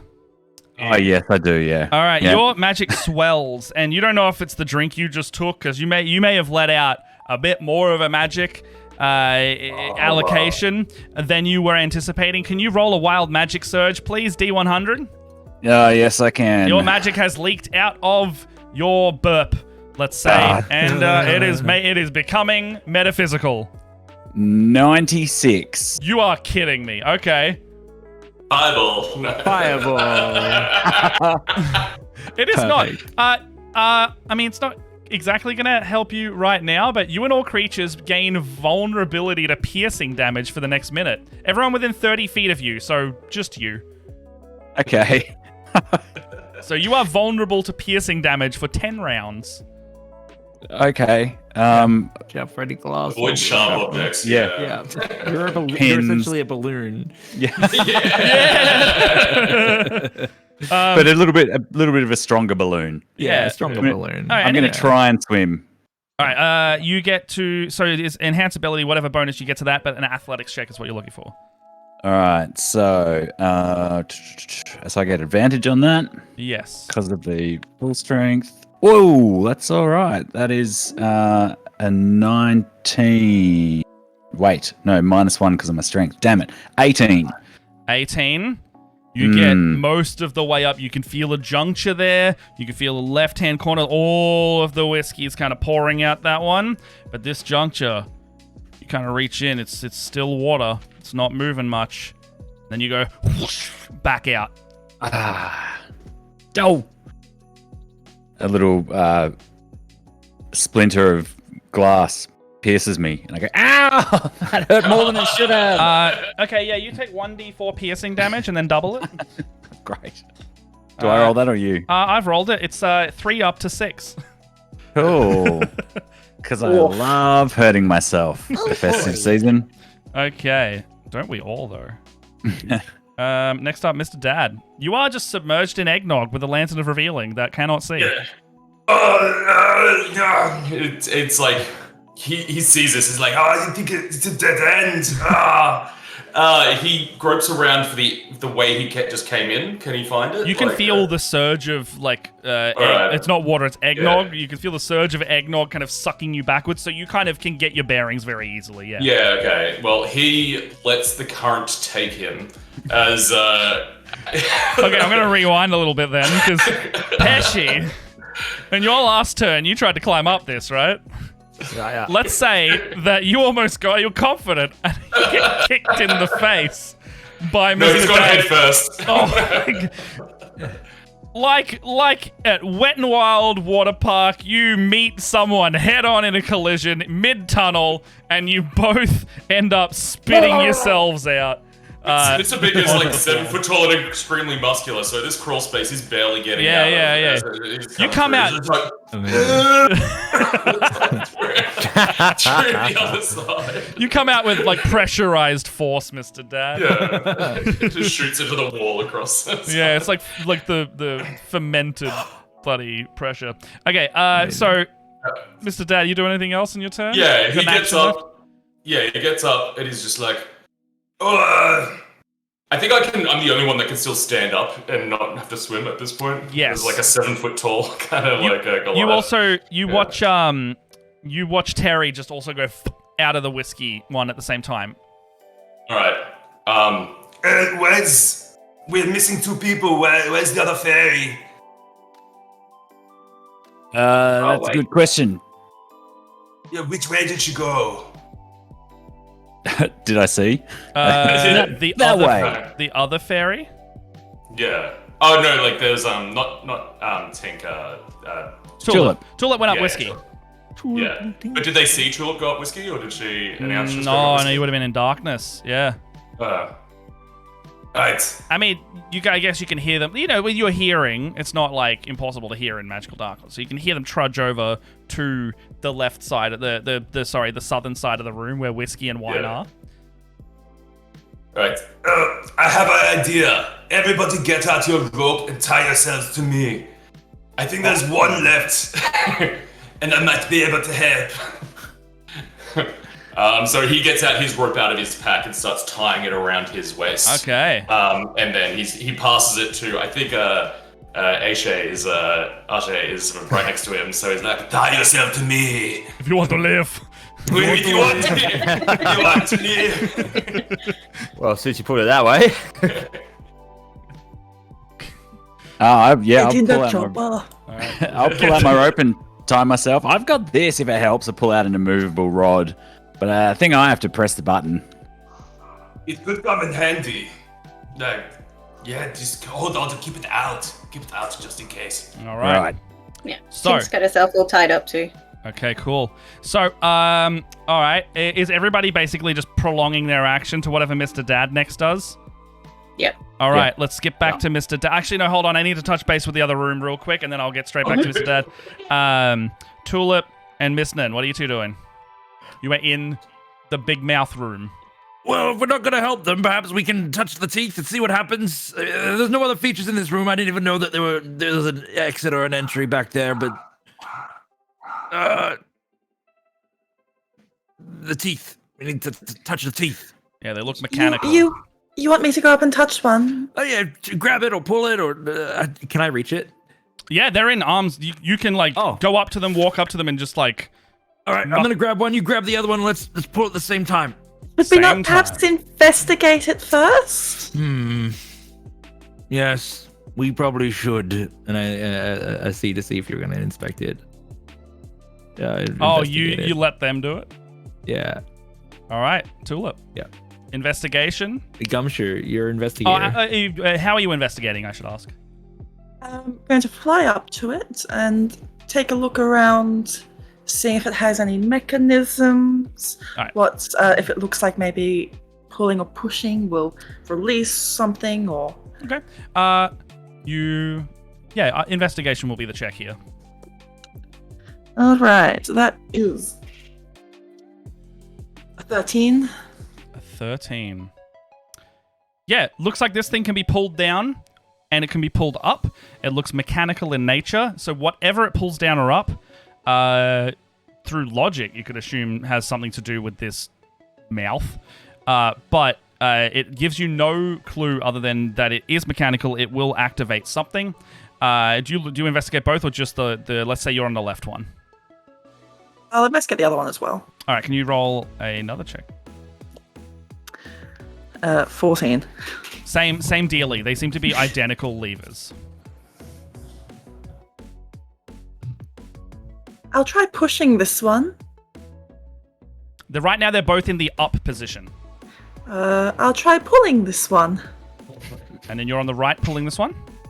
Yes. Should I do the other one, or do you think? See if this does anything first. If it doesn't, Okay. then we can. Okay. All right, Scarlet. Highs or lows? Brendan, shush. Brendan, highs or lows? I heard the sadism in his laugh. Highs or lows? High. Highs? Highs being like a good result, bad result? What you feeling? You just asked me what Yeah, I'm choosing. I'm just innocently asking you a question for no reason. It's alright, I'll choose for you. Yeah. It is highs. Just pull the fucking trigger, Piglet. It is highs. You see a big tongue go bleh out of the mouth. And it looks like the cavity is slightly deeper.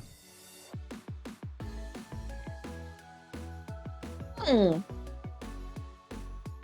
opened his gullet. Should we Big go in tongue, there? like a big, soft, squishy red carpet. This thing is flesh. Just kind of comes out. Well, Mr. Misnan. Misnan. Have you ever considered yourself a fan of Vor? Because now's your chance. At this point, it looks like it's almost like moving a little bit into a smile.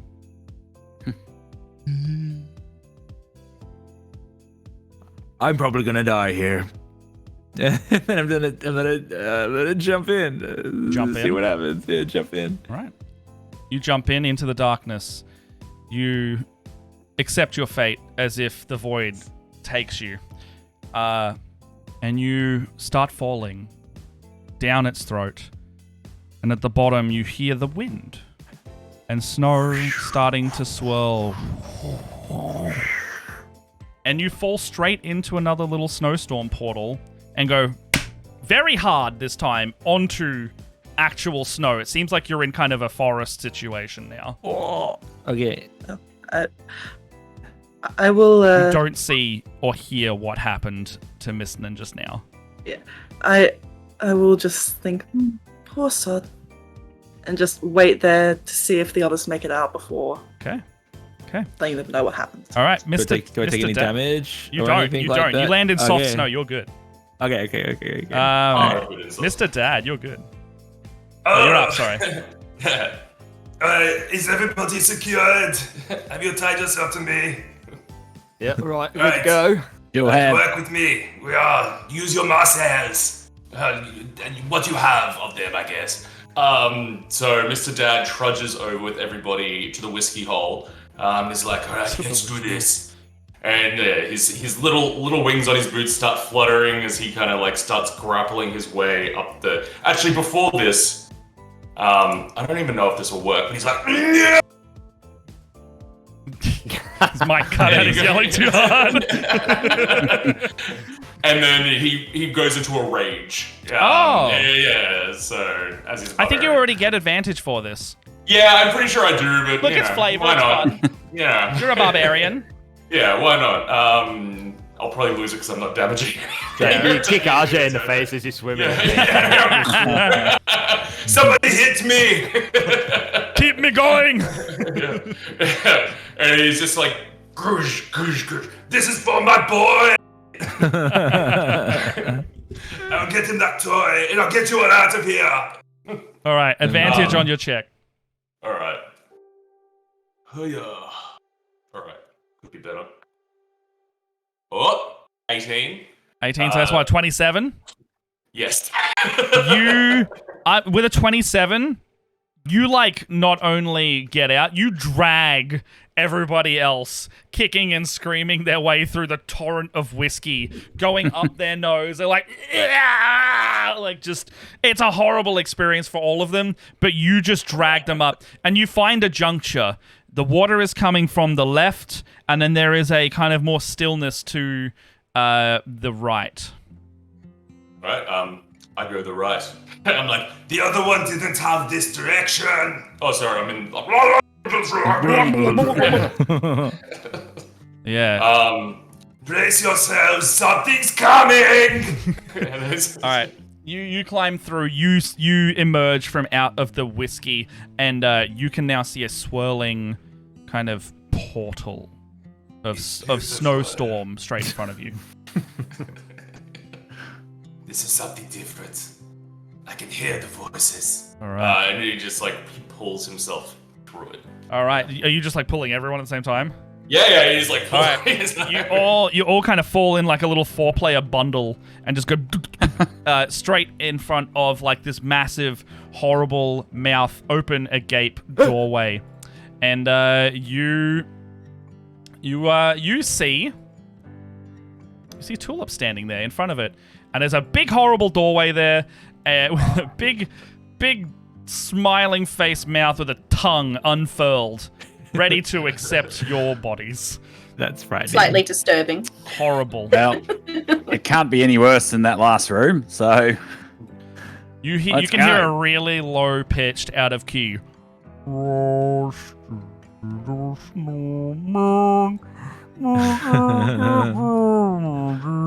like, and it just slowly starts kind of playing melodically. Well, What's I everybody else don't doing? know. I don't know where Miss Nan went. He went down the tongue, down the gullet, throat, got eaten. It doesn't look like there's any other way out, though.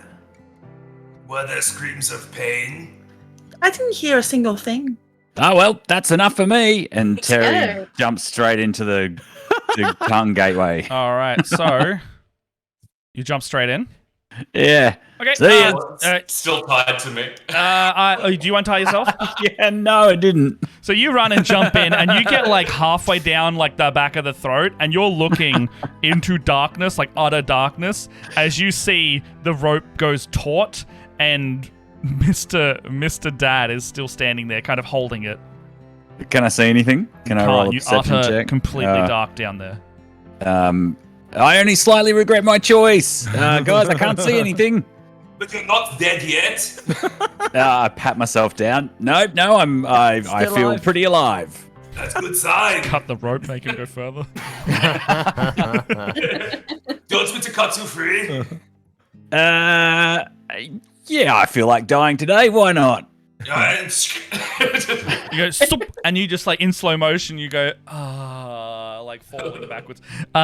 You see the snowstorm approaching you very quickly. You fall through, land in a fresh pile of snow. As you can see, Mistnan is now talking to like two kind of creatures in like green outfits. They've got little like green pointed hats with a snowball on the back of them, and they're kind of hunched over like this, and they've got like a green hood on, and they kind of like look like elves, but like if the elves had like really long sharp chins and like larger than average mouths. I hate that. All the big mouths. So many big mouths today. Yeah. You gotta eat all that wine. Everything's like scaled for that room. Yeah. All right, is that my... What are we talking about? You have actually met Pip and Plop. Pip and Plop. And they call themselves Asarak's Little Helpers. Asarak's Little Helpers. Ass-Crack's Little Helpers. Yeah. Ass-Crack's Little Helpers. Pip and Plop. Ass-Crack's Little Helpers. Okay. Oh, man, I didn't even think of that with the pun there. Pip You and went Plop, there. Asarak's Little Helpers. You can see them going, well, I don't know. Maybe we can help you out of the forest, but we've been stuck here for years. But your names are Pip and Plop. Yeah. And you're a Cyrax Little Helpers. Do you understand the optics on that name? Yeah, it's a bit of a negative connotation, I swear. But we've just been here so long that, if you appease him, you can just kind of live forever in here. There's like a time thing going on. How do you appease him? Well, sometimes you gotta meet people in here and then help them get to where they need to go. Do you need to go somewhere? Do you need to cross the road or something? No. Well, we can't really leave anymore. If you want to help us out, that would be great. However, let's do that. Let's help you get to where you need to go, so that I can get out of here. Okay. Well, last time we tried to help people out, we went down the. Terry. We went down. Terry, come over here. Oh yeah, This is Pip and Plop. Hey, Pip and Plop. They're Cyrax Little Helpers. Of course they are. Yes, no need to repeat the conversation. I did just hear everything you just said. Call Terry them from accounting. Call them the Dingleberry twins if you payable. really need to. Miss Nuno, I think the others are just behind me. Oh, good. Well, okay. So we may as well all wait, right? Oh, yeah. Oh, you got more friends? Yeah, we got more friends. Well, we don't want to keep anyone waiting, so I guess we can do that. Hey, well, wait. Did they say they're going to follow you down? It's pretty intimidating jumping into a mouth of a giant creature that's singing a song. Wait, did that creature just poop us? No. Well, we just pooped? I never really thought about that. We kind of feed that all the garbage. Yeah, what? Huh. It's the garbage chute. Did you come from the garbage chute? That's not supposed to open like that. Oh, well. It's supposed to. It just goes nowhere. Everything goes in. It's like a black hole in there. But it comes here. This is where we ended I don't up. know what you did in there, but you were supposed to. Well, I hope your friends are okay. Meanwhile, you see him go, "Ugh," and the tongue folds back in and rolls back up, and then the levers go. What? We did get pooped. We did get pooped. Yeah. I did not mean to design it like that, but I guess you did. Yep. Oh, what just happened?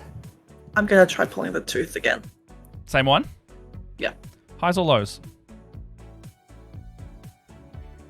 Lows, I guess. Lows? We went highs last time. Okay. Highs. You always go highs with Matt. You don't roll bad. Matt rolls a bad. You right. Actually, that's the best. That's the best hack. I have an uncanny ability to roll high or natural 20s. Yeah. So your odds are almost in your favor if you're rolling with me. Because I'll get Matt 20s. The Matt 20 is real. Yeah. Oh, Matt sweet. 20. Yeah. No, it's You jump on that marketing. Literally a thing though. That's a Matt 20. As a pro DM, my players hate me. So Scott's like, yep. Narrate to me my demise. Yes. So you see him go, and you see the mouth go, boom, like almost like at a very frightening speed. It now opens. There is no tongue, but all you see is a black void, and it goes. Oh, and you hear Frosty the Snowman, and then like it starts singing now. Its mouth is not moving. You hear this horrible off-key tune, but you feel like it is giving you the big suck. It's drawing you in with force. Can everybody in the room make a dexterity save, please? This thing has powerful lungs. Oh wait. And I have a powerful bomb, so You have a powerful bomb. 17. 24. DC 15. 16. What anyone under 15? All right, you keep your footing. You see this thing go, and start going, jingle bells, jingle, and it starts singing a different tune. It feels like gravity is starting to like go towards it at this point, and you feel the room kind of tilting as it opens its mouth ever wider, and I need you to make that save once again, but it feels like it is more intense. Oh no. Does anybody who had that rod? I'll give everyone a round to do anything like as an action or something, like if you want. I'll go in initiative order. So, Tulip. Taking out that other grenade. Oh, yeah? Because it worked so well the first time. All right. Yes. Throw that bad boy in. Bonus action, pulling the pin. Action, throwing it as far down the gullet as possible, because I can throw it up to 120 feet. Go. You throw it. You see this thing. Can you roll the effect for me? Like, just so I know what it would do? Misnan and I are standing at the other end looking up going, what? That's so weird how this works. It sounds like all through the cavern you hear like a festive tune. It's really nice. And then you hear Pip and Plot go, oh, he's singing. Oh, how nice. Would you like me to roll the d6s and then the three effects? Not just the effect, yeah. Just the effect? Whatever weird effect thing that it would do. Yeah, no damage or anything needed. Okay, back to the Wand of Wonder. What color does it turn you this turn? So it's going to have three effects. Yep. The first one is you enlarge the target as if you had cast Enlarge Reduce. You enlarge the target? If the target can't be affected by that spell, or if you didn't target a creature, you become the target. Oh, okay. So I will leave that up to you whether you want. No, it affects it. You see the mouth. You see the mouth grow one size category larger. This is much, much larger now. Can I choose to reduce it? Oh yeah, it'll go smaller then. It'll go smaller. Oh, actually, no, highs or lows for me. Let's leave this up to the. Fine, highs, and I want to see this trick not work this time. Now I'm just letting you. Yeah. All right. Lows. Matt, no! Matt 20! I told you that it would happen. Murphy's Law. Murphy's Law. All right, lows. It grows bigger. Okay, so... Second effect is going to be... Gust of Wind. Oh. Which way does it go? Outward or inward?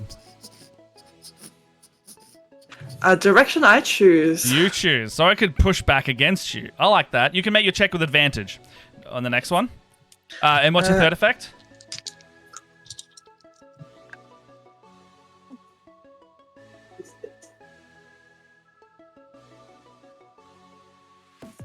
That's a 79. You know what that means? It means I'm viable. Oh. All right. So an eruption occurs at the center of the mouth as it grows ever larger. The DC for this dexterity save has significantly increased. However, I am going to. I did throw it as far down the gullet as possible. Yeah. The thing is, the second it hits that flat surface of the wall, it explodes. It does not even go in the gullet. It goes on it, and then you see like the fireball only come out of half of it, and it's like the other side of it doesn't exist. The whole thing grows larger. A gust of wind erupts out of it. You can all have advantage on your check because of this, but the DC has increased again. And we all make a dex save. Except for me and Terry, right? Yeah, except for you two. You guys are good. Yeah. We're just chilling. Yeah, you're with just Flip chilling. and Plop. Yeah. Oh, you guys, your friends are taking a little while. Where are they? Yeah. Maybe. Well, we can go down the happy slide if you want. Where does the happy slide lead exactly? We don't know. We've never been able to go down it. I mean, I jumped into the mouth not knowing where it was going to go. Going down a happy slide is probably not going to be a far cry from that. Yeah, what do you say, Terry? I mean, it's better than drowning in whiskey. Yeah. Unless this works, and I'm gonna cast Banish on me and Terry. And you just appear in this. Oh no! You appear in that room. You appear in that fucking room, guys. Oh, You appear. Make a deck save. You appear in the trash compactor room. The big mouth, the big sun. You see a fireball emanating half out of a darkness room. And you start getting sucked in as the room is tilting with gravity as this is trying to draw you in ever further. You are out, guys. You are out. What is happening? And you need to make a deck save. Thank you so much. Another grenade. Why are we throwing grenades in confined spaces? God, I can't believe It wasn't me. I want to die. And then we cut back to the room with the other two, and they're just like, I guess they didn't want to go down the happy slide. All right. Sorry, Make Terry. your saves, guys. Sorry. I rolled a 17. Advantage though, because gust of wind. Noise. Oh. Yeah. I rolled it. Okay, 17. 22. 22. 17. So we all had advantage? Everyone's got advantage. Yeah. Oh, okay. I rolled a 10. In that case. Oh, much Who better. got under 20? I got a 10. I got a -1, Dix. I got 20. My Meets first it- one was a nat 1, and my second one was a 17. Meets- I rolled 2 Meets 11s. his beats. Plus 3, yeah. Under 20, hands up. Good. Oh, 24. 24 is good. 3. You guys shouldn't have come in this room. I didn't know we were coming back here, Matt. I wouldn't have made that choice. That's I would have made fair. the optimal choice. But it's random. Everything's random. Actually, the banishment wasn't random. It's true. The banishment in which You had this 2 happened. instances where it's gotten the same result now. so- Yeah. 3 even, actually. This is your fault. Yeah. Okay, so, okay. I'll give you both I'll give you 3 1 reaction each to prevent something right now. But just know you are free falling into both a fireball and an open mouth that does not have the big tongue coming out of it. It looks like there is nothing beyond it. The fireball does not exist beyond it, and it has grown larger since you have left this room. There is a giant man in the... Do I take any damage from the failed save? There is no damage here. 1, 2, 3. Remember, Tink is still tied to me. Tank I is am. tied to you? Yeah. Tink is still tied to me. Like the rope pulls taut, you are holding Tink.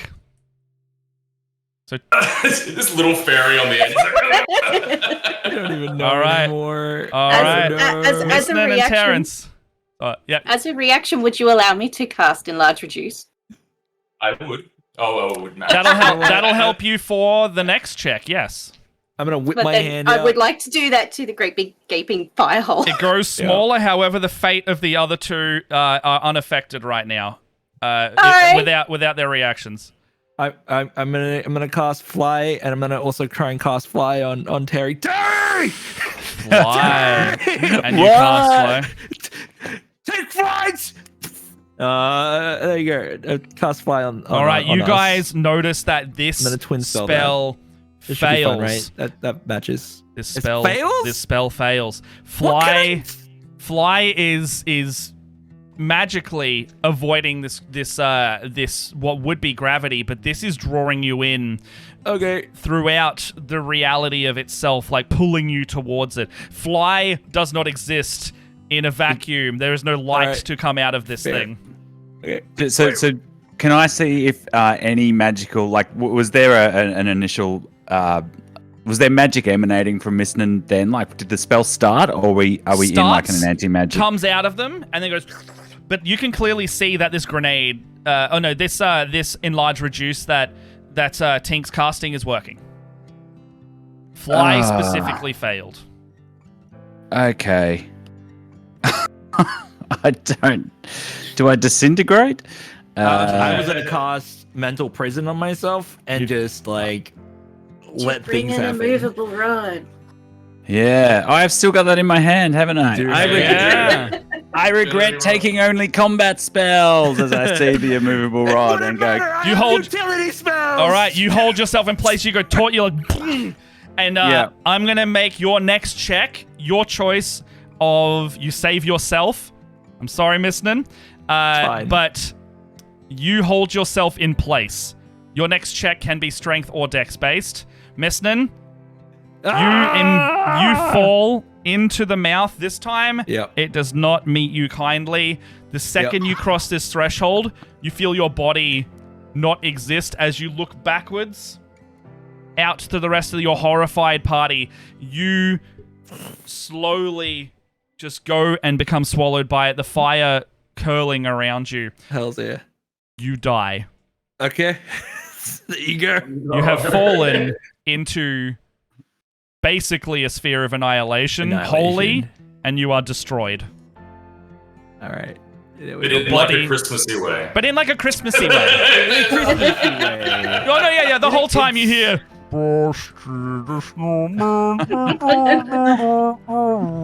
He got sent to Wamhalla. Yeah. Terry screams out. In slow motion and all that. Yeah. So, Amazing. With that, everyone needs to make one more save. Terry can make theirs with strength or dex. There is a gust of wind giving you advantage, and it has been reduced, therefore making the check easier. Do we have some? Are we able to do a thing before we? Very quickly, yes. Could I quickly go up to the movable rod and latch onto it as well? With Yes, you Terry? can. Yes, you can. And come with me, brother. I latch onto it and put my arm around him. Okay, yeah, you sure can. I am still holding onto the tooth. You're holding onto the tooth. Okay, you can make a strength as well. I did not realize you're holding onto the tooth that much still. You can choose between athletics or strength save or dexterity save. I'll say with dex, thanks. Okay.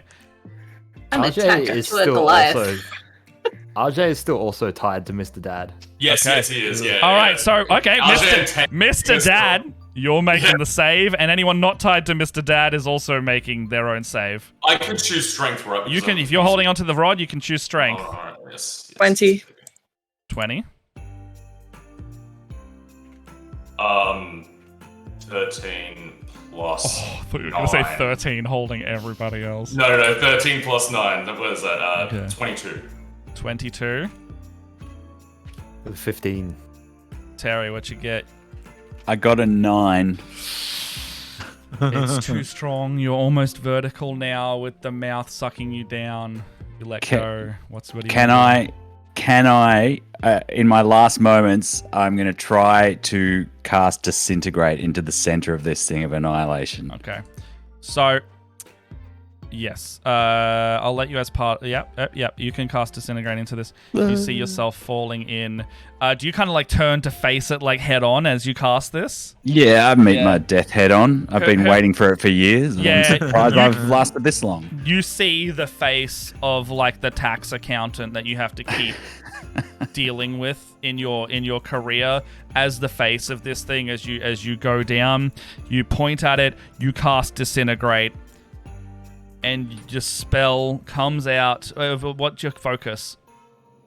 It's a magical abacus. Okay. Nice. Yeah, I'm just madly going. 1, 2, 3, 4. Carry the 1. Ah! All right. So swallowing up, you are engulfed by this whole thing.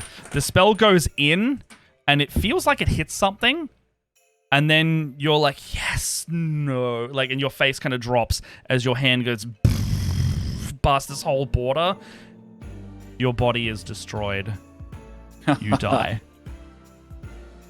You feel... I regret everything. We cut to the Pip and Plop in the other room going, well, the other two that were, well...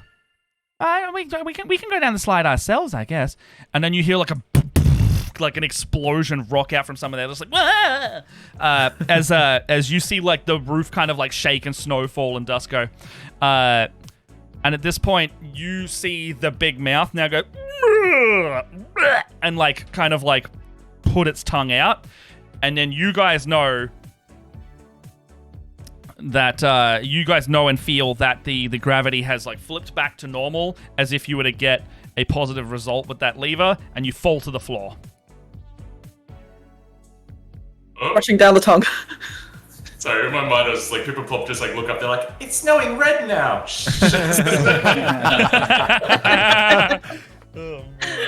Why does it smell like bacon? So the gravity's back to normal. I'm going down the pond right now. I guess this rod is mine now.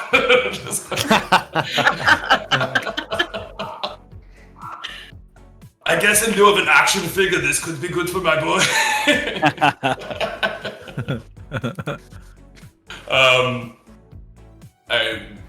So the tongue's back out. Yeah. And Tulip's on the move. Let's go, like before it becomes the other mouth again. And Mr. Man Mr. Dad, sorry, just like hoofs it into the hole, into the mouth. Everyone's still tied to him, probably. Yeah. Flying to keep up. Wait, I thought we were trying to stay out of this thing. You drop down into the void here, and you see the snowstorm twirling. You drop into the next room and see these two little elves just kind of talking. Oh, hey guys, hey, welcome to, I guess, well, we call it the never-ending fun, because you're gonna probably help us here. We just got some word that people are gonna be joining us soon. Is that you guys? Is you the new hires? I don't think so. We don't know where we are. We don't know how we got here. We're getting paid? Yeah, is the money? Who would have helped with that? Well, I guess. Our two casters. Yeah. No, Terry is in accounting. We Oh, could've yeah, helped he with would've. the payment of things. Yeah. When did you see the other two that came through the hole before? Where did they go? They're not here? Well, they there was a like a mage guy and another like mage, and they said like let's try it again, and they disappeared.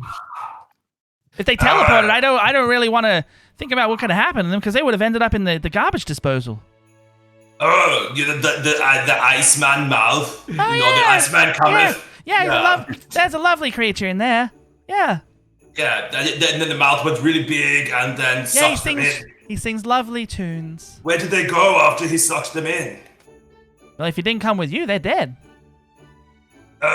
Why didn't you warn them not to teleport? Well, I thought they knew by now. Well, rest in peace, brothers. This isn't the first floor of the whole. This isn't the first floor of the whole tomb. I thought they would have teleported or something by this point. We had. Oh well. How do we get out of here?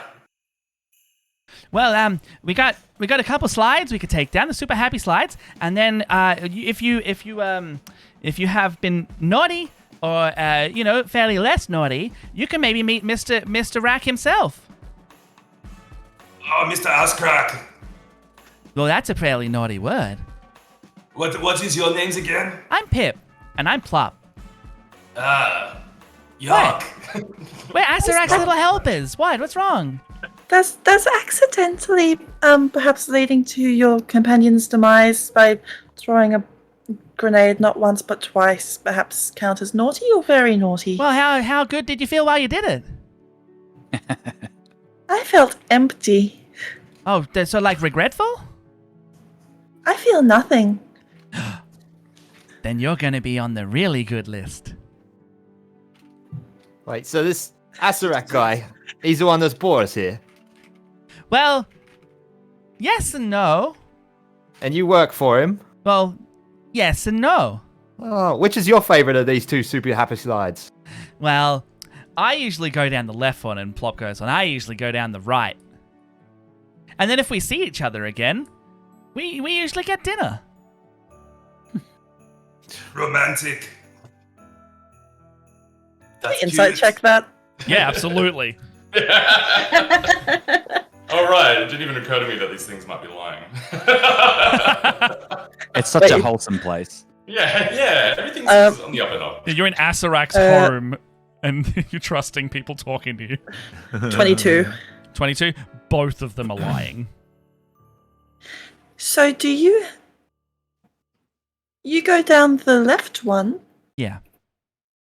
No, you go down the right one. Yeah. No, wait. Yeah. I think I've had enough of this. He's just gonna punt the left one into the left hole. You just punt him. All right. So it looks like almost like a playground kid slide kind of thing. Like it's even got like the little bits where like you can sit down and get a Hessian sack and like just go down. And you just want to punt this guy? He's gonna It's like a fate slide. Yeah. Yeah. So all right, roll an attack roll with that. Just an unarmed strike. You can push him.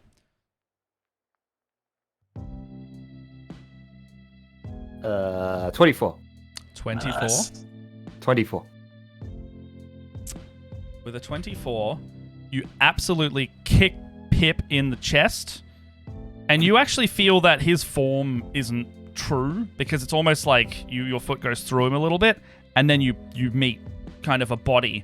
You push him straight over, and he starts falling, and he's like, no, and he like goes into the slide and just goes, and you hear the same noise that Misnan and Terrence were met with. The misting. So that was the right slide, right? It was, yeah. What did you Oh, say? left, I Left. think. That was the Left left side. one, yeah. He's gonna turn to the other elf. now. He's like, what about you? You told me porky pies this year? Azarak's little helpers. He starts like trying to like back away from you slowly. Pick him up and throw him down the other slide. All right, can you make an athletics check? Yes. That is a 20. All right, you throw him into the other one. Yeah. I'm like, down you go! Enjoy the ride! Completely just, and they dissipate as well. At this point, you hear like a chime, and then over on the wall, just another portal appears. One of those snowfall ones. The snow ones? Yes, a snowy portal appears.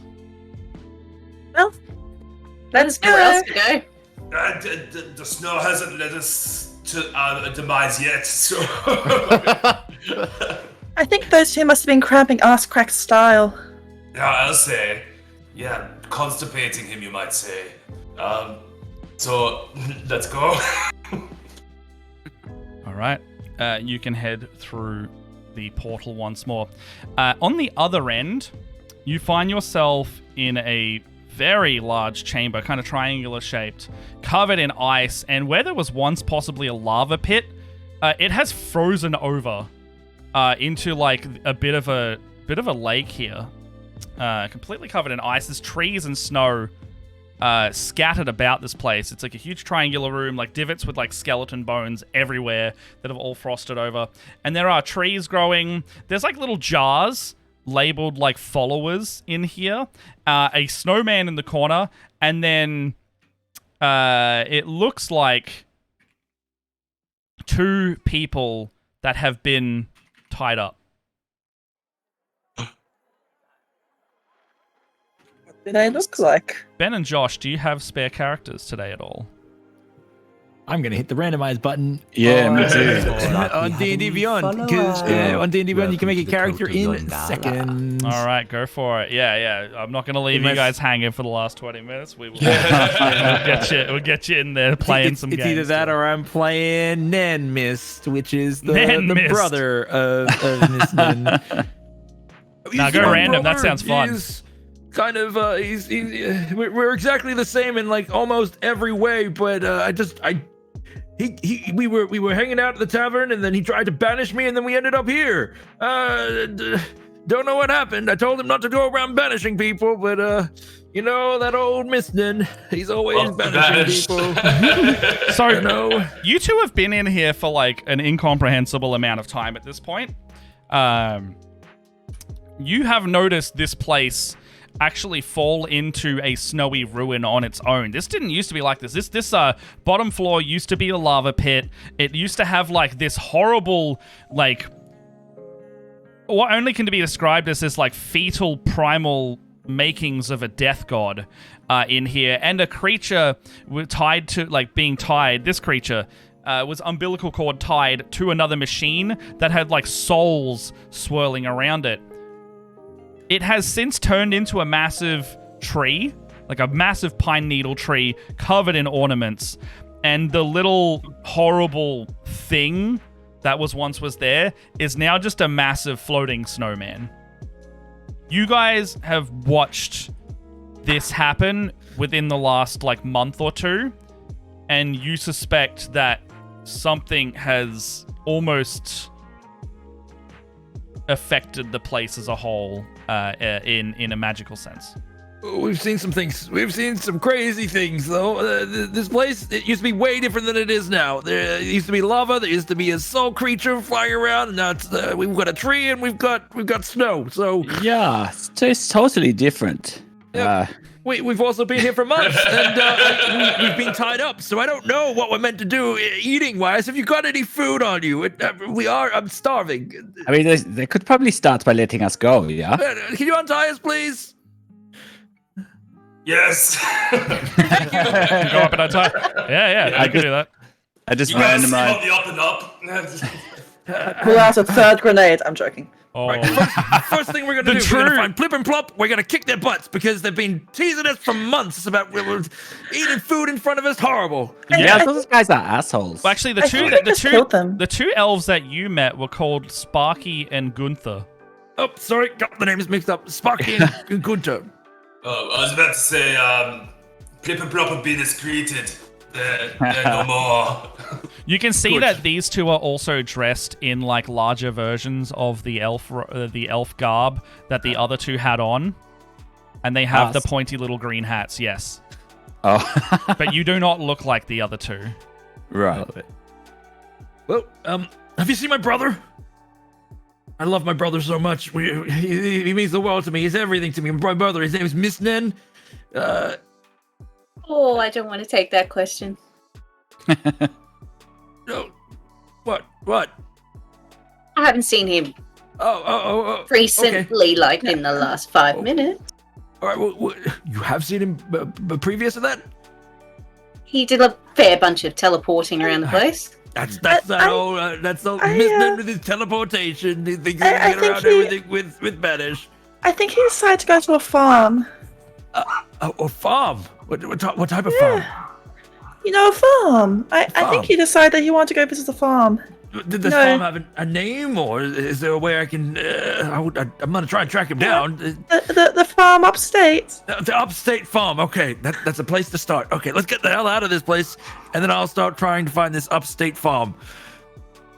I'm sure we'll find it before you. Gosh, I love my days brother. out. Don't worry. I love my brother so much. We're all we have in this crazy world. We Oh need God, to stick you together. never shut up about your brother. Oh, Jeez. I love my brother. You hear oh, sorry, Ben. No, you go. At the back of the room, you see a snowy portal open through this misty-looking gate at the back.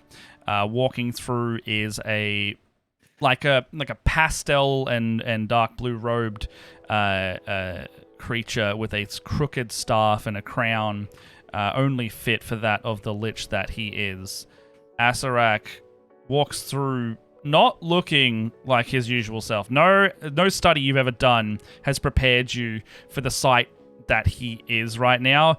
It looks very festive. He's got a large graying beard, and he comes at, "Who enters my domain? Leave now or be slain." Okay. Well, just point us to the exit and. Yeah. In all honesty, we've been trying to leave this entire time. We would happily go. Yes. We got rid of those annoying elves like Plip and Plop. Plip and Plop are now dead. Yes. They went down the slides. We told them it was a terrible idea, but slides now they're dead. They did the slides. We tried to stop them, but they were honestly just. They were convinced that the happy fun time slides were the way to go, and then it's really. Who brought you here? Tell me now. Snow? Disembodied words and snow. That rhymed. My brother Misnin. Here he banished me here. Him too. He kind of leans back clutching his staff, pointing it skyward. If you do not follow my orders, you will meet a fate worse than you could ever imagine. You can see, like, he's even faltering in his words, because it seems like something's affecting his speech here, like, and he's trying to actively overcoming it with every sentence he says. I've played this game before. Usually it's called Simon Says, but it's probably like his name is Sirak Says. Whatever he says, make sure he says his name first. Asarak the Eternal says. Oh, okay, it's not that game. I thought it was that game. It's not that game. Back up. Nope. Hold on. It's not that game. Oh, he's giving me the death glare. I want no trouble. Just point us to where the exit is, and I'll get out of here. The exit was once your heart, but no longer.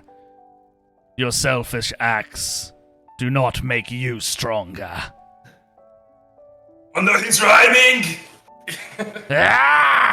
Blast this infernal curse! I shall not sing one more verse! Do you need us to uncurse you somehow? Is that something we can help with? Ayumoa, Shagambi, Kubazan, Unk. Good luck rhyming with that one, buddy. Yeah, because Sometimes it pays to not have to rhyme.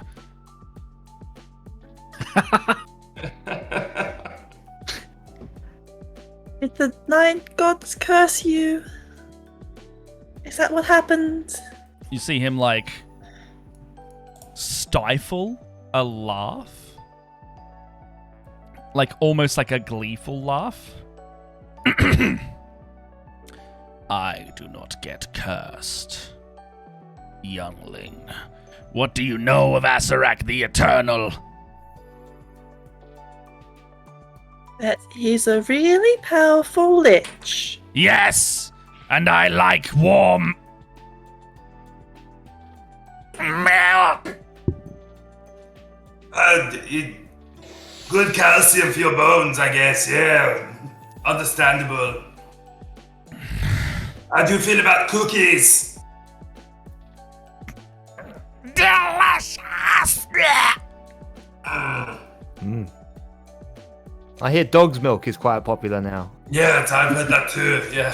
Well, time to do my big brother's favorite. All right, here comes a Mist special from Non-Mist. I'm gonna cast Banish. I'm gonna cast Banish as a heightened spell on a Sirak. On Asarak? Oh my gosh. Yeah, let's hope that Sphere of Annihilation is still open. It's a disadvantage. Hold on, it's a disadvantage. My spell why? save, yeah, because it's a heightened spell. Yeah. Oh shit! Hold on. And Let me check something. I actually have to pull up his sheet because I rolled bad and I need to actually check the modifier. DC, my DC is 21, so it's 21 at disadvantage. Good luck. Maybe. And if You have Sirak made has the magic DM resistance, go, it'll be "Ooh." straight. It'll be straight if it's magic resistance. Hold on. But if a Sirak gets thrown into a Sphere of Annihilation, you're welcome. It'll be Twisted amazing. by his own petard. Yeah. Oh my gosh. Perhaps. Oh my gosh. I'm go. checking this legitimately, fam. This is. I randomly rolled an Eladrin Ranger, by the way. Yeah, really what you got? attached to this character. So I hope I don't die. What's his name? Sven. Sven. Yeah. Got a friend named Anna.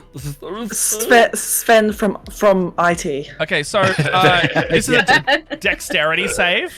No, it's for banishment. Give me a moment. Is it charisma save? I think. Charisma, yes. Charisma save, you say? Yeah. It is not plus 15. It is plus 5. I get an 8. Yeah! Let's go to the sphere with ye.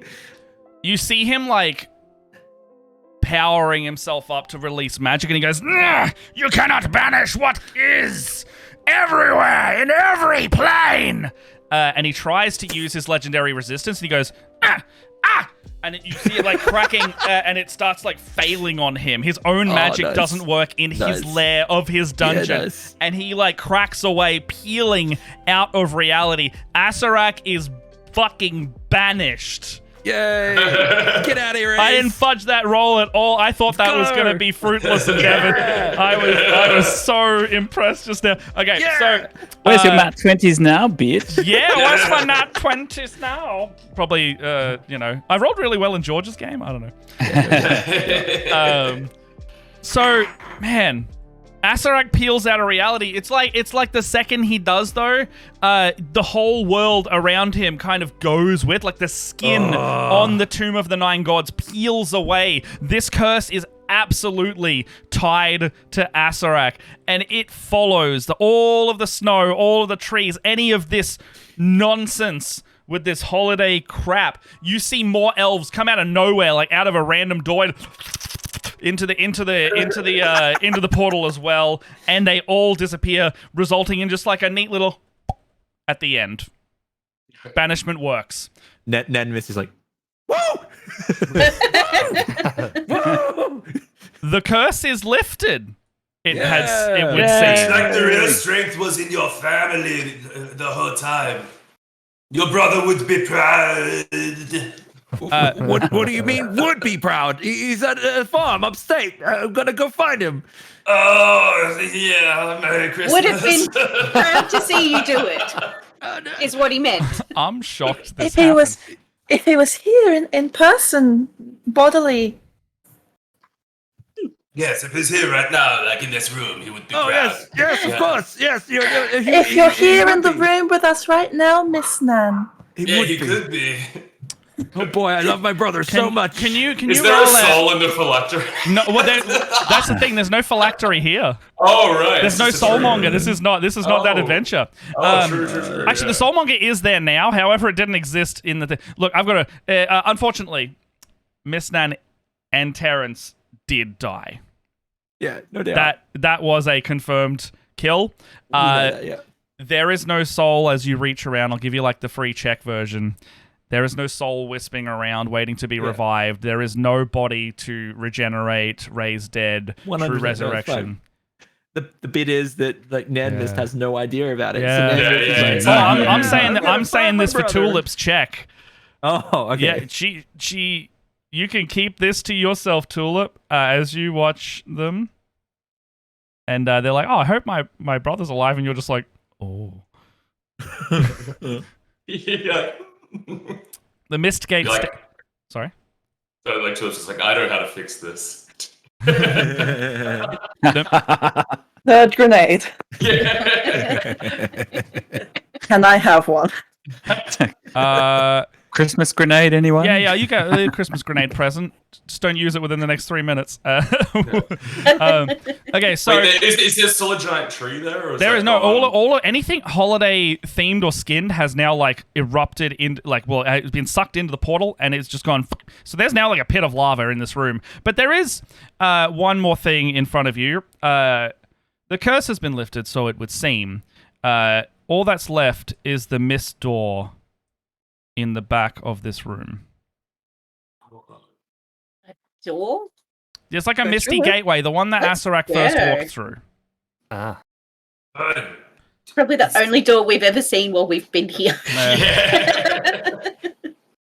What, you think that's the way out?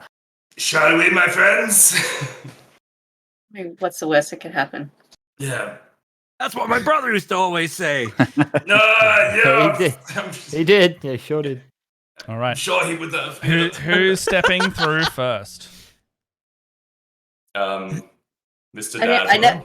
I never detached myself, by the way. So.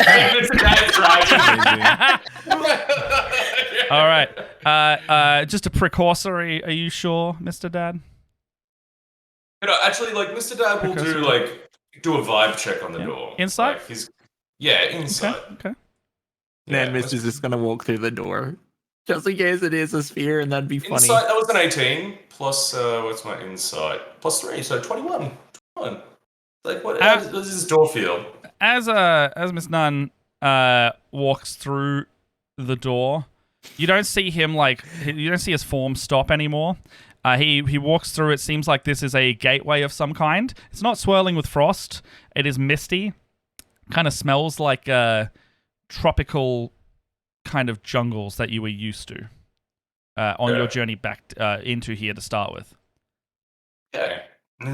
It seems fine. He walks through, steps through. All right. What's everyone else doing? He's going. Waiting for everyone else to go through first. Hesitate. Wait, see if there's any screaming. There is not. I'm going to roll a perception check to see if I can see anything else of interest. Oh, yeah, absolutely. That's a 1. So there's like many jars of things here. They're all labeled followers. You don't think anything of it. All right, well, through the door seems as good a place to go as any, because I've been trapped here for way too long. Bye! And I follow Mr. Dad. All right.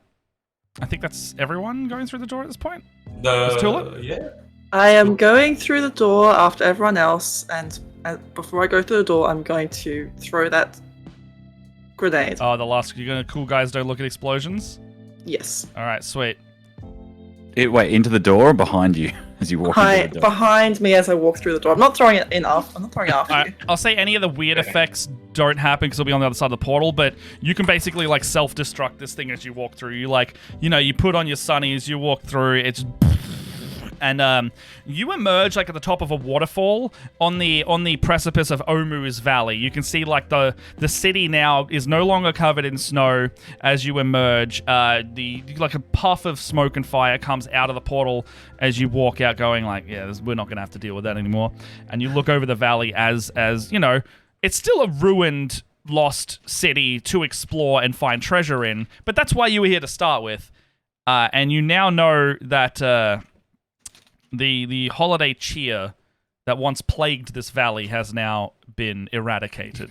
So thank you all for being my Grinches today. We ruined Christmas! You have all successfully ruined Christmas. We annihilated Christmas. Job here's done. We're done. All right, really quick because we got to go. Actually, we're not doing another one for another hour because I was going to do a little unboxing thing. Going around the table, starting with Ben. Thank you for joining us. We'll take one out of Dreaded GM's book and do a little quick favorite moments for people. Dread, do you want to run us through how this works? So if anyone's it does take this? a little bit more than a quick one. So when we do quick ones, we just do highlights. So we're just like, oh, what was a highlight from tonight? Okay, we'll do highlights. The danger with that one is that not everyone will get a favorite moment. So try to spread the love there and just be like, oh, if you know someone hasn't got one, just like, oh, I love that when that happened. Favorite moments, you go around and everyone gets it, which is like super awesome. Let's do favorite moments then. I don't mind going a little bit over. No, we'll do highlights. We had a hard out. Highlights, yeah, because it's like 30 minutes, I think. Oh, well, yeah, let's not do that. Let's go quick lightning round of highlights, starting with Ben. Yeah. So just something you really found fun in the game that another player, not yourself, did. The grenades. Not only one, but 2. 3 in the end. Or 3 in the end, yeah. Oh my amazing. Gosh. All right, Josh. Pesh. Peshy. I really like the Arnold impersonation. That had me in stitches quite a few times. Thank you. Josh Dreaded. Just Dreaded? Okay, so we've Scar got one, and new friend Brendan got one. Brendan got one as well. So I will give my moment to DPR, Ben. I really enjoyed Terry. Terry was amazing. The voice acting was really good too. So accounts payable. It was the kind of straight man that we needed, and it was just like, yeah, I was in on the joke and I was like, yeah, let's go. So hell yeah, voice acting was really good on that one. Oh, cheers, mate. He'll be missed. We died together. So we did. We did. That's cool. Yeah, almost hand in hand. Kin in the death. Okay, Sarah. bit macabre, but I did enjoy the punch. That was very nice. Oh, like straight into the Oh my The gosh. brute force. Yep, just done with you. Off you go. Scarlet. I enjoyed Miss Nan just finding a way out and then be like, well, I don't know how to solve this, and ending up right back into the same situation which doomed him. Oh my gosh, yeah. The poetic irony. Yeah, Yeah. that's pretty good. Yeah. So good. And Brendan. I love the little fairy duo. Like Tink and I think they juxtapose each other really well. Like Tulip and Tink. Yeah, like you Just Tink, like I'm not with this one. Yeah, We're not together. Yeah. Just Disowned instantly with that grenade. Just, you're like this gut happy commando fairy. I'm not with her. I'm the disappointed goth fairy. Yeah, no, I like that. It was like a cool little play of each other. So yeah. And highlight for GM, if has everyone said one, then we just need to. GM was definitely voice acting in Plip and Plop. Was awesome as well. There was a lot of like wacky, what was it? Wacky fun is what I was trying to say. Wacky fun is the word I was trying to say there. Yeah, wacky one. At that point, we put you through like 2 like very horrible encounters, so there should be something that'll like lighten it. Yeah, and then you just punch them into their own deaths. I'm Clip. I'm Plop, and we watch over the slide of happiness. It was great. I loved it. Thank you. I can't choose a lot of moments. I really loved the moments where people like seem to just accept their fate. Like with Tink just picking up, like just kind of washing it, just being like, well, it wants us to drown, so I guess we'll crap. And then Miss Nan's just I think like someone said the double backing sealing their own fate. Just oh my god! I had a moment of just like, oh, they're dead. Oh, I was like, oh, they just killed their own characters. All right, it's fantastic. I love the commitment to it. I think. Yeah, no, it was, everyone did so good. All right, I gotta get out of here. Fun. So one more time, Ben, where can we find you? You can find me at Dice Paper Roll on all the socials. All right, check us out. You can find me Dreaded GM and on all the socials for as long as they're there. Wink. Without getting too topical there, but you can find me on Twitch most times. I'll be there tonight. I'll be doing either homebrew stream or I'll be playing Baldur's Gate 3 new patch with the Paladin. So if you want to come join me tonight in a few hours, you can do that. All right, Sarah. Meeplesanddragons.com.au for the web store. We're also on Twitch, although we're taking a small break at the moment. Meeples and Dragons, or Meeples_Dragons, pretty much everywhere on the web is that side of things. But for myself, Saz the Meeple, all one word. You'll find me on Twitter and Hive under both of those. Easy. Peshy. Tales of Pesh on all your favorite social media platforms, particularly on YouTube is the main one at the moment. Nice. Awesome. Moth. You can find me Scarlet Moth on most of the internet, or that Scarlet Moth on Twitter. Taking a break from everything at the moment, but should hopefully be streaming some games in the new year. Maybe some D&D games as well. Maybe with friend Matt. Yeah, hopefully. Yeah. Can't wait for that. Yeah. All right. Brendy. Yeah, I'm Brenzies. I'm part of Split the Party, so you can find me at all of our socials through that way, and also Brenzies on other socials if you want to look at me post gym pictures and dog pictures. So but otherwise, just Split the Party. Twitch, YouTube, Twitter, maybe even TikTok if we get into that soon. Every now and then. Yeah, every now and then we'll post one. Yeah, but yeah. Lots of fun. Thanks for joining us. It's been a fucking blast. Yeah.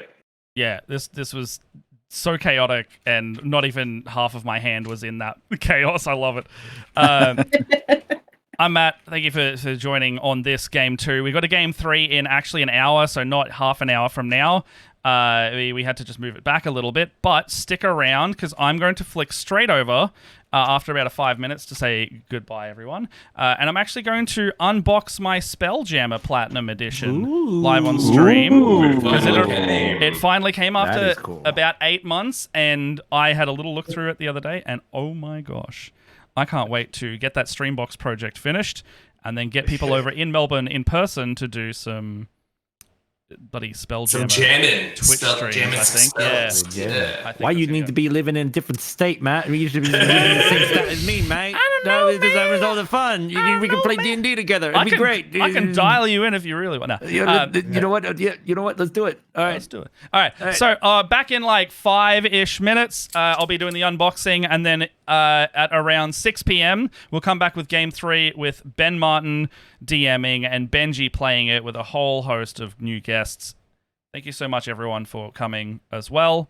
And thank you to everyone sticking around, because we are, 7 hours in or something like that? 6 hours? Oh my God. That is some festive D&D right there. Tired. Yeah. Yeah. I'm done other than teching now, so you won't see me anymore. You'll maybe hear me doing You're a gonna see voice. the unboxing. Yeah. Well, that's like the yeah. relax part for me. That's a lot of it. Yeah. All right. So catch you around. See you soon. Bye, everybody. Bye.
All right, coming back. Hello, everyone.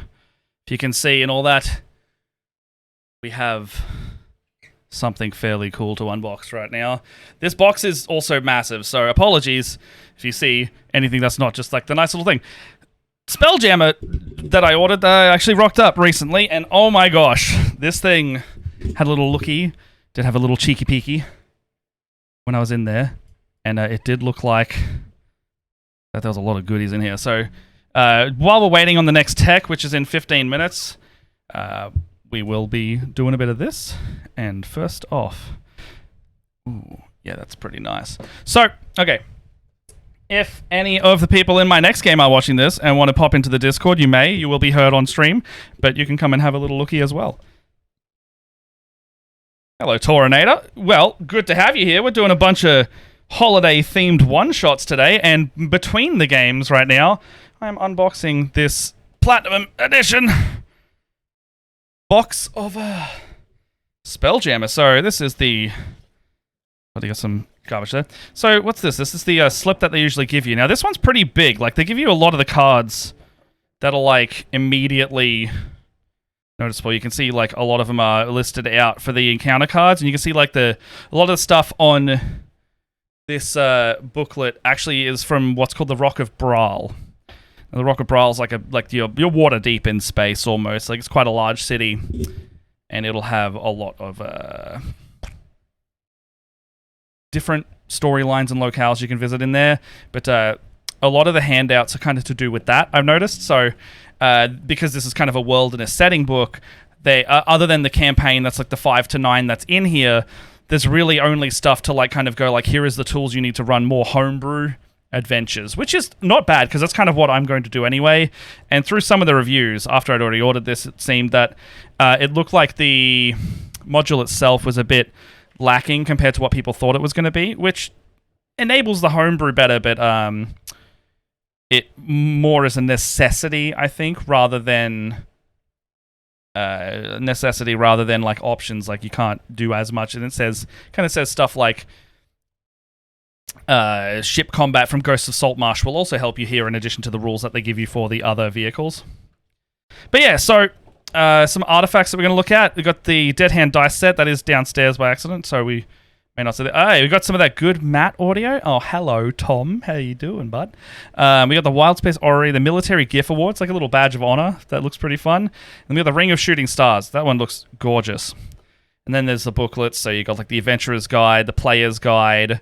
You got the Monster Manual, and then you got the... it's 5 to 8, it seems. So, yeah. Something that I really like is the area and ship maps, too. In here. What else have we got? This is kind of like the meat and potatoes of the ship stuff, like I've noticed. So here's kind of a general map of... You've got Doom Space. You've got the Astral Plane here. This is... Okay, so Torinator would love to see you play D&D one day. Amazing. This D&D is all space themed, so it's not always going to look like this. This is very clearly like the space expansion for D&D. So you've got like different realms and spaces. Where we are is in most of D&D is just literally in realm space. That's it. So each area is called a wild space system, and then you go into those through, I guess, traversal. I have not read all of this because I only have just received it, and I didn't buy the extra ones because I was like, well, I'm getting the platinum. You will see loads of different ship types now. This one, Scorpion. And so all of these are kind of like laminated as well by the look of it. So you can draw on these. You can actually probably do these as battle maps as well and just draw your figures.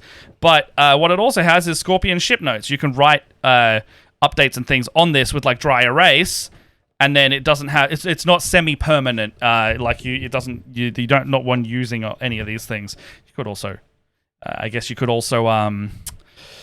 what do you call it? You could photocopy it and draw on it yourself if you want to make it permanent. But yeah, we've got the Night Spider, which is like a horrible arachnid ship. I don't like it. I hate the look of it because it reminds me of spiders. I don't like that. I know the sense of its proud material sensibility. Yeah. That's kind of it. That's what I want to homebrew this more than anything. So I'm not that bothered by the fact that It didn't have what everyone wanted, because I want to tell stories about my crew a bit more, I think. And so your homebrew capability, I'm fine with overall. I think this Platinum Edition does a really good job of giving you the tools that you want, like the ship stuff, like the navigation stuff. Like, that's the stuff that I want in the space. So specifically, I know specifically for me, this kit is working. Could also be choice supportive bias, because I am paying, whatever the Platinum Edition costs. I can't remember anymore. Gosh darn. Imagine the Divine players and Firebase characters annoy when they're in the... Yeah! That would be good. Living ship. Okay, I really like this one. You've got a treant as, like, your oxygen supply in this ship. This is kind of the one that I would probably steer people towards, because you've got a ship that basically your AI of the ship is a living character. It's an NPC. Your whole ship... Not to say that you couldn't put an AI in any ship, but, like, you can literally make this ship a character in your game, which is what I really like about it. The lamprey, a lot of them are fish and bug themed, by the way. This one is kind of like just a battle deck, lower deck, as you can see, a bit smaller. We got here Hammerhead, classic Hammerhead shark look to it. I think this one's one of the biggest ships, actually. Yeah, this is one of the larger ships, so this could be like a warship more. You've got the flying fish, kind of almost looks like a bit like a guppy. And this one, it's like a medium, I want to say. Like, you've got the 3 decks, but it's kind of shaped different. As a solo player, Spelljammer is combo. You don't need to always... Yeah, exactly. You could literally play, like, Space Sea of Thieves with this kit. Or, like, any Spelljammer material. Damselfly. I saw some promo art of this, and it was, like, modeled after, like the advertising was like hot rod style, so I feel like this is like your racing ship or your gotta go fast ship. That's what it feels like, because it's really only got the main deck and then you've got like the abdomen area, which is pretty good. Bombard. I think this is a... Is that just a big cannon? Yes. So this one, I actually haven't seen this one. This is just a huge cannon on this one. Look at that big boy. Thank you for the follow, Tornado. Bombard's gift ship. Oh, that makes so much sense. So this is a ship from the GIFs or GIFs. They've literally let you pronounce it either way you want. But yeah, this is a classic military ship of the GIFs. That is a warship. Got a nice... What's this from? So that's Vocat's base map. This looks to be a story element from the campaign. And this one is just the map side of the same thing. I won't do this one because spoilers if you want to play the campaign. So we'll get... Oh, I'll put that over the top of it. Because that's like a pretty key location that you get. It's called the Imperial Citadel. And this one is the Rock of Brawl. This is Waterdeep, effectively. It's a giant asteroid. It's double-sided and kind of moves through the wild space system. And yeah, there's many wards. There's like a upper castle area, and then on the underside is like farming, agriculture. There's also prisons there, and I saw that if you break the law here, they kind of put you to work on the underside as a threat or a potential threat that they could make you do. All right, we got the Shrike ship, another small mobile ship. This one's for your classic fantasy in space. This is just a ship. It's a galleon, but space galleon. I play Academy and Light of...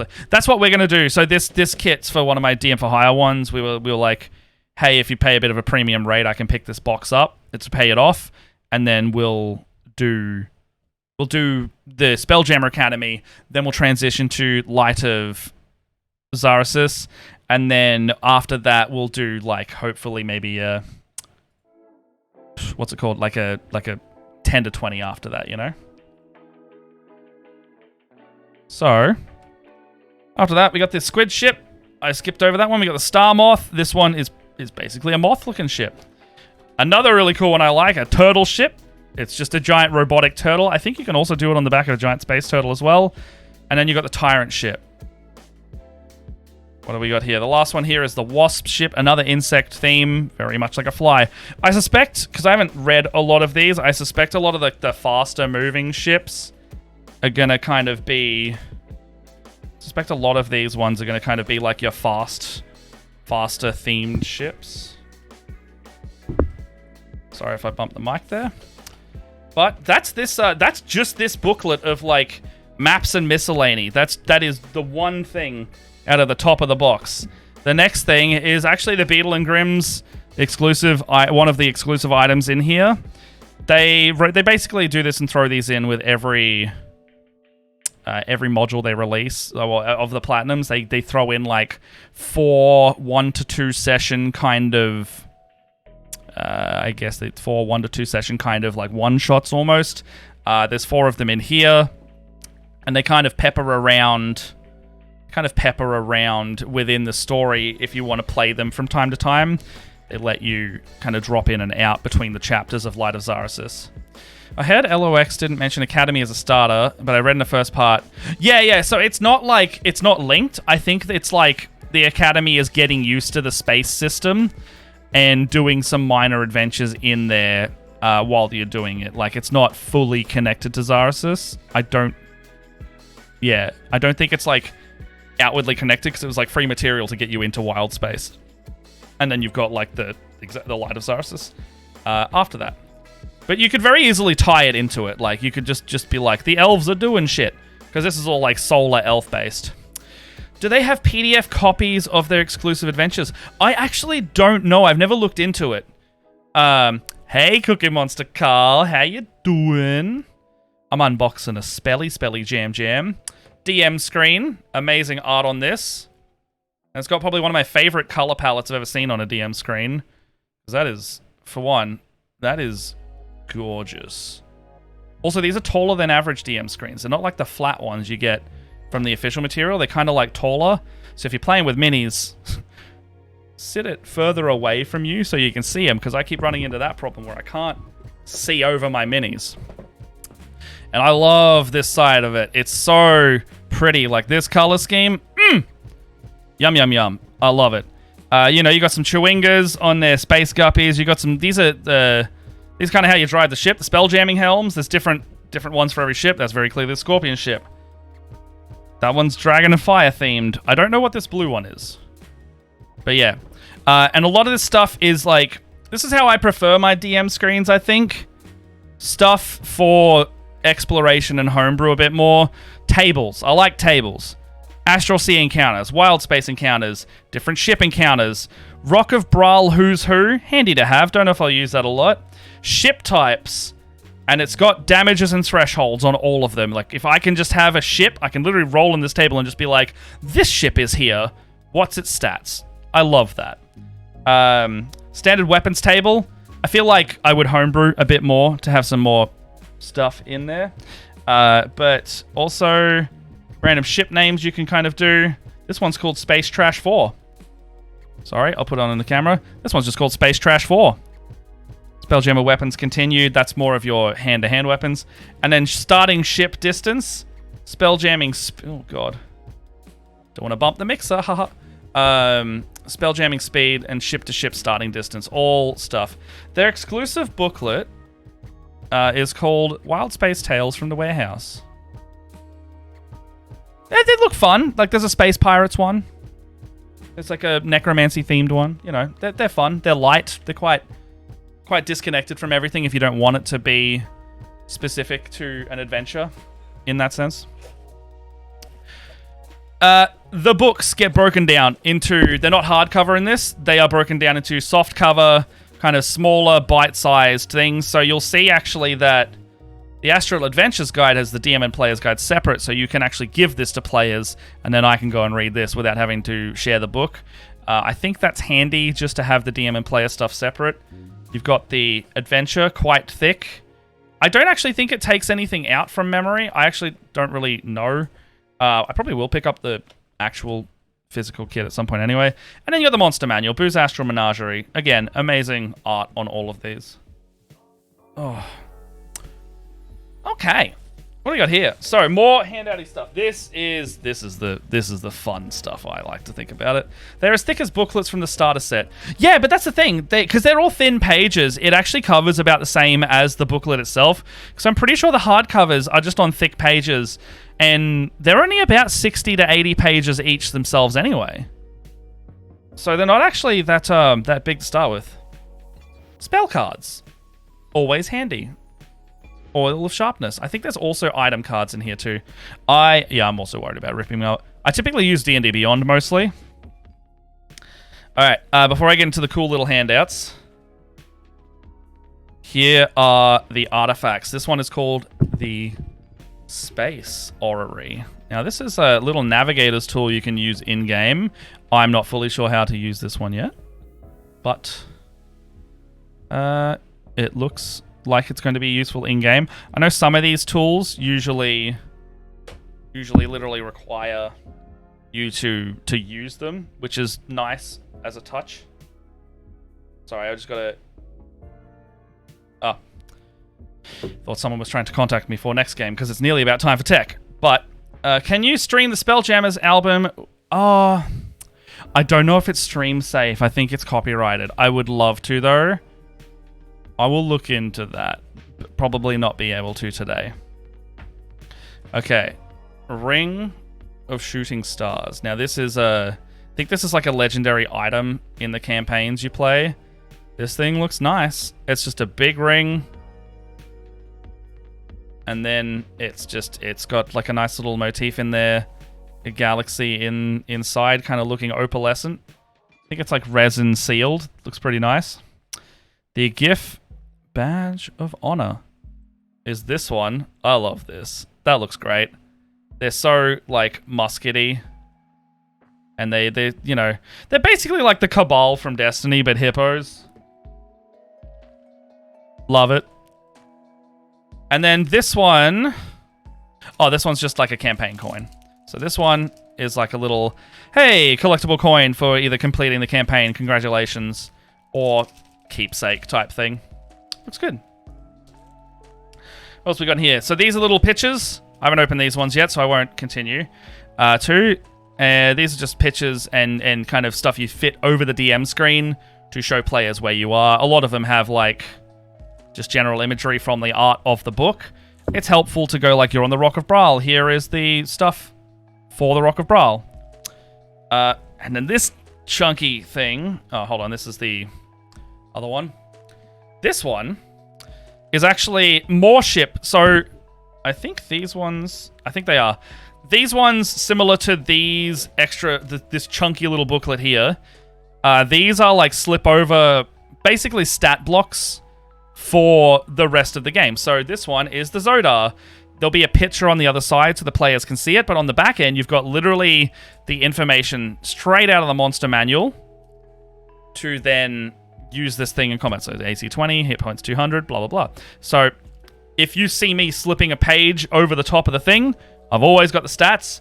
And this one looks to be the same thing, but for ships. So if you don't have the DM screen on handy, or you don't want to use it, then you're able to get that one done.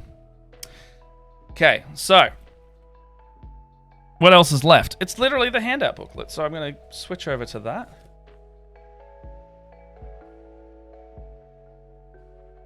And I might have to pop off straight after this because we have to set up for the next game. I think people are going to start popping in any minute. Can't see them messaging saying where's the link, so here we go.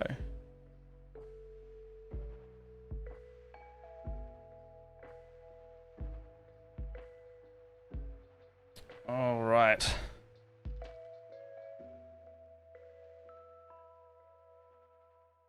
So, what have we got here? So we got the Mages Guild. This is a lot of this stuff is Rock of Braal specific. So I think that's kind of what this folder is. Actually, this is one of the best things I've actually seen in the edition at all. This is how like quick guide reference, including the extra adventures, to go like these are what materials you'll actually need. These are what materials you'll need from the box to actually play this. So you don't have to take the whole box every time. So if you're playing Astral Rain, you just need the Astral Blight. You just need these specific artworks, the ship cards, and then you're good. That's it. That's all you need. The Mages Guild for the Rock of Braal. You can it's like a usable thing. We've got the threats from the visitors to Rocket Brawl: imprisonment and labor under side, jettisoning, and impalement, depending on your offenses. We have got, I think this is from the Vampirates, so it's like a note of their code of conduct for the vampire ship crew, which is really funny. I didn't think they were like so prominent in the realm. I'll get to, this one's my favorite one, so I'll get to that in a sec. This one's the Bloody Pirate. It's advertising, I'll see you till later. Performance today. The Bloody Pirate, performed by the Traveling Cosmic Players. This one, oh, I love this one. I really want to do maybe some food with this game. The Happy Beholder. And we could literally like make the food that's on here and try and like recreate some of it. That'd be really fun. And we can do that on stream or something like that. Got the House of Brawl. This is a nobleman's address from Prince Andrew or Andre. Monarch to all the Brawlians, great and small, scion of the Royal House of Brawl. This one's funny. It's Xeno Termination Ltd. This is basically a rival company who rids people of monsters in the galaxy. And this is a cease and desist letter from them. That's entirely what this is, and it's very funny to read. Saying, while you have no doubt you have considered by elimination of dangerous creatures, this is that you are stepping on our turf. We will not hesitate to banish and punish you for your transgressions if you do not stop. Magic items for sale. So there's like a pre-printed one to say like, here is some stuff in the thing. And then there's another one to like write your own, photocopy, and then like basically give them as the shop menu. Really fun. Pre-generated characters always come with this. It's got all the new races: Astral Elf, Gif, Autognome, Plasmoid, and Thrycreen. I can never get that name right.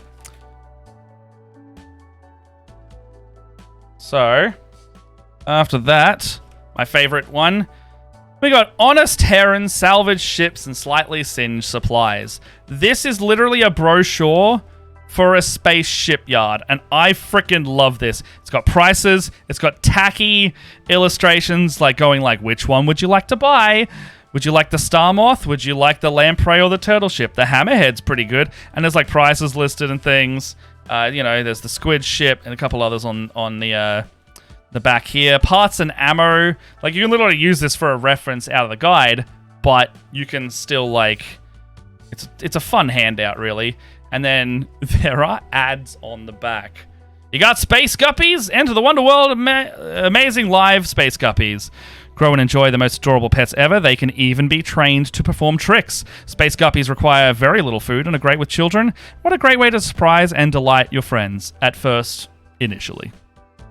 And, like, look, this one, willing to buy Tyrant Shipped. No questions asked, will pay lots.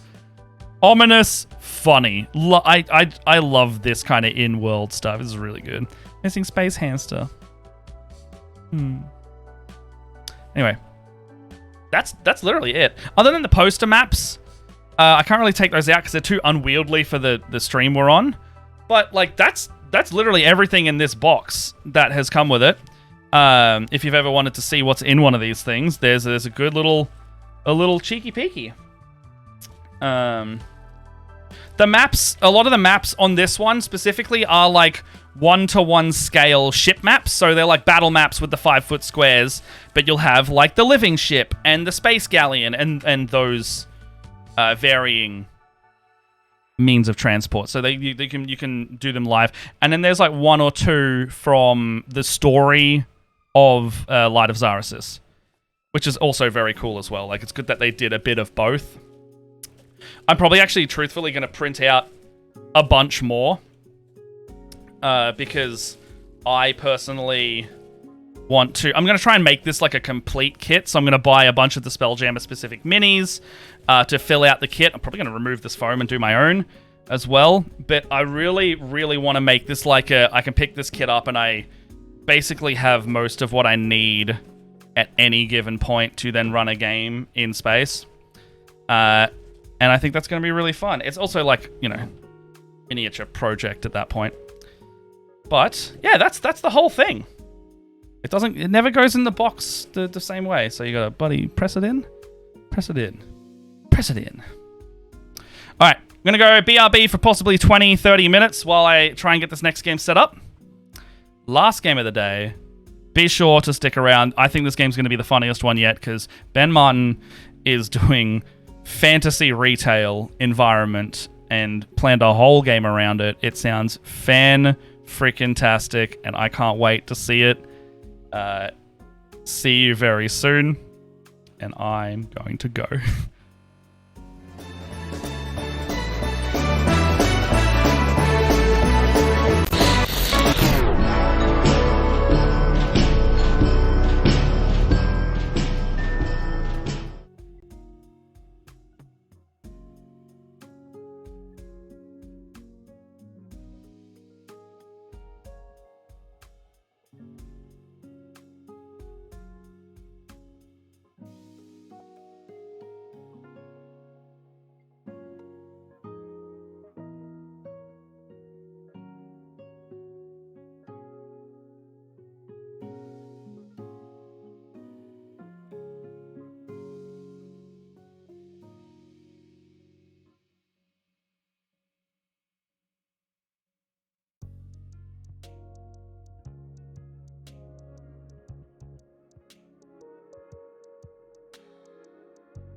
Oh my goodness, a follower.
Hey friends, welcome back to Split the Party. Time for game 3, the Christmas stream. I'm Ben Martin, part of Split the Party, obviously, and I've got some fantastic guests here with me. Do we want to go around? We can start over here. Benji, coming from inside a Rap Present. Hey everyone, I'm Benji, part of Split the Party. I'll be playing Cheetos Jones today. Ex-Caroler. Excellent. Next up, Dragon Core. Sorry, can I ask for a just Yeah. Hi, I'm Dragon Kier. Dragon Kier, sorry. Drag or Dragon or Red, any of them work. I'm playing Alexis Holden, who's she's a tiefling cleric. And yeah, she's yeah. Brain. What? And she's here, guys. She's present.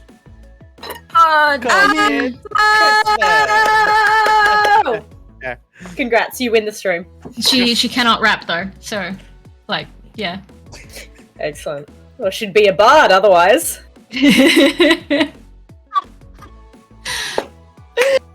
Sorry. No, you're not. Please don't. Yeah, fair. No apologies here. Next up, Dead Aussie Gamer or Dag. G'day guys! My name's Mike, I'm the Dead Aussie Gamer. I am so excited to be here. I am playing...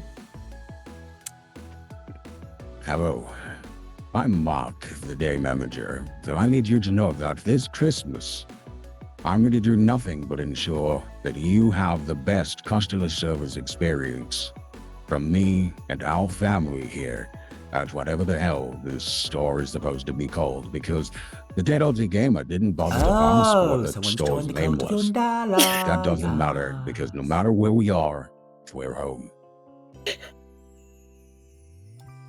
That's Yeah, Morgan Freeman! Okay. That's what years of voice training will I'm get breaking you. my tech silence. I'm impressed as hell. That was amazing. Continue. Looks like we have a new follower. All right, and we have Ellen here today as well.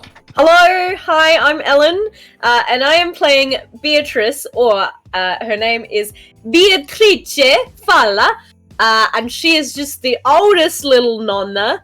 That's an Italian grandmother for you plebs.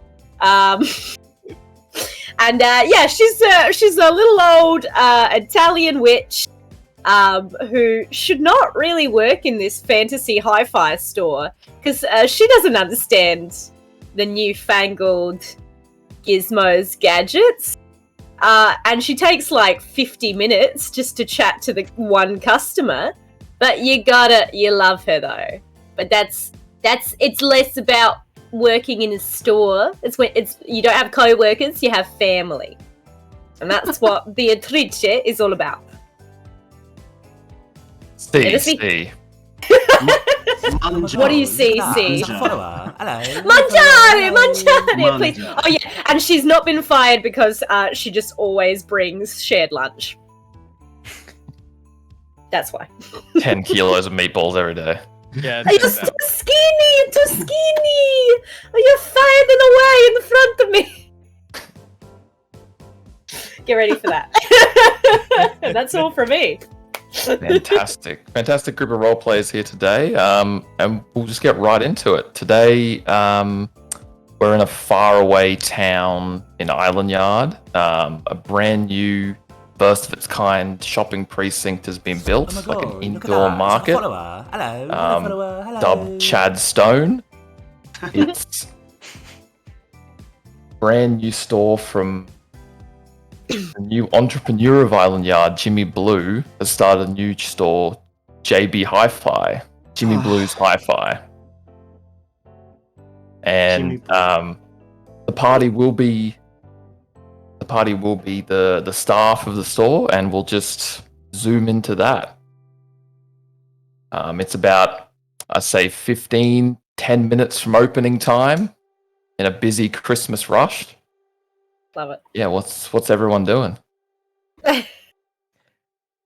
All right. Well, Mark is absolutely holding the team meeting, which started 20 minutes ago for the dedicated employees of JB Hi-Fi, and I am now on my 46th slide on how our revenue stream for this Christmas needs to beat out with the main store's sort of revenue stream if we have any chance of winning the gift certificate.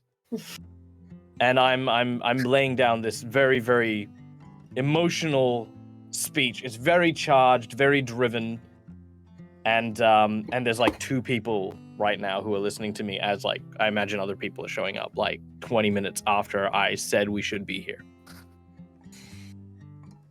Brilliant. Yeah, that'd be me. I would be coming in late right about now. Yeah. I think maybe I would probably I'd probably be heating up a little. I'm very unorthodox. I've got a little spa bath. I've got a little foot spa. In the little workers room because I'm 85 and I'm on my feet all day, and I'm just like getting in there. Beatrice is just getting into it, getting in there, getting all the knots out of her feet, and she's just going, I don't see why we can't. Why can't we sit down and the customers they come to us? My customers they always come to me anyway. Because they say Beatrice, Bella, what's the good on today? And we sit, we chat. I just don't think that we need to be walking around all the time, Mark. It's like really getting in there. Pushing out those bunions. White knuckled. They're gnarly feet as well. This is like a woman who's never sat down in her life. Cheeto's got like a couple of empty boxes to get up to like the staff room mirror, and he's like looking at himself in the mirror, being like, "Yeah, you're gonna have a great day. It's gonna be great. It's gonna be grand. You're gonna sell some plasters." Brilliant. He's got the lanyard. He's got the Stanley knife attached to the lanyard. All that stuff. The problem with this is it's Christmas, and we're just going to have so many of those people. You know the ones. Those. The best kind. Those Karens that just come in and just want everything to escalate to a manager. And do we really want them to get to Mark? I mean, come on. I don't want. No. Just no. What do you mean? There's everyone's named Karen. That's not true. I met Reginald the other day. He was lovely. He was lovely. That's why he's not Karen. Oh, I don't understand. You young people, you have all of these names for people. It's so crazy. Oh, I love you. You're all so young and beautiful. You gotta remember that. I used to be young and beautiful too. Yeah. And then she like gestures to the employee of the month photo from like 50 years ago. This is a brand new store. She brought her own employee of the month and put it on the wall for her old retail job. Yes. Some bakery in the old country or something. Yeah. Oh. That used to be me. So. Meanwhile, then you see this this button sort of flick and this light sort of turn off as Mark then turns around, his like giant lizard tail sort of swinging by and nearly hitting over some boxes. He says, Now, so long as we follow the 72-step program I've outlined precisely, we will take the victory this fiscal year. Now, hands in. One and all. Can you come? Why don't you scoot a bit closer to me? I don't want to have to get up. Everyone hands in next to Beatrice. All right. Fine. Okay. On 3. On or Don't after? stuff up. Christmas. Oh, sorry. No, it's that was what you need to say, not the count. I wouldn't say it on 3 if I meant to yell whatever, okay? On 3. Christmas. God damn it. Shut up. Don't use the name of the Lord in vain. It's very rude. All right, He didn't very say well. Santa Claus. Very well. DVD section 3. Don't screw up. DVD section. Oh no, I'm gonna come. Do not. What's wrong with me? look good. Oh, I can't Very amount to much anything. wrong. And so. Except you, Beatrice. You're doing amazingly. Thank you. Grazie, that's so beautiful. Alright, everyone, before you get out of there, I made the biscotti. Okay, I'm there for that. I'm there for that. Your biscotti is amazing. Thank you. Yeah, I've been making that. Yeah. Perfected. Yes, yeah. I defeated another wizard in a battle, and I stole his recipe. You just fight old men and steal their recipes? Yes. I like it.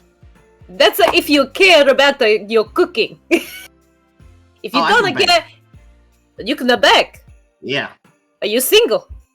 Cause I got a granddaughter. Oh, I got a granddaughter, and she is single, and she never. All the men that she get with, they wasted the time. They don't know how to do nothing. What are you doing tonight? Maybe perhaps I wasn't clear. If you don't get your asses out there, I'm going to start making wage cuts with this great sword. Okay, we'll talk later. You come by my house, you meet my granddaughter. Okay. Great. And we head out to the And you, Can you tell hear some- I'm just exercising every part of my family. Just like I'm just gonna get it all out. Well, that's crazy because I'm exercising the spirit of my old manager who I used to work for at JB. So I mean, brilliant. Oh, wow. I love this.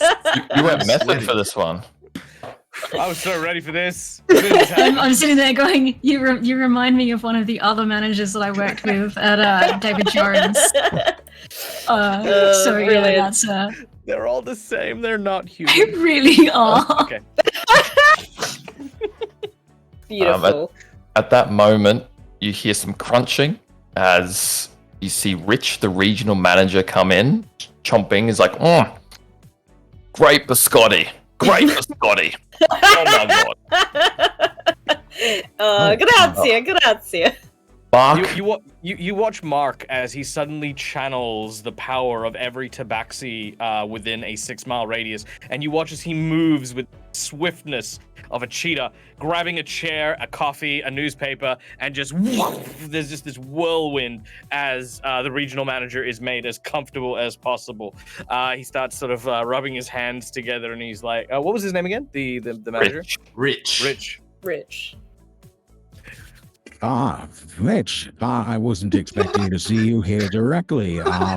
It's so good to see you here at the start of our workday. As you can see, the team is very highly motivated to beat this year's sales project. Oh,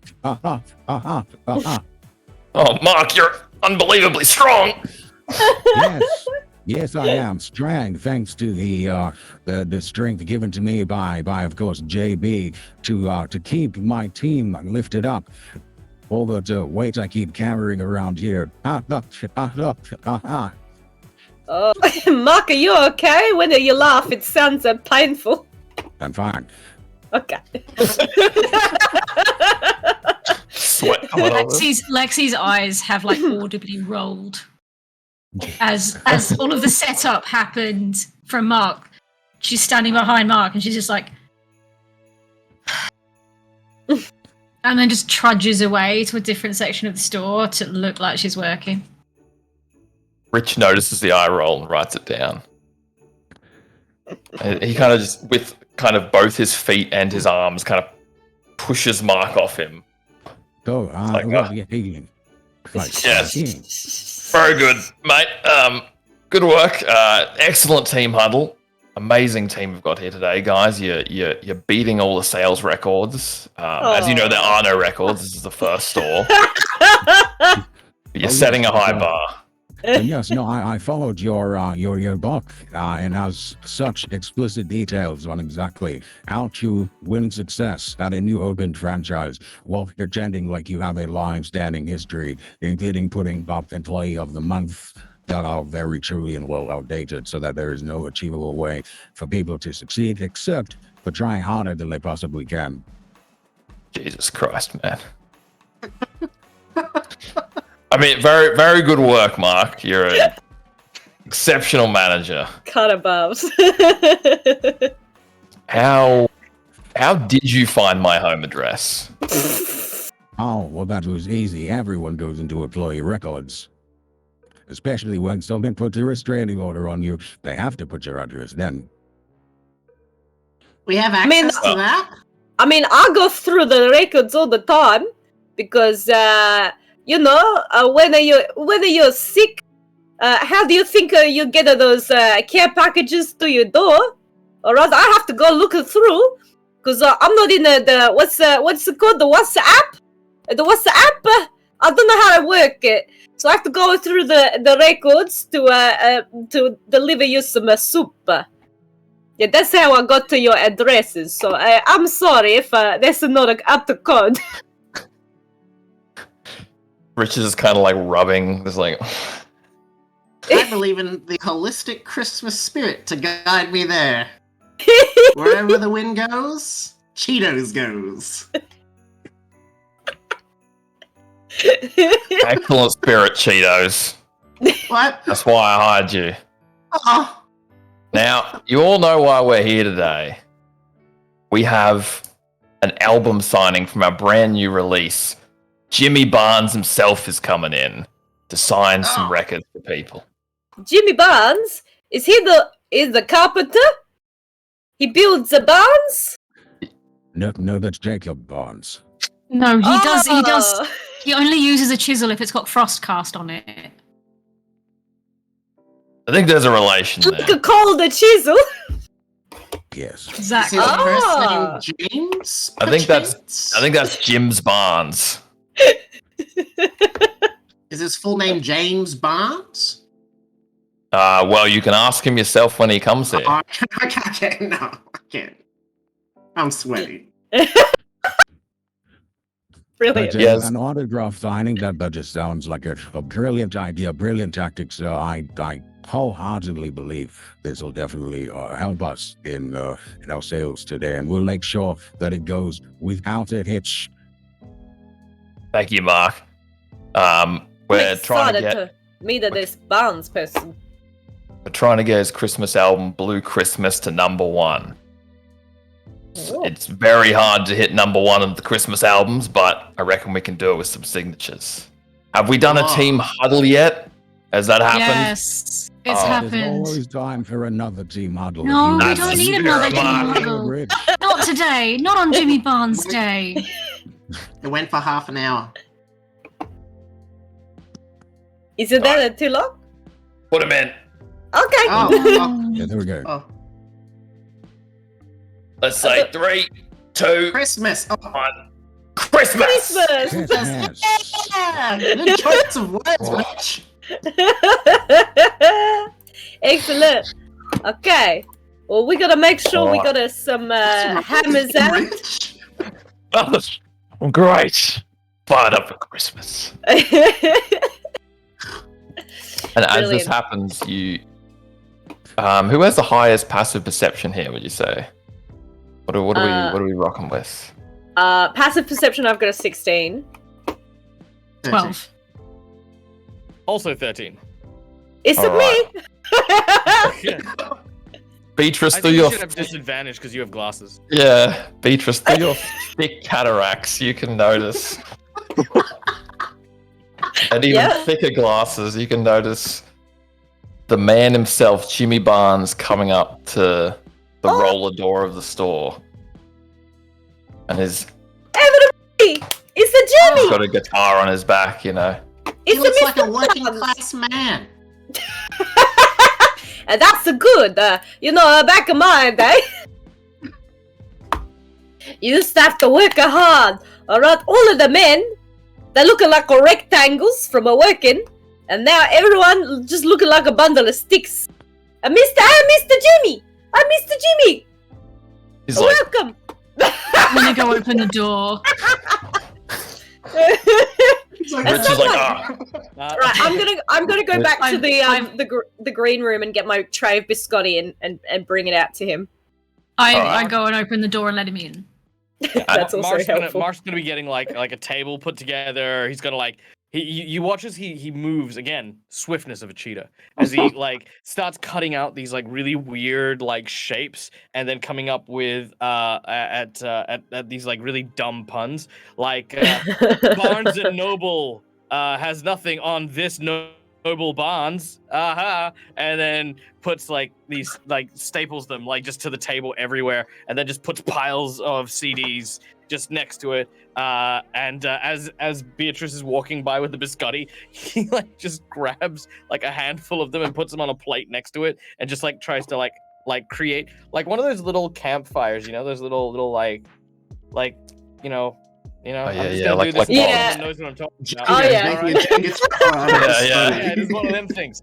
It makes one of them as quickly as he can, and then puts like just streamers and everywhere, and the biggest chair, whatever the biggest chair we have in the store. Right. It's very small. I'll get some books. I'll get some. No, Alright. oh, you know what? No. I'm gonna get all of the DVD cover copies of Ultraviolet, and I'm gonna use them to make the chair bigger. No one's gonna Fantastic. buy those. They're all in mint condition. No one's gonna buy them. So, Every Alexis, copy that was made is in mint condition. Alexis, as you go to open the door, it jams. You never had this before, but it just can't open. Did someone put gum in the locks? And Jimmy's like, you hear him swearing. And just at that moment, you can see a man in quite a nice suit and a mask come up behind him, put a rag around his mouth, but he gets taken down. And there's a bit of a struggle, and then he starts to run off with him. I'm like hip and shouldering the door at this Yeah, point, and I'm yelling for everyone else to come and help. They've got Barnsey! They've got Barnsey! And I'm hip and shouldering the door. I've still got like my tray of biscotti. So I'm gonna be like All right. late to the party, I reckon. So, I imagine Mark's gonna come in like dead last after he's like built this huge thing. He's like sweating profusely and he's breathing heavily, and he's like, All right, so first Jimmy, they go and like forgot something from his car or something. No, somebody put like a rag over his face, probably with chloroform, and just took him. And someone's jammed the lock. This is not good. This is not good. Can someone At this point, get it unlocked? I'm just gonna take my mace out. Yeah, vandalism. Yeah. I'm just gonna, like bash it into lock. Yeah. I would say make an attack on the lock.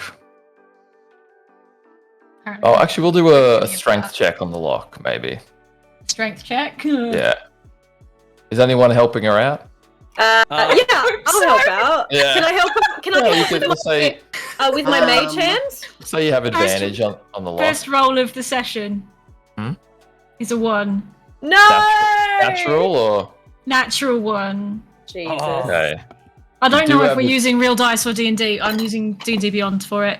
It should be in the Fine. campaign. Yeah, but you have advantage, so roll again. Ooh. Everyone's helping you out. Absolutely. Even Follow us. No. I get sat and hovered on the 20 lock and a then little rolled bit. over. It kind of rattles, and nothing happens. all right, I'm gonna eat the lock. All right. Eat the Okay. lock. Brilliant.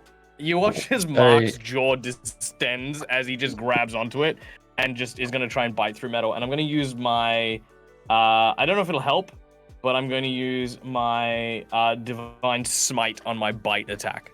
Yeah, go for it. And I'm just Roll- going to roll try the- and... Yep. Roll a bite attack on the lock. All right. That is a 22. All right. You bite down on it, and you can start to feel your teeth kind of chittering a bit. Little couple of splinters, and then you break right through it, and the door swings open. Oh, Jesus. Oh, that was uncomfortable to watch. I swallow. Oh. Well, we need a new one, so.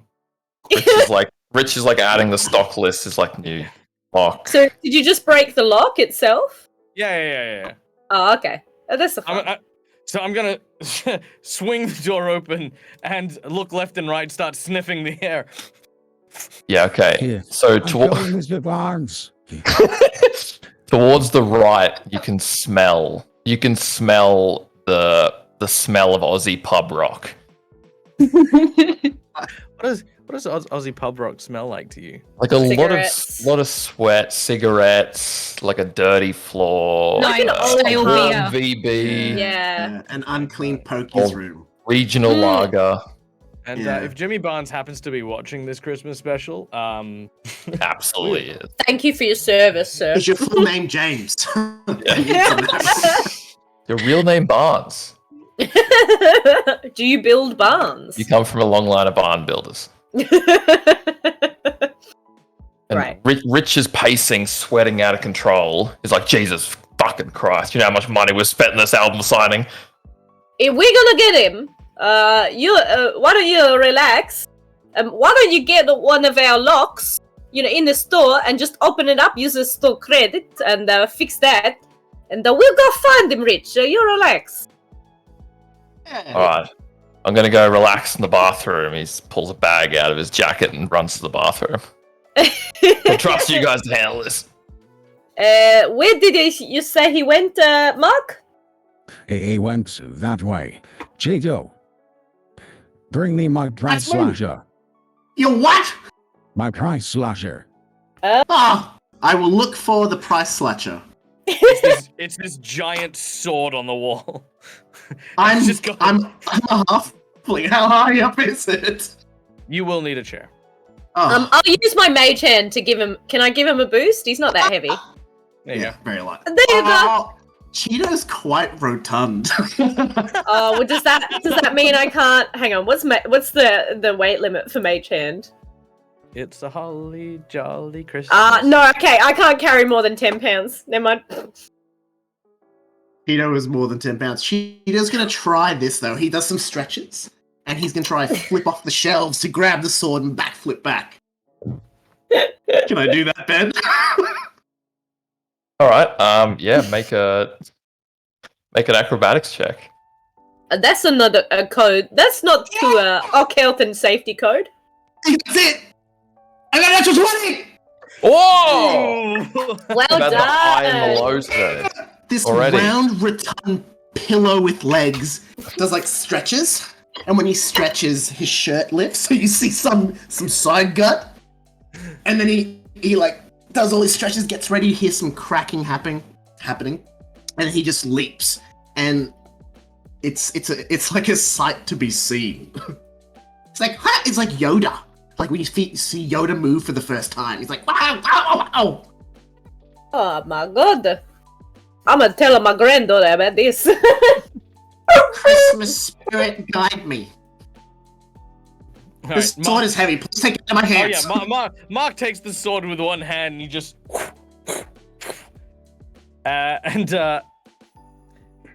This way. I sense the bonds. Well, Excellent. Yeah, I'm gonna does follow. anyone have a rag? Yeah.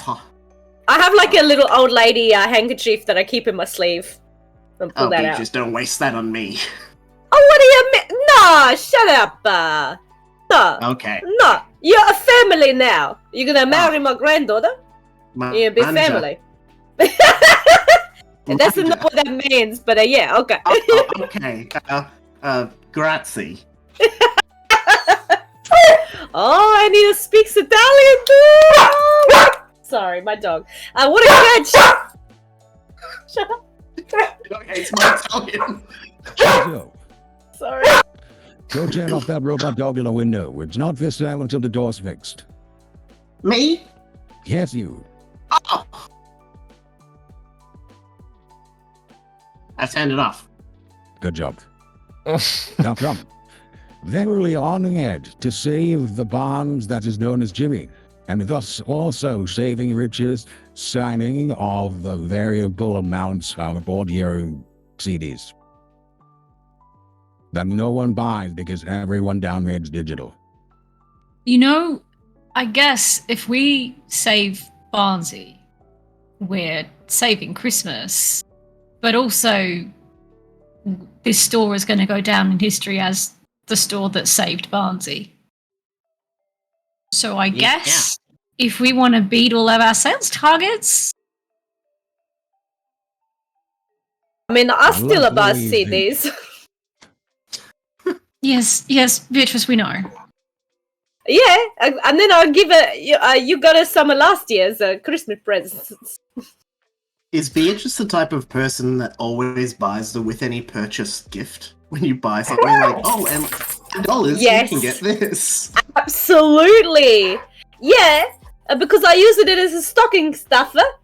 And then for the grandkids, and for the friends, and for the cousins, and for the in-laws, and for for everyone, for my worker family. Yeah, there's lots of lots of CDs. Just deep in debt. Yeah. Yeah, I got a bigger family. It's crippling me. Alright, are we gonna find this Barnsey? Oh yeah, no, He's Mark getting is away. thundering God. through the various. You can see, like I said, his tail is a lot more honest than he is. So Mark is in this like stuffy suit that he's almost like it's like 2 sizes too small for him. But his tail is just as it's like panicked. Cool. Is there any... I don't really have anything to help out with finding. I guess, like, I've got good perception, but... I mean, I've got good survival. Do you want me to just try to see if I can track him? Yeah! He smells like pub rock. It's not going to be that hard. Pub rock and chloroform. Like, that's a thing. Yeah. Give that a go. That's a 12. Can I roll real dice? I think the D&D Beyond Digitals hate me. I'll say a 12 will make this. You can track. You can almost like sense the 4 footprints going off. It's a thick pub smell, isn't it? Yeah, like a very thick, like dance room wet carpet smell. Oh. And you can sense, and Mark is running that way. You can sense. Yeah, he's bounding. You can sense that. That's where they went. All right. Well, I guess this way. I guess. Yeah. Onwards. Yeah, absolutely. Leading the charge. Well, not really, but you know what I mean. Right. So you all head forward a bit. See kind of the various stores opening. You see kind of the crowd of people starting to come in. What are the shopping. stores? I want you to build this world for me. Every single store. And all the little pop-up kiosks as well. In the middle, yeah. The first one you see, there's just someone trying to stop you in like a multi-marketing setup, like to sell you makeup that you're going to sell on forward. I work trying to flag you down. Come on. How many paintball companies are there, though? That's true. Oh yeah. If they attempt to stop me, they will regret it very quickly. One guy, just like a suit and tie, is like, "Hey, you have a second to try some free samples?" Cool. Steps in front of you. I'm going to gut check him. And as I do so, I'm going to hit him with the full weight of Mark the manager, and I want to then start just screaming at him with my huge lizard jaw open. and with tail kind of furiously like sort of waving up in the air. You can just basically hear him go the entire time. There is Jimmy Barnes. Tell me what Jimmy Barnes is. I will eat you. Jesus Christ. All right, yeah, I guess make a roll on him. Make a roll to gut check him. Oh, to gut check him first? Alright, let's do it. I'm just gonna use an unarmed strike to just Yeah. Love it. That's alright. Absolutely. I can't see any of that.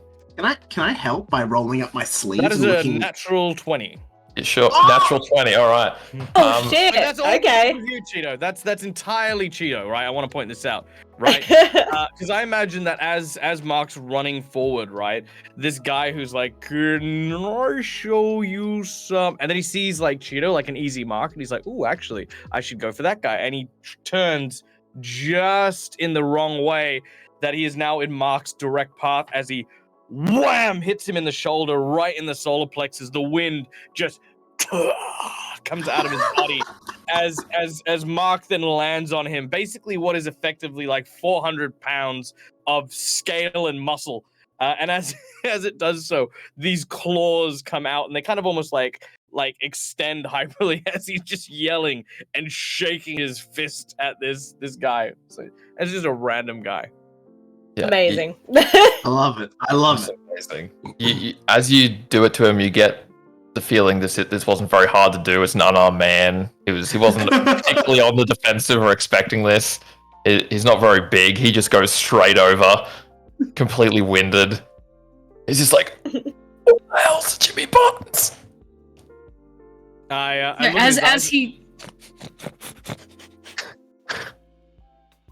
As he says, "Who the hell's Jimmy Barnes?" Lexi's just gonna come up and just poke him in the forehead with her tail and just go, "Seriously, have you not tried to get the album? The new album is dropping today, and you're missing out on the biggest thing of the year. But I guess you're just not interesting enough. Mark, he knows nothing. Let's go." And I keep tracking the kidnapper. So again, this guy had nothing to do with any of this. Nah. You guys want money? What do you want? Please. Mark snarls at him again, and then like just very slowly reaches into his jacket and This pulls dude out one of works those- at like L'Occitane. He's just trying to like sell some cream. Basically it. And Mark pulls out like a brochure, like catalog for JB, and just puts it in his pocket and slaps the side of his cheek, and then just carries on. He's like crying. I'm just gonna put a little biscotti on his chest while he's down. And there you go. Just to have a snack, and you'll be alright. Oh, good God, please say that throughout this game, if we kill anyone, you just leave a biscotti on their forehead for the ferryman. Like, no one needs pennies. The Italian. We have a deal. I feel like we're gonna get lost, and this is how we're gonna find our way back to JB. Follow this biscotti. Follow the trail of biscotti. Passed out retail workers with biscottis on them. Okay, let's keep it going. We haven't offended him yet. You head a bit further on. You're moving pretty quickly. You're all kind of running a bit. Some bounding. No matter how many legs you're using, you're moving pretty quickly. And you see some of the stores. You see a makeup store there. You see a chemist outlet. You see Lowe's. You see a lot of stores. You keep going, and you see. I love how you just stop trying. Do we not just? See Do we have to Lowe's. roll like? Oh, there's no Best will and saves in less. 5th edition. But like, we should be rolling like saving throws versus stopping to check out the Hawaiian print designs at Lowe's. Ooh. Oh yeah. Yeah, I don't know. What Maybe kind of saving what kind of throws? check, something a concentration check or something. Is it wisdom? I say be a wisdom save. Okay, yeah. Everyone make a wisdom save to see if you were entranced towards the Lowe's floral suit. Okay. Okay, these are all much nicer. That's an 14. That's an 19. 8. So no. Yikes. It's a Wait, cheaper price. Look at this. It's Santa with a surfboard. It's a 3 for the price of 1. 2 14s and 8. 19. 19. No, Who got because the 8? we're gonna have a whole Christmas fun, and I want all of the grandkids to be dressed the same. Would that not look very cute? Mark watches as his entire staff sort of move towards the window of Lowe's. Mark takes a deep breath in. Imagine And as he does so, 22. He straightens up, and he just whips his tail on the ground. You hear the sound like cracking thunder, and I'm going to use my conquering presence and make everyone make wisdom saving throws, or be absolutely shit scared of going into that Lowe's. Given I rolled a 19 as well, am I still walking forwards, tracking? Sorry? Yeah, we both got a 19, so we're not. Oh, yeah, you're fine We too. have not Sorry, been Alexis. seduced by the Hawaiian shirts. You just I mean, Santa with a surfboard's pretty cool, but it's not my aesthetic.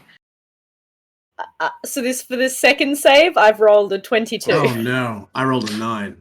Does that mean I'm not listening to Mark? That's true, but then again, I don't think Mark's trying particularly hard to scare you, love. It's just Cheeto. That's entirely it. Cheeto, come! Cheeto starts sweating profusely. He's like, oh no, I've upset him. I'm not. You're not upsetting. I suck at my job. Well, I'm a that's not true. No. If we don't find No. Jimmy Barnes, we're all failures. We're also probably sacked. What is Rich going to think? You're not. Mark is alright. We should probably rescue this barn man. Because who knows where he could go? You know, a bigger rock star like him, they get into all sorts of trouble with the drugs and the drinking. Come on, let's go. Drugs? What's that? Never mind. And nothing you need to know about. Oh my god, Bowser, shut up. Top. Sorry, everyone. Dog hates Italians, I think. No, I think everyone's just got that robot dog in the window. Like it's like one of those tickle me Elmo effect type things. Everyone's got them in. You know those robot dogs that bark twice and then flip? Yes! Oh my god, I love them. All these parents have bought it and they're all going off in the middle of the store as the kids are playing with them. Excellent. And all those little pop-ups down the middle of the mall. They're like, everybody's got them, and then the cheaper versions, the no-name brand. Yeah. And there's like pencil cases of the same dog. As seen on that clock app. Tic Tac. Yep. Oh, I love it, the Tic Tacs. The cure my sciatica. True story. Okay. Well, now that Cheeto and I are no longer distracted, we can return to the fold. Right, you guys continue on? Yeah. All Yes, right. sir. Now Can I back. just take a moment to say I'm really grateful you wrote this adventure for us, and Yeah. we're not just completely derailing everything you've planned. No. I'm here for That's a lie. any derailing. I don't really have a lot of writing. I just have some quick dot points. Derailing is great, honestly. Fantastic. If you guys want to dress up in Lowe's suits and just take over that business, that would be I great. mean, now that that's on the table. I mean, yeah. I feel like the pay at JB is better. I don't know. Yeah. A little bit. So you guys continue on. You see a few more stores. You see one store, a little kiosk in the middle. It's got fantasy boost juice at the top. And in line, you see the masked man who took Jimmy just like lining up. No Jimmy inside. Does he have Jimmy? He has not got Jimmy with him. No side Jimmy, but that you're. Who was a high passive perception again? Alexis. Oh no, it was Beatrice. It's me. Yeah. It was Yeah. You are sure, even with your dementia and thick cataracts, you're sure this is the man you saw. And that's him. He stole a bond, man! Hey, you, stop! Everybody, stop him! Come on! Not me, I'm old. I'm Oh, is he running? Can I use a shocking grasp and cast it on him? Or do I? No shit. No, I actually need to touch him for that. Taser this dude in the boost juice line. Do I need to? Do I need to make a roll or something to see if I can actually catch up to him to then zap him? I'll say you guys are a bit far away. You could run at him. Yeah. Let me All try. right. And then it happens, or should I roll something? I'm gonna say he hears you, your loud Italian voice saying, "Yes, I am." Stop no. That's And not nice. He turns around, drops his mango magic, and he sprints away. Oh, That's a tragic waste. I run after him. Yep, I'm Alright. on all fours with a sword in my mouth, like. All right. We'll start a chase then. Great. I'm running stomach All first. Kind of that baby waddle kind of thing, like. Yeah. Oh wait, sorry. What's the? Is this person within 60 feet? Yeah, I'd say just outside, maybe. Oh, okay, never mind. Oh, catch him! Get him! Go on! Get the younger people. What will we say the order is? Who's in front? Is Beatrice in front, or is Mark in front? I'd say I probably think Lexi Mark's and Mark. Yeah, I mean, Yeah. Lexi was doing all the tracking, and she didn't stop at Lowe's. Oh yeah, okay, yeah, true. I'm 85. I'm rotund. I'm slow. Rotund doesn't mean slow; it just means rotund. That's Rotund. true. And as far as Exactly. I'm concerned, as America's Got Talent has shown me, rotund people can move if they want to. Okay, 100%. putting that out there. I would Thousand imagine boys. you'd be faster than me. Yeah, that's how I run them. Well, that is going to slow you down because that's not efficient at all. What That's if, we moving tell him side he's to like, side. what if we tell him the bad guy drops some mango madness? Would he then like get faster, like get a like plus 10 foot move speed? He's like Sugar boost. Actually, it's like a can I? slide. I've got a terrible idea. Oh yeah. Yeah. I love it. love it. That man just wasted mango. Get him. And I want to see how many people in the mall go to stop him for wasting Oh. mango. Shit, That's I think that'll give me a Oh, boost. yeah. Mm-hmm. There's just a group of like teenage girls who saw Boost Juice got dropped, and they're gonna like sprint after him. Yeah. I mean, I speed up because I don't like food waste. Yeah. I'll say I didn't see actually, mango until I was 55. and maybe make a performance check to incite the crowd to win them over. 21. Okay, yeah, Ooh. yeah, you get them rolling.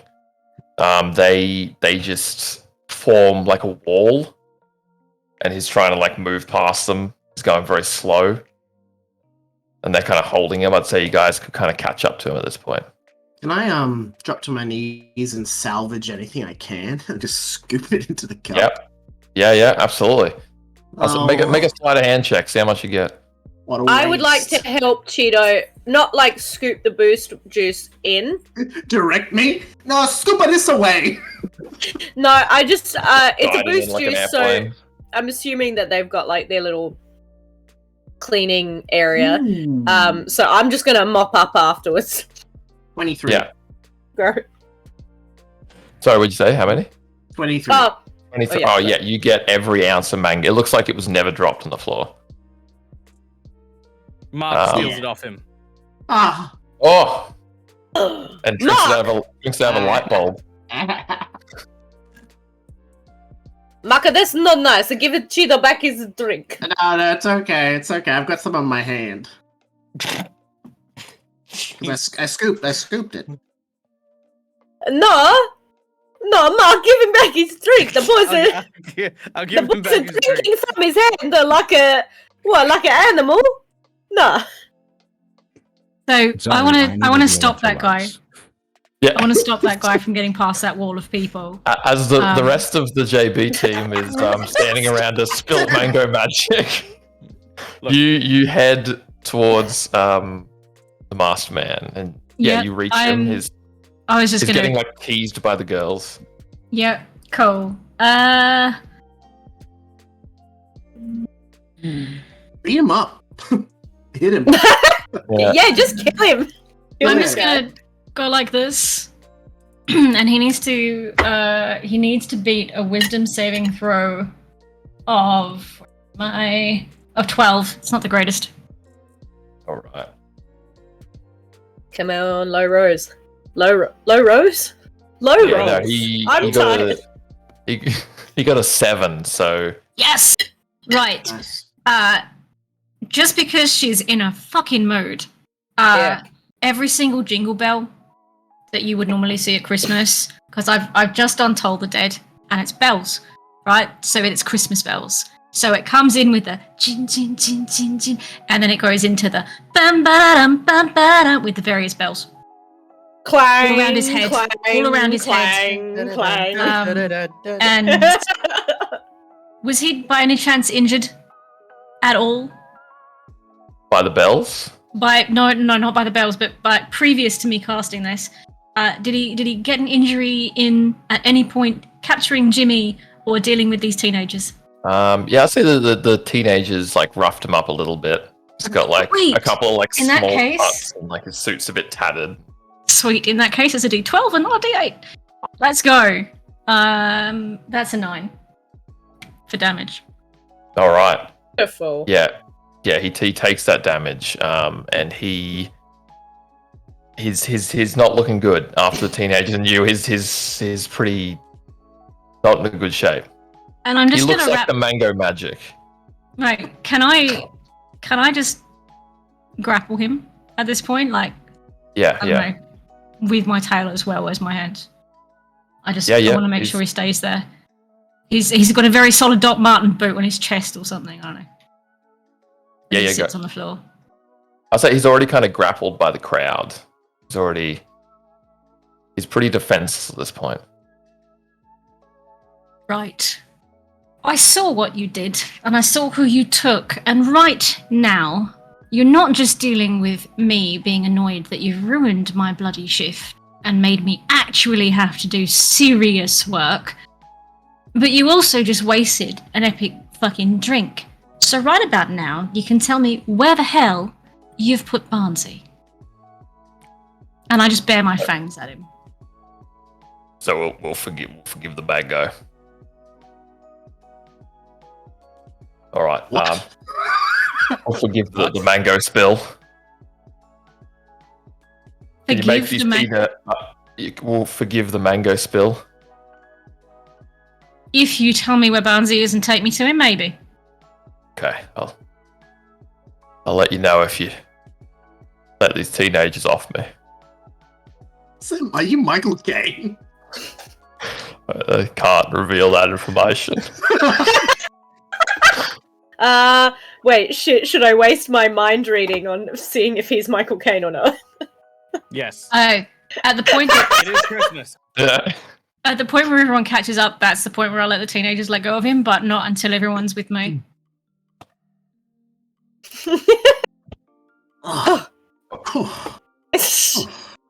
All right. Drink some of your juice, Chido. You need to hydrate.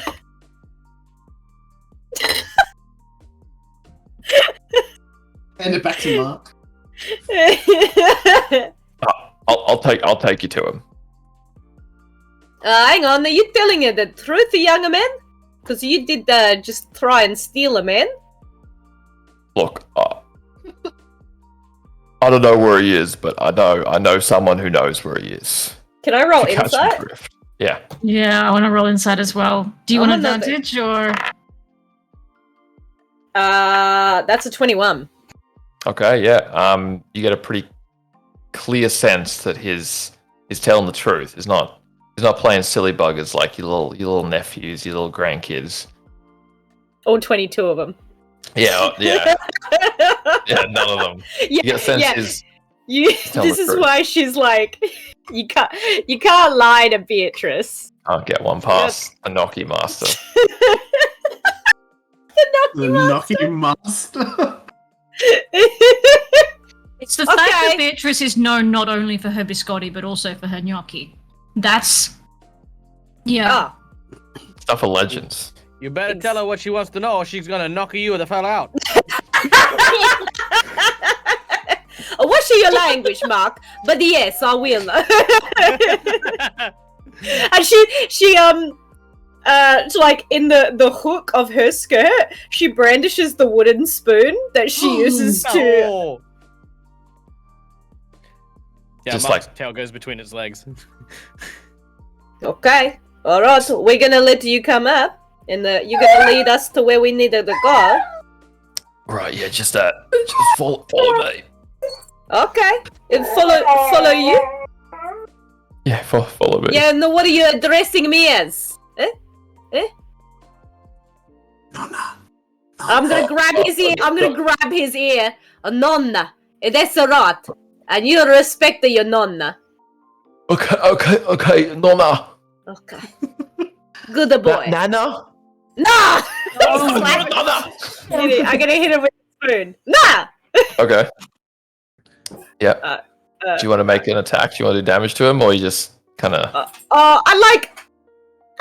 No, I'd say. Not like it. It's more of a smack as opposed to Okay, yeah. hit. Yeah. No! He takes it and just looks down and. Nonna. You have made some very bad decisions today. Don't make it worse by insulting her. Yeah, that's alright. They're good. They're good kids. You wanna be like them. You get these kids off me. Get out of here. We got it from here, guys. Thanks so much for the help. And now you gotta say a please the next time, or it's a real gonna be a smack. Mark's gonna grab him That's by not the up. foot and lift him off the ground. All right, yeah. he just lets you. He's not going to try and put up a fight at this point. I'm gonna use my tail to kind of like spin him around a little bit, so he's facing the rest of the group as Mark's just like. Oh, smash. Now, Okay. We're your gonna follow friend you. Apparently knows where Mr. Barnes is. I'm going to give you, to the count of however long it takes for me to swing this fist into your skull, for you to tell me where I need to go. 1. Oh, we just need to head down there, down to the main, What? down to Where the are main we- kiosk. The main kiosk. The info desk. Really? No, it's like a stage. In the middle of the mall. The middle of the mall, of course. It all makes sense now. Not bad enough that we've got to listen to the bloody Christmas music in the shop. We're going to have to listen to the mall stuff that we don't have control over. Ugh. Oh, I hope they play the Georgia Marco song. He was so handsome. So long as they don't play that other band that starts with 4 letters. Ham with 2 M's. I like that Kylie Minogue.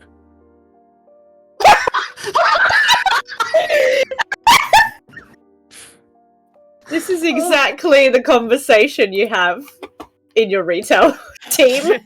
It is. Oh. All right, I'm gonna drag him. You get a Can I look take of his mask off. Yeah, you can take his mask off. Yeah. It's Is it Michael Jimmy Caine? Barnes. No. Oh, Just it's a dude. He's got a scar across here. how'd you get the scar? You wanna know how I got these scars? God. Yeah. I crossed my boss last Christmas. Oh, did he play with your heart? Very next day. He gave it away. Gave it away. Yeah. Oh, that's that song. How'd you know? Well, this year, Okay. save yourself the tears. How about you help us this Christmas? Yeah. Save it for someone special. I don't mind a bit of Kylie Minogue. Come on. Damn right. The Kylie brings it. All right. So is he taking us or Yeah. has he just pointed us in the direction, or is He's he upside down, pointing. He's upside down forward. in Mark's hands. Yeah, do we know where the stage is roughly? Like the main. Yeah, you know your way. I'd say you know your way around the mall. You know what it's talking about. Yeah, right. I'll walk back, and I'm doing it at a brisk pace, but not like a run or anything like that, because that is just because I'm holding a guy. But as we go past the perfume seller who I crossed, I'm just gonna eyeball him, like just stare at him while holding a human being and heading just in that direction. He's just handing out free samples, but he just catches you like.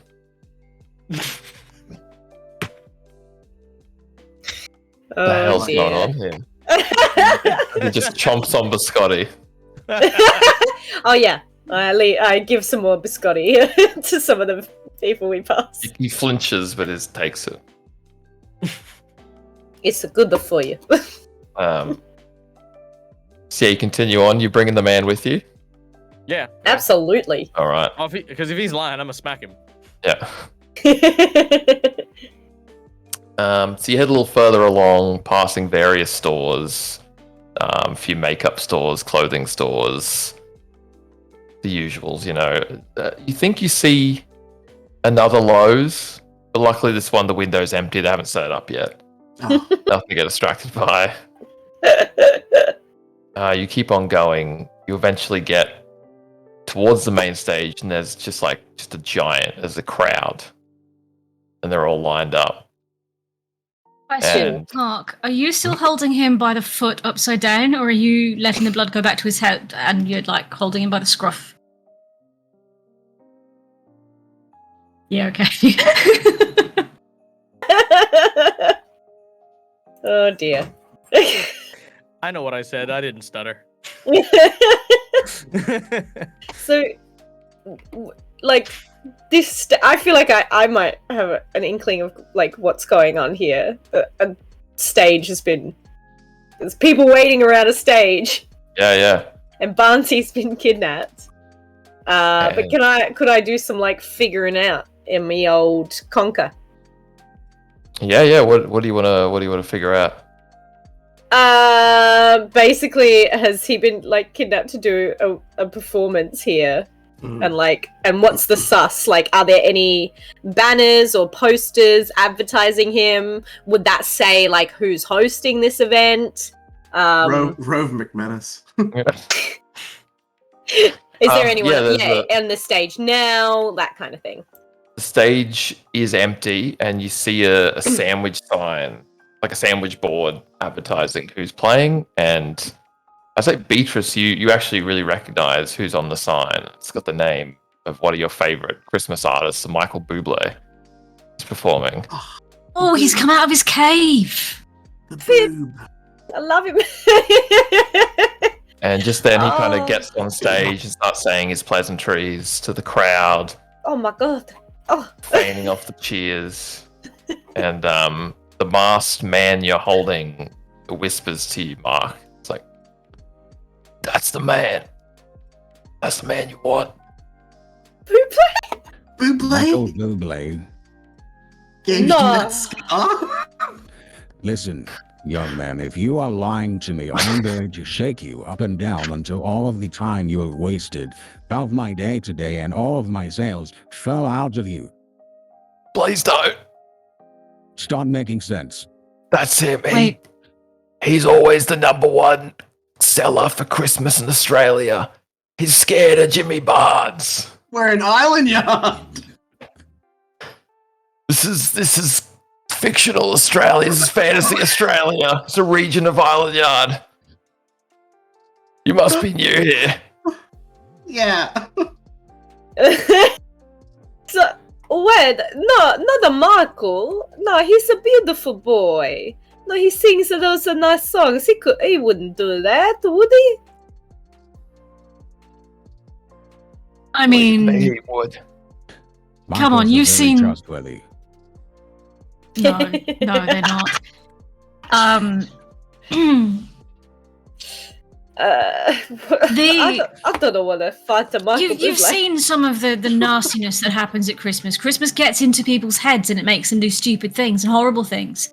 Like you've put seen... a piece in a lasagna. Terrible.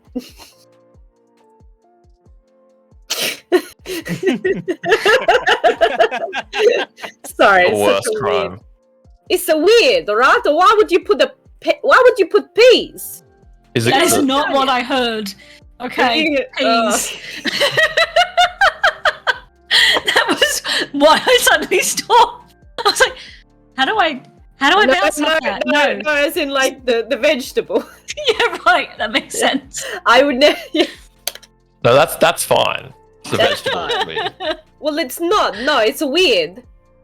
No, Yeah, upside down guys agreeing with you is like, yeah, I think it is a bit weird. Yes. Oh, Peas Look, my arm go. is getting tired, so I'm going to let you go. But I haven't seen a single security guard since we got you, so here's what's going to happen instead. You watch as Mark flips him upside down, dusts him off, straightens up his shirt, checks his legs. Strong legs? Good. yeah, strong. Ladies and gentlemen, this man has the lost tickle me Bowser.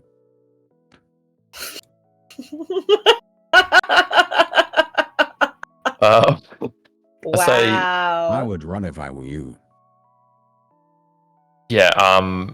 I can't It's such a help hot selling toy. I don't think you even need a performance check. the As crowd, he says it, can I just like thaumaturgy to make Mark's voice just yeah. It drowns out go? like the PA Christmas songs, covers of Last Christmas. It drowns out Bublé talking on the mic, and everyone, it's like they just forgot who Bublé was. They turn around, and they all And we seem all to just be point at mothers him. who want this for their kid, and they all just, everything goes quiet for like 3 seconds, and then they just, like a horde of zombies, just move at him as a unit. Oh my god. Oh And my god. He turns and runs, and the crowd kind of filters away. That Or is is there now terrible. nobody watching Bublé? I'm Yeah, watching and then- I'm watching Bublé. Bublé kind of just watches everyone just kind of run away. It's a bit like He just confused. sees an old Italian nonna in the crowd, like, oh, that reminds me when me and my husband, we used to dance around the Christmas fire. Oh, bellissimo Marco. I swear, watching Beatrice get to that stage is the fastest I've seen that woman. Yeah, she's like right up to the front. I Yeah, have a question. he hears you. He looks over. Is like, oh, for the young girl in front, what can I do for you? I don't know how Bublé speaks. I've never heard his Oh voice. no, you got it. You've nailed it. He's like, he's Canadian, isn't he? Yeah. Okay. Hi there. No. Oh hey. Oh hey. Oh, just look. Speak Australian, but just change the word mate with the word a. How's it going, eh? Mr. Bublé, Marco. Yeah. I have a question for you. Please, don't break an old woman's heart. Did you try and kidnap Mr. Jimmy Barnes? Just kind of looks puzzled for a minute. Insight He's check. like, wait, what'd you say? Sorry. Insight check. Okay, go for it. Oh shit. Where's it hidden? Oh, that's an 8. Right? Yeah, he looks like he's genuinely puzzled. He's just kind of looks, is like, darling, who's that? And immediately drops the mic and sprints away. No. Wait. He's Yeah. in 60. He's within range? yeah, he's in range. Okay, well then I would please like to cast Hold Person. A second level spell. So he needs to pass a wisdom saving throw of 12. All right. Got a 15. Oh shoot. Well, I would also like to cast a spell. Yeah. I'm gonna cast the command spell. Drop. No, sorry. Halt. That's the one. Yep. I also wanted to cast Bane. At the point that he ran. Everyone's. He ran. Yeah, no. Yeah. All right. I'm just waiting for somebody to just be like, I cast fireball. You can queue those up in order. We'll do Mark's first. What is? Do you roll for those? I'll delay till after Bane. For some Okay. reason. So Bane is a charisma 12 save. Okay. Damn it. It's a charisma save. He has a He's got He's a high showman. charisma. It's Michael Bublé. It's Michael Bublé. I feel like he only rolls This is 20s. We're doomed. the bubbles. Got charm out the ass. It's a 16. What was the save? Yeah, no. 12. So he saves. Okay. So, wisdom save of 13 against my command spell. Okay, that was a natural 20. God damn it. Gee, I told you he had charm out the ass. It's Michael Bublé. He doesn't even have high wisdom either. It's not very smart, apparently. Look, I mean, clearly he doesn't have high intelligence, because if these spells aren't working, I'm gonna hit him with my sword. Yeah.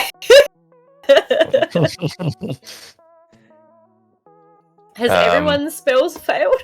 Yeah. Yeah, is there anything else? What was Cheeto doing? Didn't Cheeto What's have... Cheeto doing? I cast friends, but I'm assuming he's hostile towards me, so I think the spell doesn't work anyway. Alright, you give it a go. Well, he's not trying to attack you. Yeah, he's not hostile. He's I just, Mr. Bublé, sign my chest. I have advantage on charisma checks. he kind of starts to slow down. And I rip my JB Hi-Fi shirt off. His barrel chest, all this hair. You're paying for that shirt. It's my own personal shirt. There's no uniforms at JB. Yeah. You're still paying for it. I just lean into Beatrice and I say, your granddaughter would like this, yes? Yeah, he would love that. And also, a hair is a good. It protects the body, and that means you're more virile. So, hey, more grandkids. Wouldn't they be great grandkids? What? Wouldn't they be great grandkids if it's your granddaughter? They would be the greatest.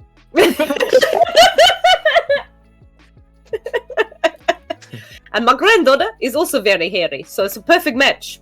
Perfect. Perfect. So what do we have to do for friends? I just have advantage on all charisma checks towards that Against creature. him? Yeah. Okay. I'm persuading him to sign my chest. Okay. Well, yeah. Make a charisma check against him. Sure thing. Charisma or persuasion? Oh yeah, do persuasion. You're persuading him pretty hard with your chest. Do you need help? Can you help? I have advantage already, but it's not good. Only a 13.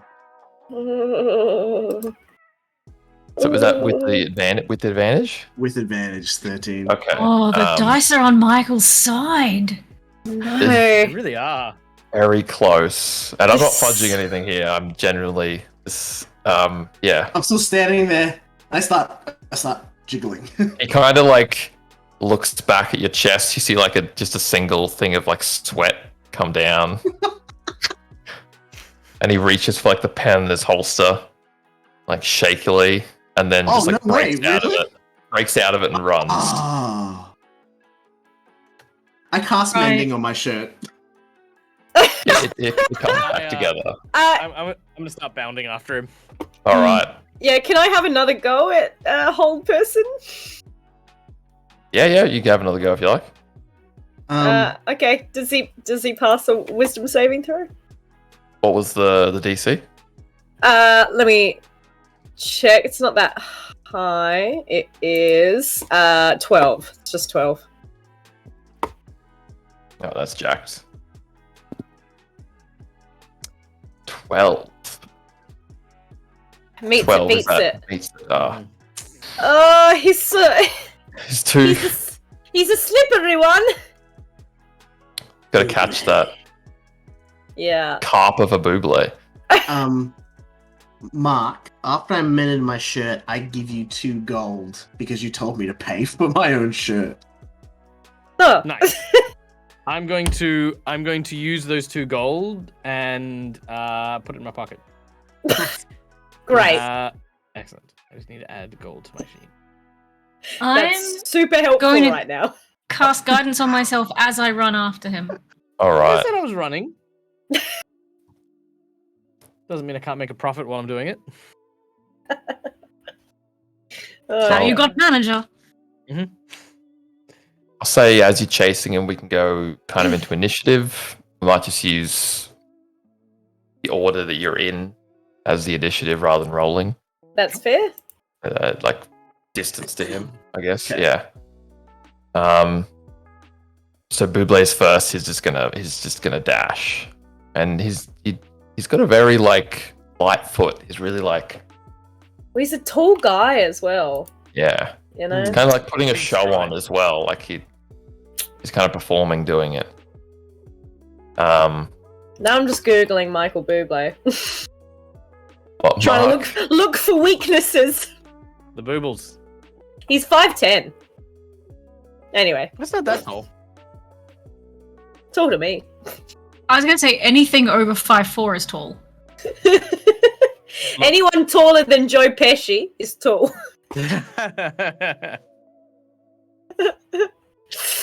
I'm just gonna roll to see if he gets obstructed by anything.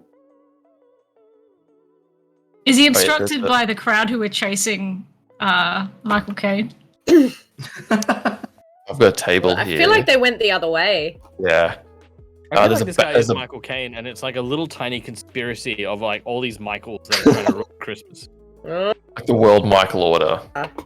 Like just the year Michael stole Christmas? Or Michael stole Christmas? Wait, isn't Michael's a craft store? I don't know. Maybe. In this universe, it is. Then yes, it is. There's a barrier in his way. There's like some workmen putting up a new kiosk that just don't care.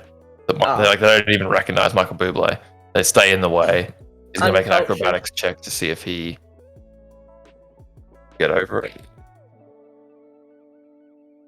Where is he from us?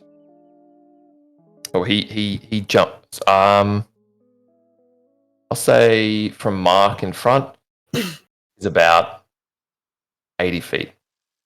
Okay. He makes it over the barrier with ease. All right, Mark, you're up. Right, Mark is going to. Is there a So this barrier that's in front of me, what's it made of? It's just plain wood. They're just putting up the kind of structure of the kiosk. It's just untreated wood. Okay. Pretty low. So is it in the middle of the thoroughfare? Like, is it actually Yeah. preventing people from getting through? It's in the Is there middle. a, is but there a they've got store on the kinda left or right of it? A saw. Store. Is there like a storefront? Yeah, there's a storefront. Yeah. Cool. I'm gonna walk into the store that's to the left of the barricade and then smash through their window and get Oh. around the barricade. And then just keep running. Yeah. You success. Yeah. Make an acrobatics check, maybe to make it through the glass. Can I use my sword? Yeah. All right. Have this. That's a 12. Yeah, you break through the glass. And he Oh god. kind of looks back and he's a bit like, That's exactly It the is- face I would make too if I was Michael Bublé and a retail worker just ran through glass. Especially if that retail worker is a lizard folk with a sword in his mouth. In a suit. And he's being and chased yeah, by management. Management's not going to take that well. Oh god. And yeah, you gain him a little bit. I'll say Alexis is probably next in line, maybe. I'm just going to follow in the wake of Mark because Yeah. he's just made it a lot easier. Yeah, you can just go in the store and out the window. Yeah, Can I dash given that the way is now Yeah. clear? absolutely.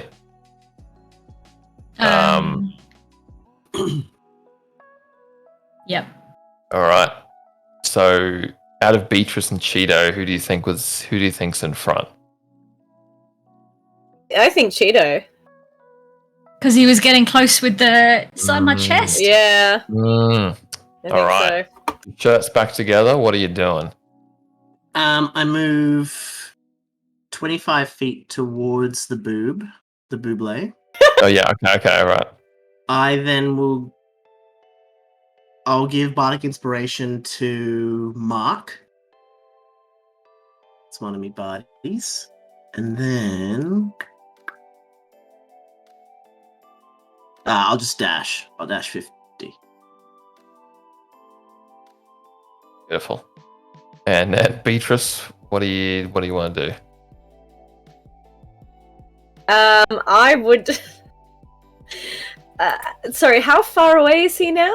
Ish.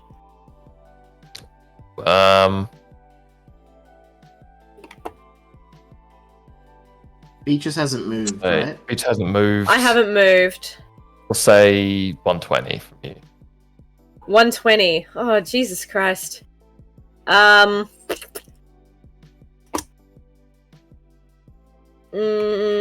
I think maybe I would just like to.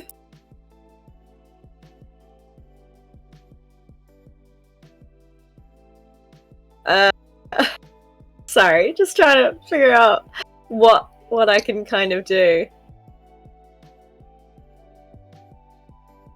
No, everything's out of range. I think I would just like to do like either an insight or something like that to try and figure out where he might be heading, or like where he could be like headed off.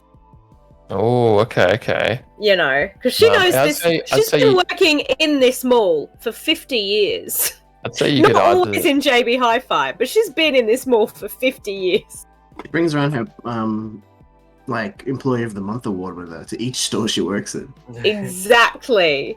So she Gosh. knows the layout pretty well, and if there's any like shortcuts or anything like that. I'd say you could do either an insight check or like history, knowing kind of even a nature check, knowing the lay of the land, the lay of the. Yeah. Well, I'd Stone like to do land. insight because I got Yep. pretty high insight. So. Oh, it's only an 11. I rolled really bad. You know kind of the direction is going, but it's gonna kind of fork off to Okay. multiple points. Well, that was my turn. Get him. Go get him. I have a rough, like, just out of the side question. Does this have one of those like rental, like moped, like those like old people like motorbikes? Ability A, go first. That one. What's that? Sorry. Does it have like one of these kiosks that have these rental gophers like in the mall somewhere? Like a motorized kind of Yeah. little scooter. Yeah, I'd say you see a kiosk up there with one of those. Oh, well then I'm gonna head there. Get myself Get yourself a on little a scooter. All right. And that's probably like my whole turn, I would Yeah, imagine. that's it. Getting to the scooter. You're bargaining with the man. Yeah, thanks, Stag. Yeah. Good catch. Really perceptive of the store. Well, I have to walk all the time, so I try and keep an eye out for those booths. If you've got to stand all the day at work, when you come into the shops with your grandies, you've got to make it a little bit easier on yourself. I mean, those poor feet of yours. Thank you, Lexi. She shouts from across the room. And that's my turn. All right, Bublé's turn. He's going to keep going and see. Can I ask a question? We were going to take a break 10 minutes ago. yeah. Do we want to do that while it's the top of a round, or do you want to try and get this bit out? Yeah, actually, we might go now. That might be a good idea. Seeing as we're a bit over time. Yeah, let's head off. Go for a short Little break? 10-15 minute break and come Espresso back. break? Take your Biscotti break. espresso, biscotti, and tiramisu, combine them, and Oh, hell yeah. let's come back for the fall of Bublé. Excellent. We'll see you guys there.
Showtime.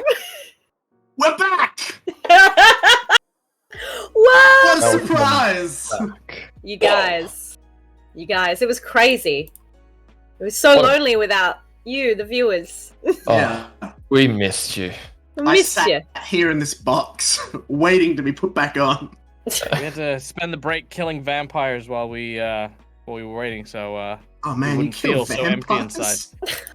Well, okay, 2 vampires, and well, no, I'm not gonna make that joke. I'm gonna leave that. I'm gonna leave that be. I'm not gonna make that mistake.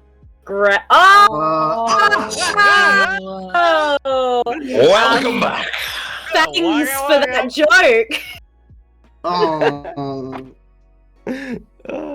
You guys are draining me. But, no, That was a bloody good one. Yeah, definitely didn't suck. Ah!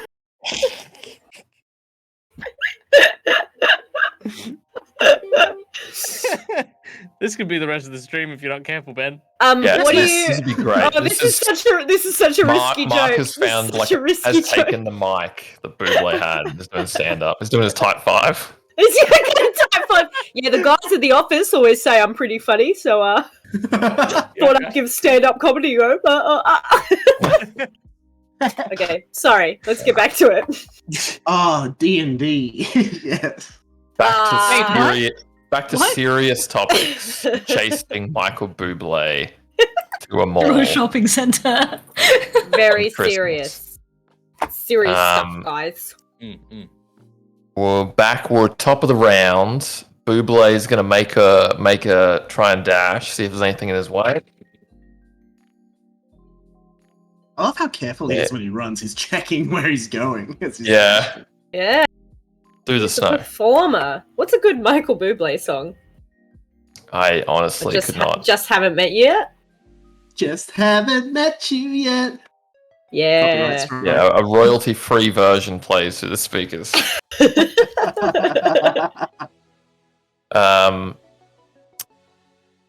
So he's got poor visibility in the way. I'm going to say he's running through a smoking section, which is indoor for some reason. It's very strange. There's just people just lighting up, just like in like a kiosk space in the middle. And he runs through all it. of the fancy vapors, and they're all blowing the vape out at the same time because it looks cool. Yeah. Oh no. And he's going to make Constitution save on that. My singing lungs. Oh yeah, actually. That's a natural 1. Yes. So far, rolled low. His career. That's how sensitive your larynx can be to stuff like that. Here you go, Michael. The amount of singing gigs where there's been haze, and I'm terrified because it's like backstage. There's so much like haze in the air, and it's just like I can feel everything drying up. Anyway, sorry. Let's continue. It's gonna performance triggers. Yeah, flashbacks. He's blinded and his speed is halved. Oh my he probably also What? sounds like Jimmy Barnes now. Bring that in. Yeah, so he's only gonna move slightly up. That'll be the end of his turn. Mark, you've got glass all over you. That's no good. Pieces of mango. Oh, beautiful. Yep. And Bublé is in sight among several. You still got that boost juice too. It's true. I'm going to use a martial art maneuver that I have specialized in. It is called the mango sling, where I'm going to effectively just drop kick Michael Bublé at full speed. This is gonna happen because I'm a lizard, you see, and that means that I have a second set of eyelids that I can use to protect my eyeballs while still seeing through it while I'm in the smoke. Oh, all right. So you got good. kind of like a built-in natural immunity to this. Boom. All right. It's because I'm Australian and I know lizard. Yeah. This is how evolution worked in. It's how evolution works, right? Yep. It's the lizard folk adapting to the vapors. All right. So yeah, you when you approach this, you are not put off by this at all. You've had people smoking around you your whole life, up as a baby. Maybe puffed a few as a baby yourself. And yeah, you can get right up to Buble and yeah, show me what the mango sling's all about. Okay, so here's where it starts. First of all, he jumps into the air with both feet pointed directly at Michael Bublé's back. But he doesn't aim at him. He aims behind him. And as he does, both his legs go past him about shoulder height as he grabs onto Michael's arm and twists him into an armbar. And as his legs then land with weight, he uses his tail to curl around him and start a horizontal maneuver as I then lift him into a hip throw and twist my shoulders. He is then thrown into the window of the nearest Davy Jones, which in this world is actually a pirate store filled with like fishing and tackle. As he just straight through the window, through the mannequin of like this guy in like overalls and stuff. That is the goal here. Is Mark from the WWE? Mark had a rough childhood.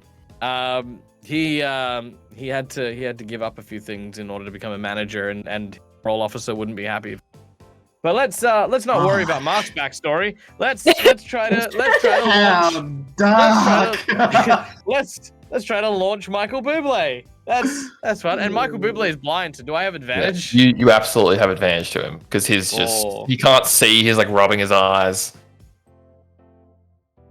All right. Well, I hope Michael Bublé has a 15 or higher for his AC. He's been dazzled. Is that sorry? Did you rolled your roll? That's a 15. That is his AC. Yeah. All right. Going fishing, Mark. As I'm gonna throw throw Michael Bublé through a window. All right. Yeah. Yep. You do it. He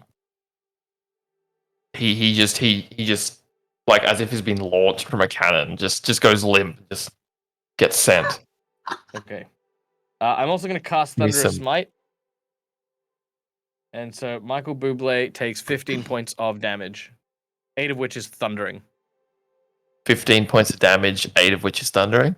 Yep. All right. I don't know if he's vulnerable to thundering because he's like very sensitive, as we were talking about. Michael Bublé is not Meatloaf. Oh, yeah. He's willing to talk on the plane. He's a sensitive soul. Yeah, I'll say he's sensitive. Yeah, he takes all that damage. Jesus Christ! And he's just on the ground. All right, and Mark sort of walks into the glass and he just looks at him and goes, "Give me back Jimmy Barnes." And just as you all see this chaos unfold, you get a little ping in your brain. Oh no! Yeah, yes. By the way of the magical, the magical device in your ear that's hooked up for all the co-workers to speak to each other. Oh, And we've you got start a little Bluetooth? Yeah. The whole Amazing. time. And you start getting a message from a familiar voice, the CEO. Hey, is this thing on? I can't decide if this is in here. Hey, this is your CEO and owner speaking. Jimmy has an announcement. Jimmy Barnes is doing a signing today, if no one has actually noticed the utter chaos going on in our store. But in addition to that, there is a special extra announcement today in which we have 90% off Vorpal swords for the next 5 minutes only near the cash registers. Please, everyone make a disorderly line to try and grab it before they run out. Thank you for shopping at Jimmy Blue Hi-Fi, and I will see you never. Don't talk to me. I don't like you. That's very rude. Gee, average is okay. We've had these the whole time. Hello? Am I Yeah. on? Am I on? Oh yeah, I always like listening to you guys talk when I'm not around. It's like take one having. Just It's you like and me, lis- Michael. like listening to my stories. We It's cut so back. interesting. We cut back to Rich just manning the rush by himself, just Oh god! Oh people are coming god! up and someone puts up like a turntable for vinyl and they're like, "Can my son play Fortnite on this?" And he's just sweating. What do you mean? What do you mean? Can he play Fortnite on it?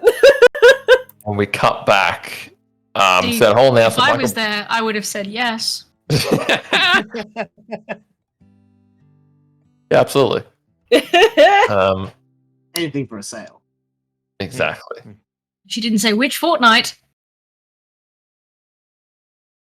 And Bublé's not getting up. He's just lying there. I'd say we could break Kill initiative. Michael we could Bublé? break initiative now. Oh, not yet. Right. Oh, Okay, so he's on the floor.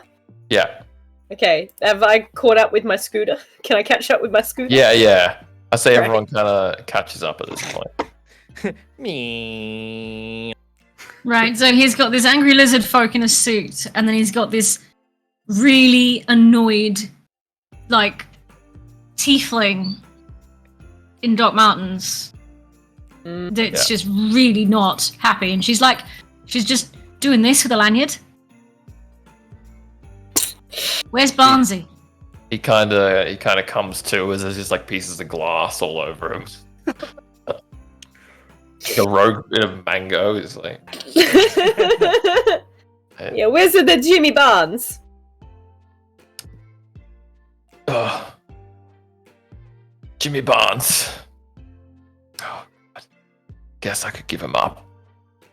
You guess. Say guess. I think I Come still got on. a chance. Oh, come on, Michael, you're a sweeter boy. It's No, What did he no. say? No. I don't have him. There's someone above me. I'm going to aid you. Yes, I have an idea. Mark, can I suggest something for the store? Yeah. Go ahead. No. Please. What do you Okay. suggest, Beatrice? Well, I think Mr. Michael, to make amends for your bad behavior, I think you should also do a signing at the store. Ooh. He just kind of shivers. Is like, I had a Jimmy Blue hi-fi. Yes, you should do a signing at the Jimmy Blue Hi-Fi because that Blue Hi-Fi is where I work. Christmas. I try and make it like a home. It's Christmas, and you're a Christmas Yeah. man. And if you upset Christmas, Yeah. We'll set know Cheeto what's- on you. you know what's gonna happen. Exactly. Yeah. Okay. Nobody disrupts Christmas around Cheeto. My Stanley knife goes up, I'll unbox you like a box. That's right. He will gut you like he guts the. I'll drink your blood like you are a box full of DVDs. He's going to open up a new sinkhole. Please don't make me do it. You're on the naughty list now. Please take me off the naughty list. Well, Well, then you're you gonna can have go to- straight to our store, and you can help out Rich by ringing up some orders, and then you're gonna do a signing. Okay. I'll Yeah. tell you what. I'll take you to Jimmy Blue. I mean, not Jimmy Blue. I will come We know with you exactly to Jimmy Blue's where. Hi-Fi, but I'll take you to Jimmy Barnes first. Then I'll come do a signing. That's a good boy. I'll give him some biscotti. Do a signing. Don't give him biscotti. He's a jerk. He doesn't No. deserve that biscotti. No, come on. Say you're sorry. Say you're sorry, Michael. I'm sorry. That's a good boy. No, not you. Fuck. No, but Sorry. Beatrice, Michael. don't let him have biscotti until he takes us to Barnsley and then comes back to the store to do a signing. Then he can have the biscotti because then that's he'll a have good- earned it. That's a good idea. You know what I'm gonna do, Lexi? You're gonna have a quarter of the biscotti because it's so good. It's so good. You're gonna want the rest. Yeah, that seems fair. Yeah. So I Smart shove idea. like a quarter of biscotti in his mouth. Just like, okay, that is actually that's worth getting thrown through a window for. Actually, that's genuinely great. You like your biscotta, Nonny? Nana? Oh, hey, Nonny, you're gonna get a smack in the face. No, that's a fine. That's a fine. Okay. He's learning. He's learning. Manja. It's like when my relatives here in Australian try their worst, like try their best at doing Italian, and they're like, "Oh, so he's learning. He's learning." You're like that seagull with one leg. Pathetic. Okay, take us. Give you the chips. All right. Take us to Jimmy. Buble gets up, dusts himself off. He's Oh, like, he does come not. on. I grab him by the foot. Okay. And I hang him upside down. He goes to get up and then immediately just gets flipped back. Whoop. Yeah, you're getting the Michael Caine treatment. Sure. That's a Canaan. He's kind of sighs. He tries to struggle and sighs and just points and he leads you off.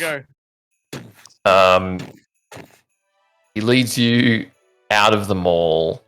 You guys are on like the exterior with a place to tie up your horse or wagon nearby. And he takes you to the exterior. He's like, here we are. He's in here, and it's a big Christmas window display. And there's a crowd around. It's like no one's actually in the store. We can just go in. Let's go in. This is a trap. Yeah. Yeah. Yeah, insight or gosh, I don't want to blow through all my spells. I'm gonna do insight with the guidance I cast. Yeah, you do, because I rolled terribly. Yeah, I would also like to do insight, or should I just give you like a bonus? I got a natural 20 on my insight. All right. Well, shit, look at you guys. I got got 18. Yeah, I got an 18. So take it away, Mark. All right. You all kind of get the idea, Mark especially, that he's telling the truth. Mark, you're laser focused. You can somehow feel his heartbeat through his ankle, and you really get close to him and feel that he's telling the truth. It's like, yes. Or should I just call you Michael at this point? You can call me Michael. Okay, Michael. Listen. Feel like we're kind of What about the Mickey? You can call me Mickey. Oh, that's enough. Listen, Mickey. Oh yeah, raid time! Sorry. Big rows of teeth, like in my mouth. Yeah. Yes, Yeah. big lizard. Yes. Yeah. And you believe wholeheartedly that I will turn you into Christmas dinner faster than you would hit the ground. I think you will do worse to me than my boss. Good. Excellent. I'm on your side. I'll help you. I'll fight you for would you. not lie to a stressed out JB manager who is slow watching his sales plummet by the minute by wasting his time with a place that doesn't contain Jimmy Bond, now would you?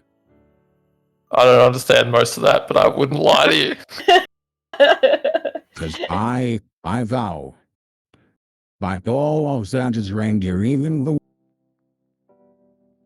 that if I miss my sales quota today, I will be having you performing out the store on weekends, singing nothing but legal songs until you're old enough to be some of them. Yeah. Okay. All right. I'll come in. Yeah. Good. I'll be a permanent employee of JB Hi-Fi if you want me to. I love it. All He's right. the doorman. Before we, Oh, he has to greet people. Oh my before we God. head on any further, we've just been raided actually. Yeah. Dice baby. Welcome, guys. Split the party. We're in the middle. We've been doing Christmas streaming all day. We've done 3 games. This is the last one. The best currently. Currently, our players are a staff of retail workers of an electronics store, JB Hi-Fi. They had an album signing with Jimmy Barnes. He got kidnapped. They've found Michael Bublé, who has information, and Michael Bublé is leading them to his whereabouts right now. And that's all you need to know. Yeah. Very simple, really. It's pretty Yeah, pretty straightforward Michael D&D Bublé. stuff. And there was a Michael Caine. It was Yeah, a Michael Caine was in on it too. There was a Mango Magic. It's a Michael conspiracy. And there's the healing powers of biscotti. Yeah. Or the persuasive powers of biscotti, I guess. All right. Do you guys head into the Christmas decoration store? Let's do it. Yeah. Yep, Yeah, let's go. the insight check didn't give us the sense anything was funky. He is true to his core that Jimmy Barnes is in here. Okay. Let's go in. So, just so you know, my boss is in there too. Who's your boss? Can't even utter the name. Who the fuck is it? I have an idea. Is it? I think I I don't want to say it, but I think I know. If your boss is Jimmy Blue, I'm going to shake all the time that Nah. I've spent chasing you. I don't think it's. No, I don't think it's Jimmy Blue. If we're following a trend, yeah, we know. Anyway, we're on the same level. Yeah. Yeah. Boss Okay, let's covers get it it. ready. Come on! All right. It's Cheeto time. Okay, All right. Yeah. You head on in. gonna get my wooden spoon We're gonna out. head on in. Yeah. All right. I'm gonna wield Michael Bublé like a nunchuck. You don't hear that often. It's destined purpose in life. Yep, that's it. Way more use. You go in. The store is. You immediately feel cold. It's freezing. You look and the AC has been turned to the max, and the ground's frosted over. There's some kind of artificial snow coming through from some machines up above. You hear some jingling. Do you head on in? Yeah. Mark I falls think- asleep. I'm gonna look at Cheeto and just go, Cheeto, I think this is your realm, mate. Do you want to lead the way? Oh, me. I'm not gonna like what I see at the end of this tunnel, but this could be a great turning point for my character building. Onwards! I waddle forward. Okay, I'm following. Right. Why is Mark's asleep. why is Mark gone to sleep? Because Oh, I'm no. a lizard and it's cold. Michael Bublé will drag Mark. Can someone can someone give Mark a sweater? Really? Hang on, The old wait, lady doesn't no, wanna give me a- Wait. I have Actually, a feature. I think. No, the one time I actually need prestidigitation, I don't have it. That's okay. I'm going to Thaumaturgy use does not do the thing. Yeah, I'm going to use minor conjuration. I can conjure an inanimate object no larger than 3 feet in my hand. So I conjure a warm, fuzzy Christmas Hoodie. sweater. An hoodie? Okay, Yeah, yeah. So yeah. a No, Christmas- let's not do yeah, let's a not Christmas do that. themed. A Christmas themed. Let's Ugly say Christmas it's a goodie. sweater. Let's say it's a goodie to avoid being sued. And I whack it on Mark so he wakes A up. boogie. A boogie. A boogie, yeah. Yeah. Christmas themed boogie. I don't know if he's woken up. He's so comfy. He's gone into a different plane of existence. Yeah. No, that's Michael Bublé in the background, chained up in his home.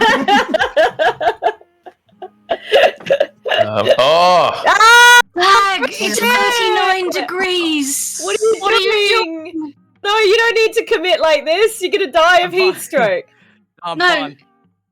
Dude, it's 39 Celsius. Stop it. Indoors. I got the AC on. It's fine. Okay, if it gets too hot, just take it off. I will. Yeah. I will. Okay, all right. Right. Yeah, Mark wakes up, I'd say. Are you okay, Mark? You're a bit too cold. I'm fine. Yes, just a little cold. Where did Michael Bublé go? He's like He's just under starting my to boot. scurry away. No, he's not. Yeah, He's this under is- my boot. The moment he got dropped, my boot went down on him. Yeah, he's down. He immediately went down. Boot on neck. George, come on, Nicky. I'm gonna pick him up by his scruff. It's like, oh man. Oh, not again. Oh no! I was free. Every Christmas. Alright. Right, you head on through. We're all good to Yes. go. Party's You ready hear to the go. Jingle jangles. You hear jingling. It starts to get louder, Oh no. and you hear, while working retail, just an all too familiar song come on. Oh, It always plays in the last week. That's it. Don't want a lot for See. Christmas. Oh no. True. Not like the mincemeat Bublé, but the true king or queen of Christmas, Michael. Mariah Carey comes out being carried by stagehands, Oh no, almost like she's limp. her minions. There's Nick, she's being led by Nick Cannon. And there's like 20 All of children. his children. Can we make it so we're not fighting children? No, no. But you can fight Nick Cannon if you want. Yeah, I would we'll love to Nick fight Nick Alright, Cannon. one of them is Nick Cannon. Great. Oh. Who is this? And why do they look kind of like Kylie Minogue? I She would could never say be as that cool as they look- Kylie. Whoa. Okay. Wow. Shots have been fired. I mean, come on. Did Mariah ever do, like, Neighbours? Or Home and Away? No. It's true. If you don't Got a come into point. singing with that background, are you even a real singer? That's right. I can't argue and with that. On, It's on a true. side note, Mariah Carey, if you are watching the show, We love your husband, Nick Cannon. We like Wild. Neighbours, no. Mariah, if you are watching, Neighbours has just been renewed. Please get yourself a spot on that show and become the real singer you know you can be. Yeah. Wow. I was Okay. gonna just say, Inspirational. can you ask Nate if he plays D&D and tell him to, get in touch with us and So we can beat him up. And Yeah. leave J-Lo alone. Because they're Yeah. Oh, Oh no. Don't beef.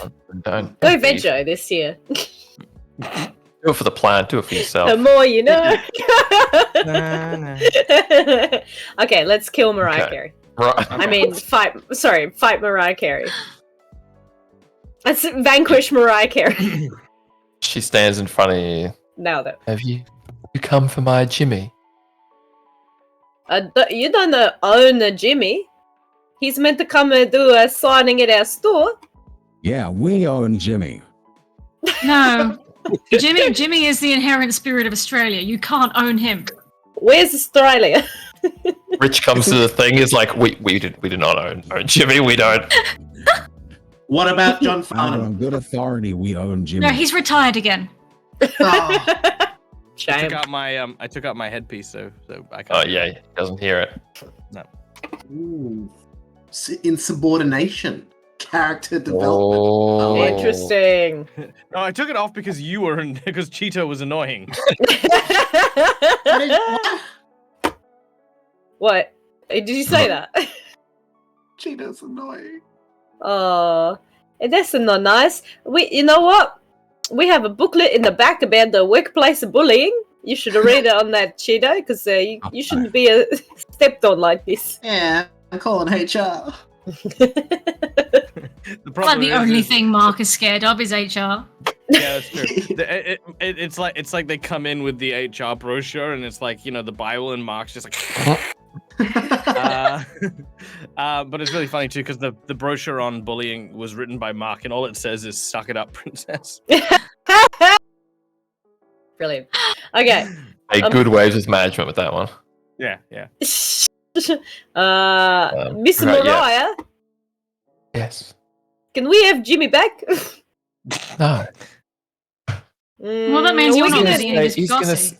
He's gonna stay here so I can have number one once again. And in the process, I've knocked out Michael Bublé. He was too stupid to understand. I'm pretty sure I knocked out Michael Bublé.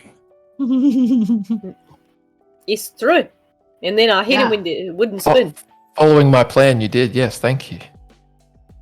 Your Was plan? The plan... Was That's your not a plan to be deal. knocked out as well? No, you hang up.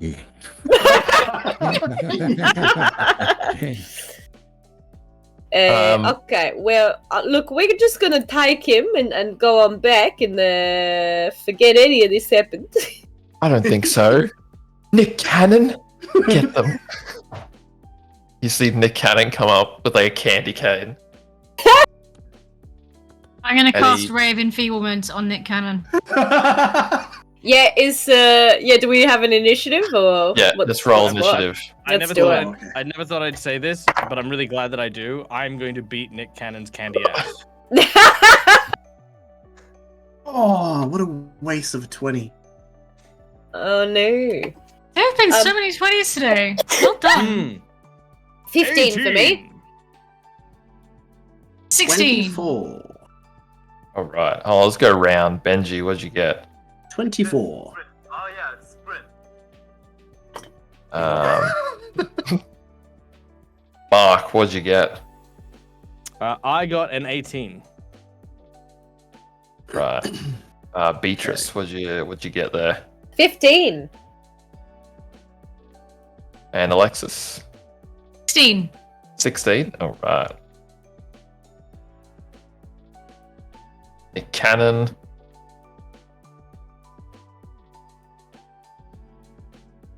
Is he right at the end? Okay. Top of initiative. Cheeto Jones, take us away. All right. Save Christmas Cheeto. I'm gonna turn around and give a bardic inspiration to Beatrice. Thank you for being in my corner. Inspiration. Beautiful. I turn back around. I rip the shirt again. Bare chest, hair comes out, and I cast Thunder Wave from my bosom. Wonderful. And you don't worry about the shirt. I have mending as a cantrip. Ditto. Yeah. I cast at second level. So, you need to make a con save of 12. Is this for Nick Cannon or is this like area effect?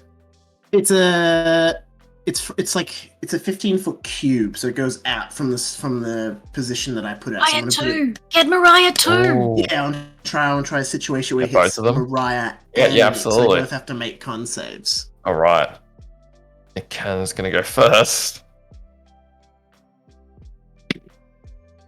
Nick Cannon got a 17. Ugh. Mariah. I got Mariah got an 18. Oh, Jesus you still take half damage. And there's one guard on the other side of Mariah is going to take 11. 11 roll. They'll take half of 13. All right. But the 11 roll, that's full damage? Oh, Yeah. that's full damage of 13, and then Okay. they get pushed back 10 feet. Cool. All right. The guard, just a generic minion guard, is not looking good. And all, they will get pushed back 15 feet. Alright. No, just the guard. Oh, that just the failed. guard? Alright. Yeah, as 10 feet they get pushed back. Cannon and Mariah Carey use their star power to stay in place. All right. Anything else, Cheeto? That is everything. All I right. move back 5 feet. I take a step back. Okay. Next up is Nick Cannon. He's just been hit. He's going to focus on Cheeto. He's going to come up and hit you with a short sword. It's candy cane. Okay. So he basically takes the candy cane and just sort of like does that whole thing and then makes it like a short sword. Yeah, sharpens it. Yeah. What was that thing Don't again? pretend like you don't do it. Do what? And anyone who's a kid who has not sharpened a candy cane and stuck someone with it is a lot. I've never done that. Kid. Liar. Last Christmas. Does that count? Yes. I just love Sure you, does. with the prison background, you're teaching us how to make a shiv. Yeah, that's it. Yeah, like I said, Mark's had a bit of an interesting, colorful backstory. You'll never know. I want to see the prequel by Mark. Chat's saying they haven't done it. Nader's saying he hasn't done it. Mark's backstory is a retelling of Boys in the Hood. Starring Cuba Gooding Jr. In his first daring lizard role. That was the last time anyone said starring Q. Yeah, his real name isn't Mark. The Mark was the name of his best friend who was shot in gang violence, like on the streets last Christmas. Wow. That's why he doesn't have Christmas cheer. And did his friend get was he an organ donor? No, but he was saying. Did he give his heart? Did he give him his heart? He did, and you know the important thing was that now he's spending his money to like try and afford a hospital operation for the real Mark's mother, who is got a congenital heart disease. Wow. This time and this year, to save Mark from all the tears, he's gonna give that money to someone special. That's your friend. It's the second time we've done this.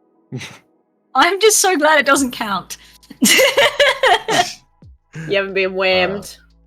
I have successfully not been whammed yet this year. Wow. It's amazing. Cheeto, does a 16 hit you? It does.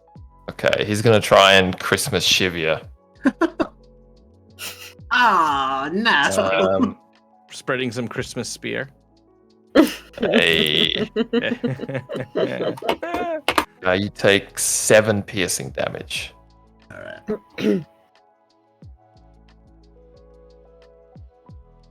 Alright, and that will be Nick Stabs you Cannon's right in the turn. chest. Ah! Right where you wanted Michael to sign. Oh no. Oh no. Mark, it's your turn. Okay, I'm gonna win this fight right now. This is it. You gonna do it? Yeah. So I'm going to grab the CD shelf that has all of Mariah Carey's albums, and I'm going to hold it in front of me like a buckler, like a shield, right?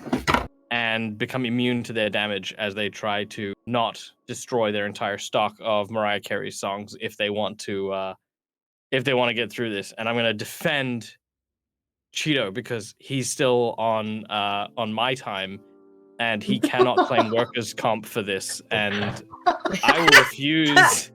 I will refuse to pay it. Wow. 100%. So What a jerk.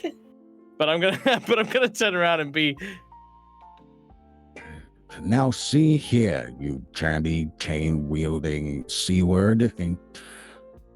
You take that giant trout that you squeezed into a Mrs. Claus's My Little Pony outfit, and you get your owl self out of this mall and leave Jimmy Bonds here. Otherwise, every single trace of this pilot's happy song, which is nothing but a pale comparison to the vocal stylings of Kylie Minogue, will be turned into nothing more than Christmas plate ornaments smashed upon the ground during next New Year's cleanup. Bold words. Yeah, you heard him. Mic drop. Yeah.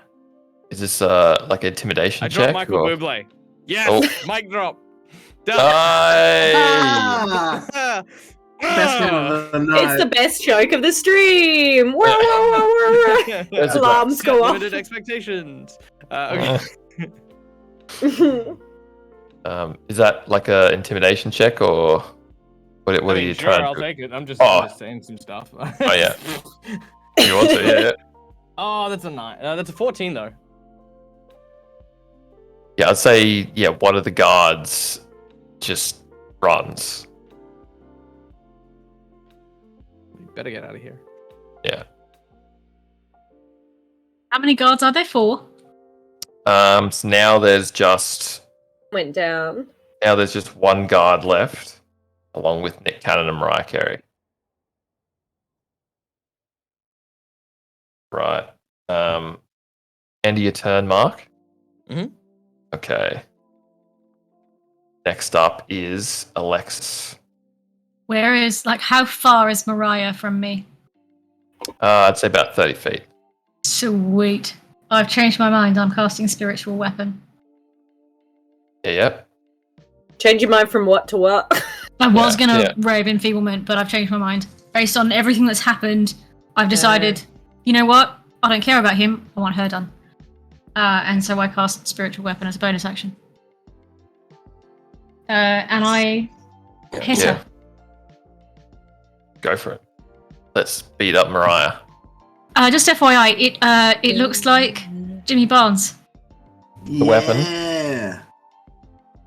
I like My it. spiritual weapon looks like Barnesy. Amazing. Does it smell like Barnes? Yeah. Is he mid-concert? Is he sweating?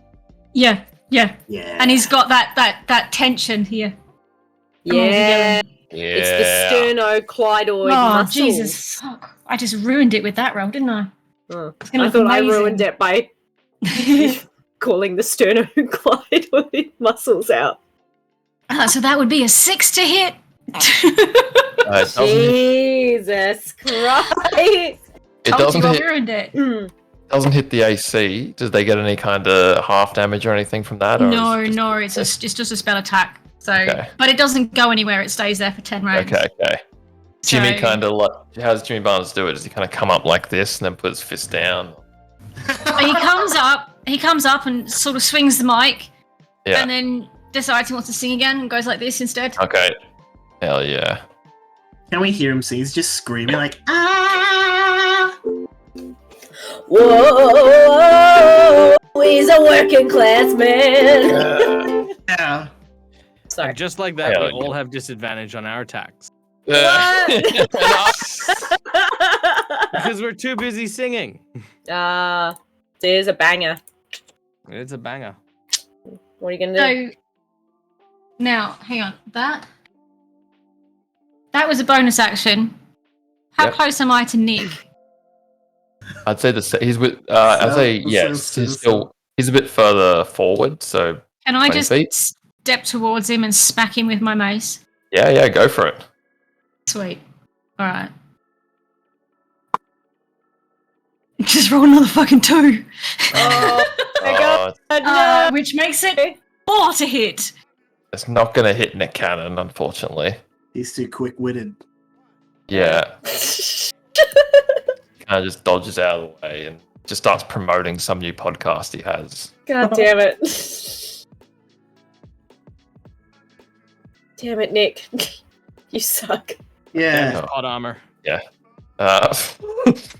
Alexis, is that your turn? Yeah, that's me done. All right. Is Michael Bublé in initiative? Yeah.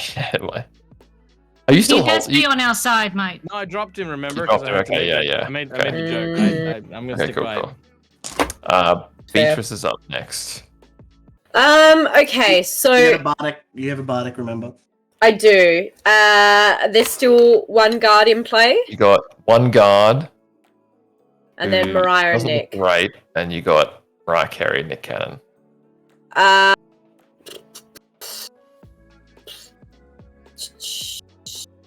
I'm just wondering if it's even worth using any spells or anything. And I'm just gonna try and use persuasion with my biscotti. to tell this guard, hey, it's almost Christmas, and they haven't given you a day off. Now that's not right. Here, why don't you take some biscotti, and I'm gonna wrap them up in some cellophane, and take that home, and you should spend your night with your family. That's what it's all about. All right, roll that persuasion check for me. Do I get any advantage because of the biscotti? Yeah, you get biscottal advantage. Fuck yeah. Okay. Didn't even need it. The first roll is a 22. But let's just see anyway. Nah, 22 is my best one. Yeah, he kind of like thinks he's like, they haven't given me a day off. They haven't even paid me. That's not right. They don't have biscotti over here. They've been feeding You know me. what? Mark, are we hiring? Yeah, we're hiring. Why don't you go to Jimmy Hi-Fi, Jimmy Blue Hi-Fi? You know where it is. Yeah, You I see know, the yeah. We were kidnapping there earlier, I know. Yeah. And why don't you drop your resume in? Yeah. Or better yet, why don't you just go give Rich a hand and show him how great you are? Yeah. Yeah, I but will. you are. But then make sure he gives you an early knockoff. I said so. I said you could. Thank you for this opportunity. He comes up and like shakes all your hands. Is this the guy that stabbed me? Yes. So you pull your candy cane out of my chest? Yeah. Like no hard feelings. It stings like Christmas. And he's like, you know what? It's Christmas, and he puts it back in. No! Softly. It's like you keep it. Okay, you're gonna need to apologize for that. He rushes out of the store. And the funny Alright, thing what- is, it's spearmint.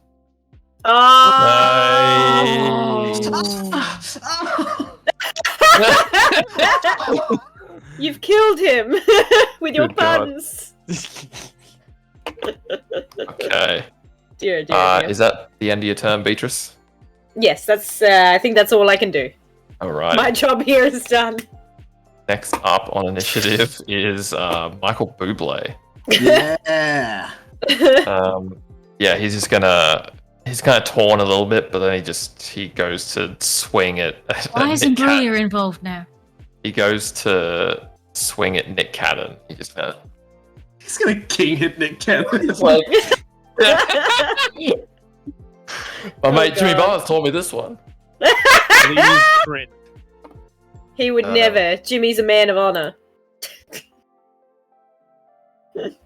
Now every hit Jimmy Barnes makes is a king hit. That's true. Oh, it's gonna connect. I've seen Jimmy Barn live. Just want to put that out there. Oh shit! I've seen him live. Is he great? He's loud.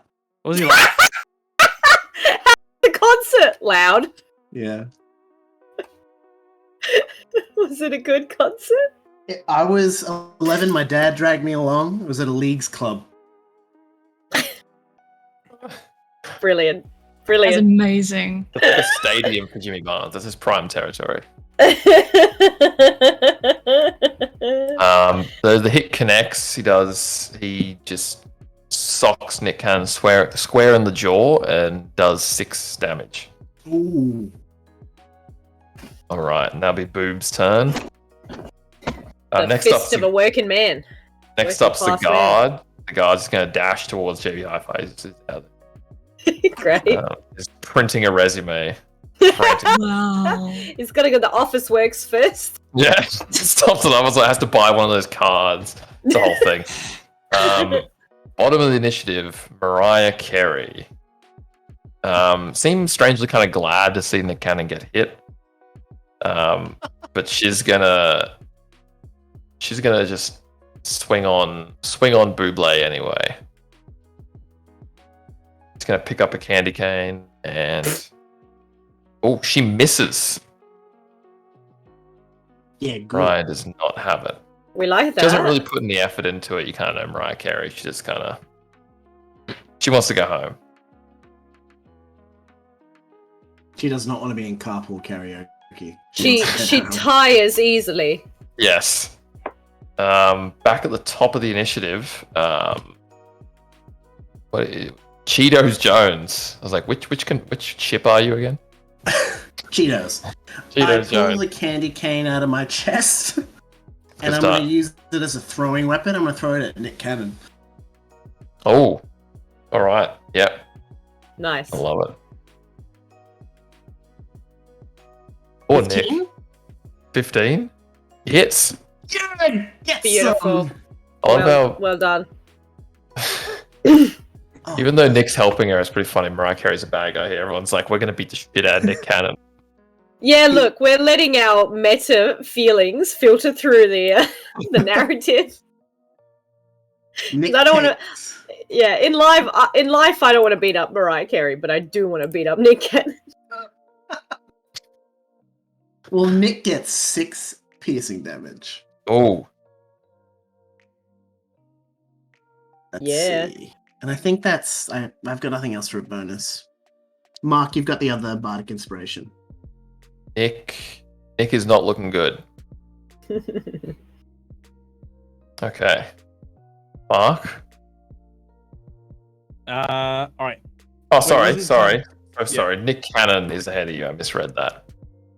I'll quickly do some kind of futile move from Nick Cannon. He's going to go back at Cheeto.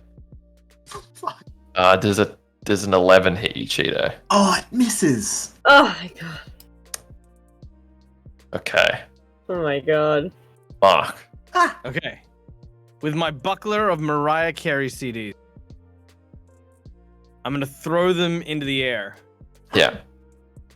And Mark is going to then go with what I'd like to call the candy cane crush, which is my next wrestling move. So, all right. Basically, Fuck him up.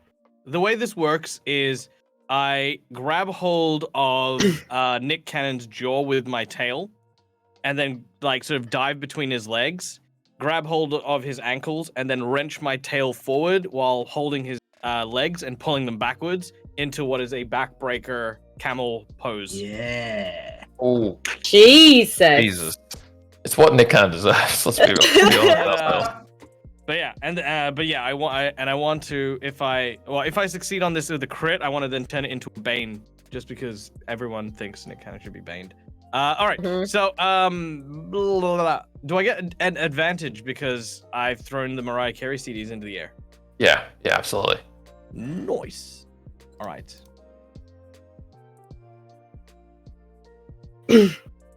Oh, that's not great. That's a 13. Oh. But that's with advantage.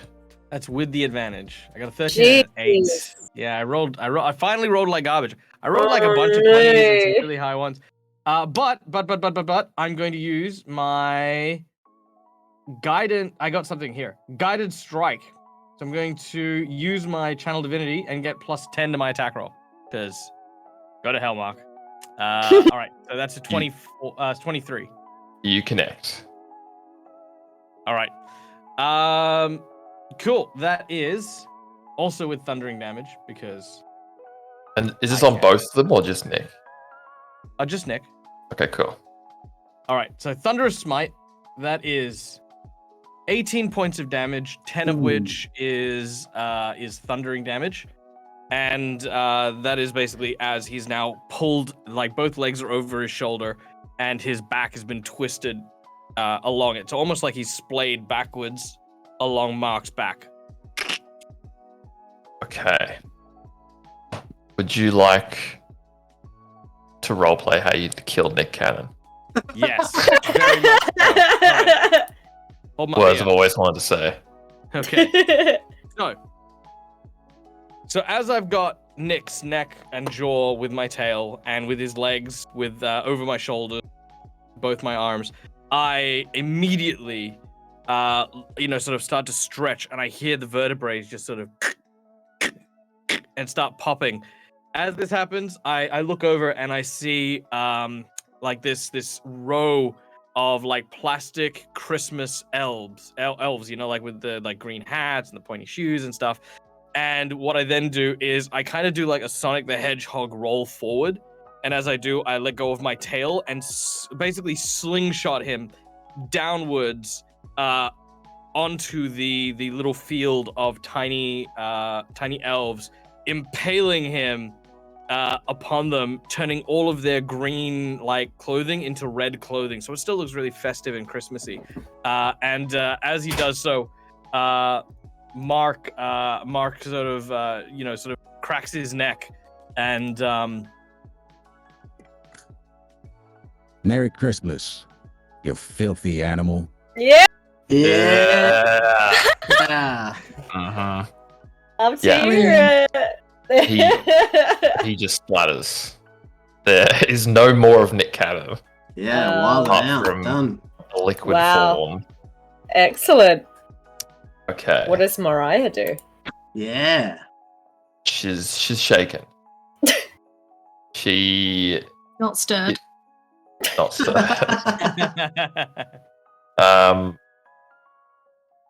Alexis, it's your turn.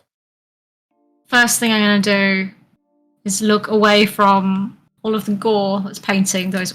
Like, it's epic, it's brilliant, it's a masterpiece of work, Mark, and I'm impressed. The first time I've ever been impressed by Mark, ever. But I'm going to look up at Mariah and grin, and I'm going to channel divinity, and I am going to curse her. Whoa. So I'm basically using Path to the Grave, and I'm marking her for termination. So she hears play in her head the original Last Christmas. Only for her, nobody else hears it. But it is the original Wham version, and it plays really, really, really loudly. Very nice. And she knows that the universe is coming for her, and that she has done wrong. But until the end of my next turn, the next time me or an ally hits the cursed creature with an attack, the creature has vulnerability. All of the attacks damage, and curse will end. And she is shaken to her core. You can see it just register on her face that she knows it's going to be a Last Christmas. And given that that is my action, I'm going to bonus action try and hit her from behind with Jimmy Barnes. Do it. Please. Wherever the hell that went, does a 16 hit? Yeah, absolutely. Yes. Shit, yes. So I do.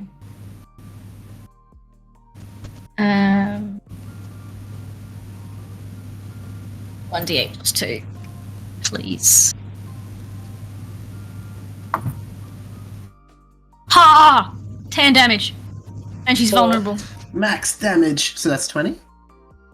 Welcome to the stage, max damage. All right. Would you like to roleplay how you kill Mariah Carey with Jimmy Barnes? Yeah!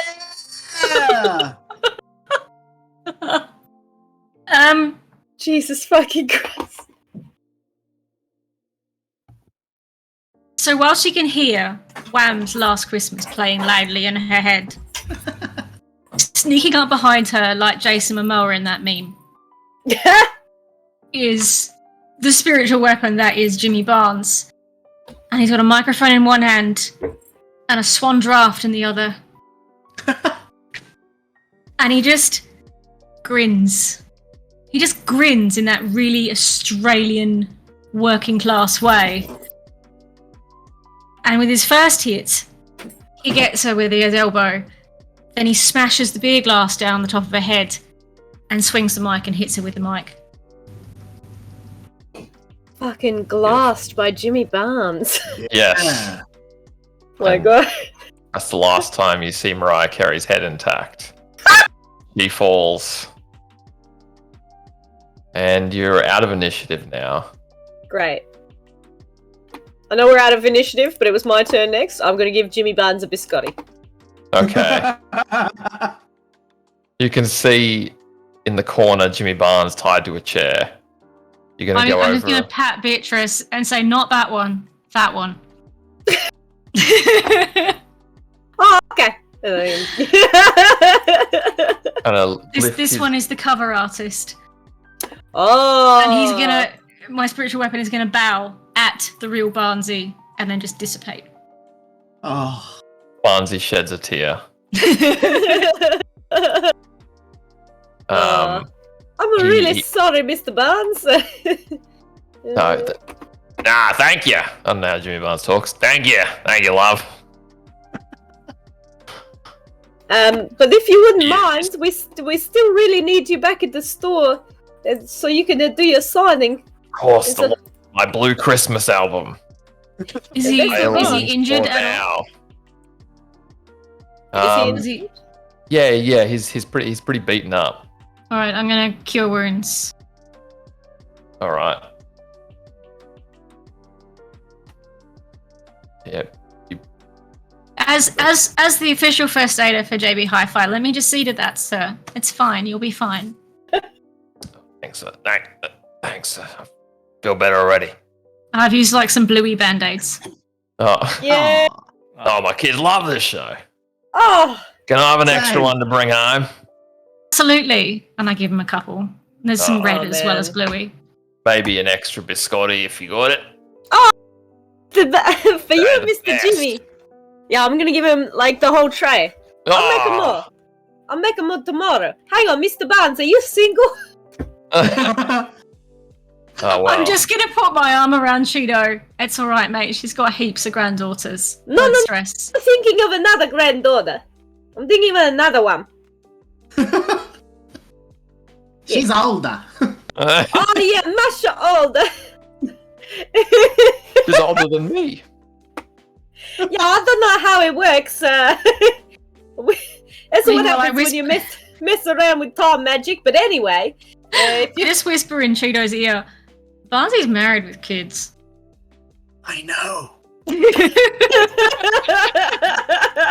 While they're talking to Jimmy Barnes, Mark is looking at the dead body of Mariah Carey, and says,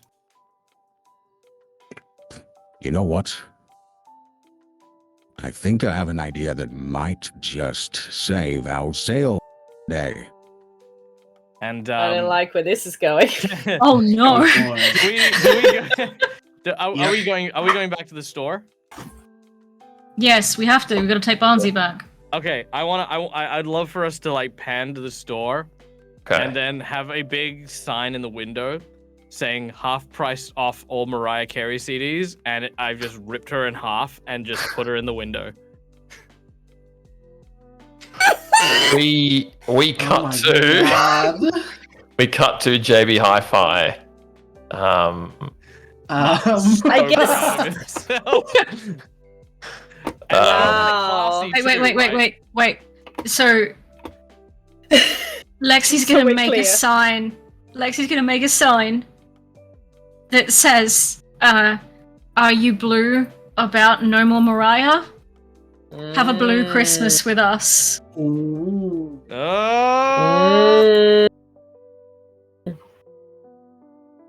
cut to JB Hi-Fi. There's a huge line out the door. Everyone's commenting on how realistic the ripped Mariah Carey looks. You don't want to know. How realistic it smells. Maybe that was an unnecessary detail. And we cut to a dual album signing with Jimmy Barnes and Michael Bublé side by side. Michael Bublé has handcuffs on his ankles to the table. Like a shock collar. Yeah.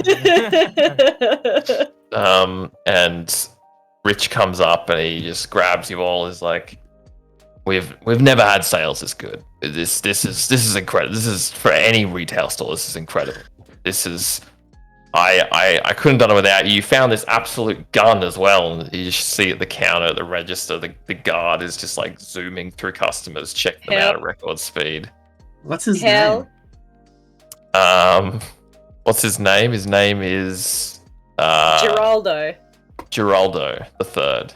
I think on his application it said something Sebastian. But yes, that was. Oh my god. What was that? Something Sebastian. Geraldo Sebastian, but everyone Yeah, calls him he's some guy. Guy. Oh. You call him guy. He's just very Very forgettable good. face. Yeah, he was wearing a helmet when you saw him, but now he's out of it. He looks a little different. He's got like a big afro and it's a little Amazing. hair. Amazing. The It's rich, like selling all these products here wouldn't have happened without, of course, some good team leadership. And I hope that when you're doing your yearly review of the stories of robbers, you won't forget, of course, who leads this amazing and incredible team.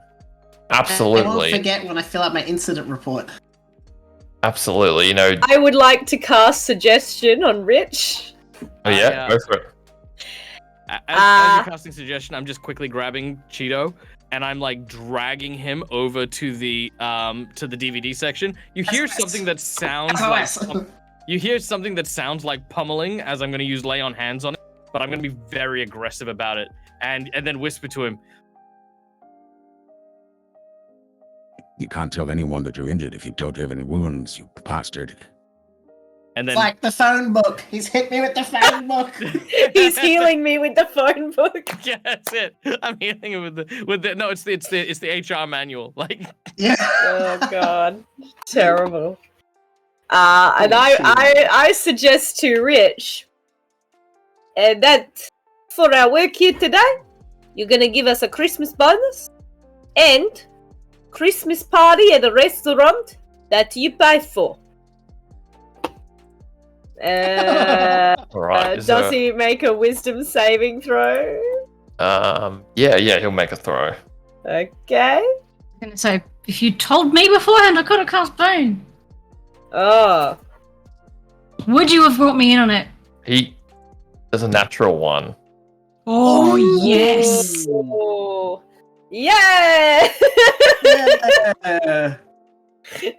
Yeah, he's ecstatic. He's like, yeah, I know just the place. I know just the restaurant. They got this amazing smoking section. This is a kiosk, and it's great. Jimmy, because of all this, Jimmy Blues actually promoted me up because he thought I'm responsible for this. Oh. So I'm going to take that. That's great. However, that means that there's a new spot for regional manager, and I'd like to bestow it to Mark for showing amazing leadership through all this. Yeah. Mark puffs up his chest and he looks really, really proud. He's kind of like just filled with this like confidence and like this is everything he's wanted. And as he steps forward, he kind of looks over at the others and kind of takes a moment and he says, You know what, Rich? I think maybe you could find another regional manager. These yahoos, they look like they can handle the store. But this place would fall apart without me. So thanks. But I think I'm gonna need to be this Christmas. Oh. Well, Mark, it wasn't the answer I was expecting, but I respect it. We built a family. That's what we're about here at JB Hi-Fi. Yeah. But This is beautiful. I think we can negotiate a raise for you. Well, according to Beatrice, you were arranging a raise for all of us. Exactly. Yeah, Christmas bonus. Alexis, Just a generic raise as well as the bonus. Alexis, we're giving you a much higher paid position with much less work. Thought that would suit you. I appreciate this. It's handling stuff online. You could be on the computer all day. It's fantastic. Oh god. Permission to watch D&D on Twitch while I multitask. If you can multitask, I see no problem. Shit, yeah, I can multitask up the wazoo. Damn. Rich is awesome. Beatrice. Yeah. Because this son of a gun, Geraldo Sebastian, because he's so great, it's like angels brought him here or something. Because he's so amazing, we can afford to let off a few people, so you could take the rest of the Christmas break on your long service leave head back to the old country, see your nieces and nephews, your 50 grandchildren, bake some biscotti, goddammit.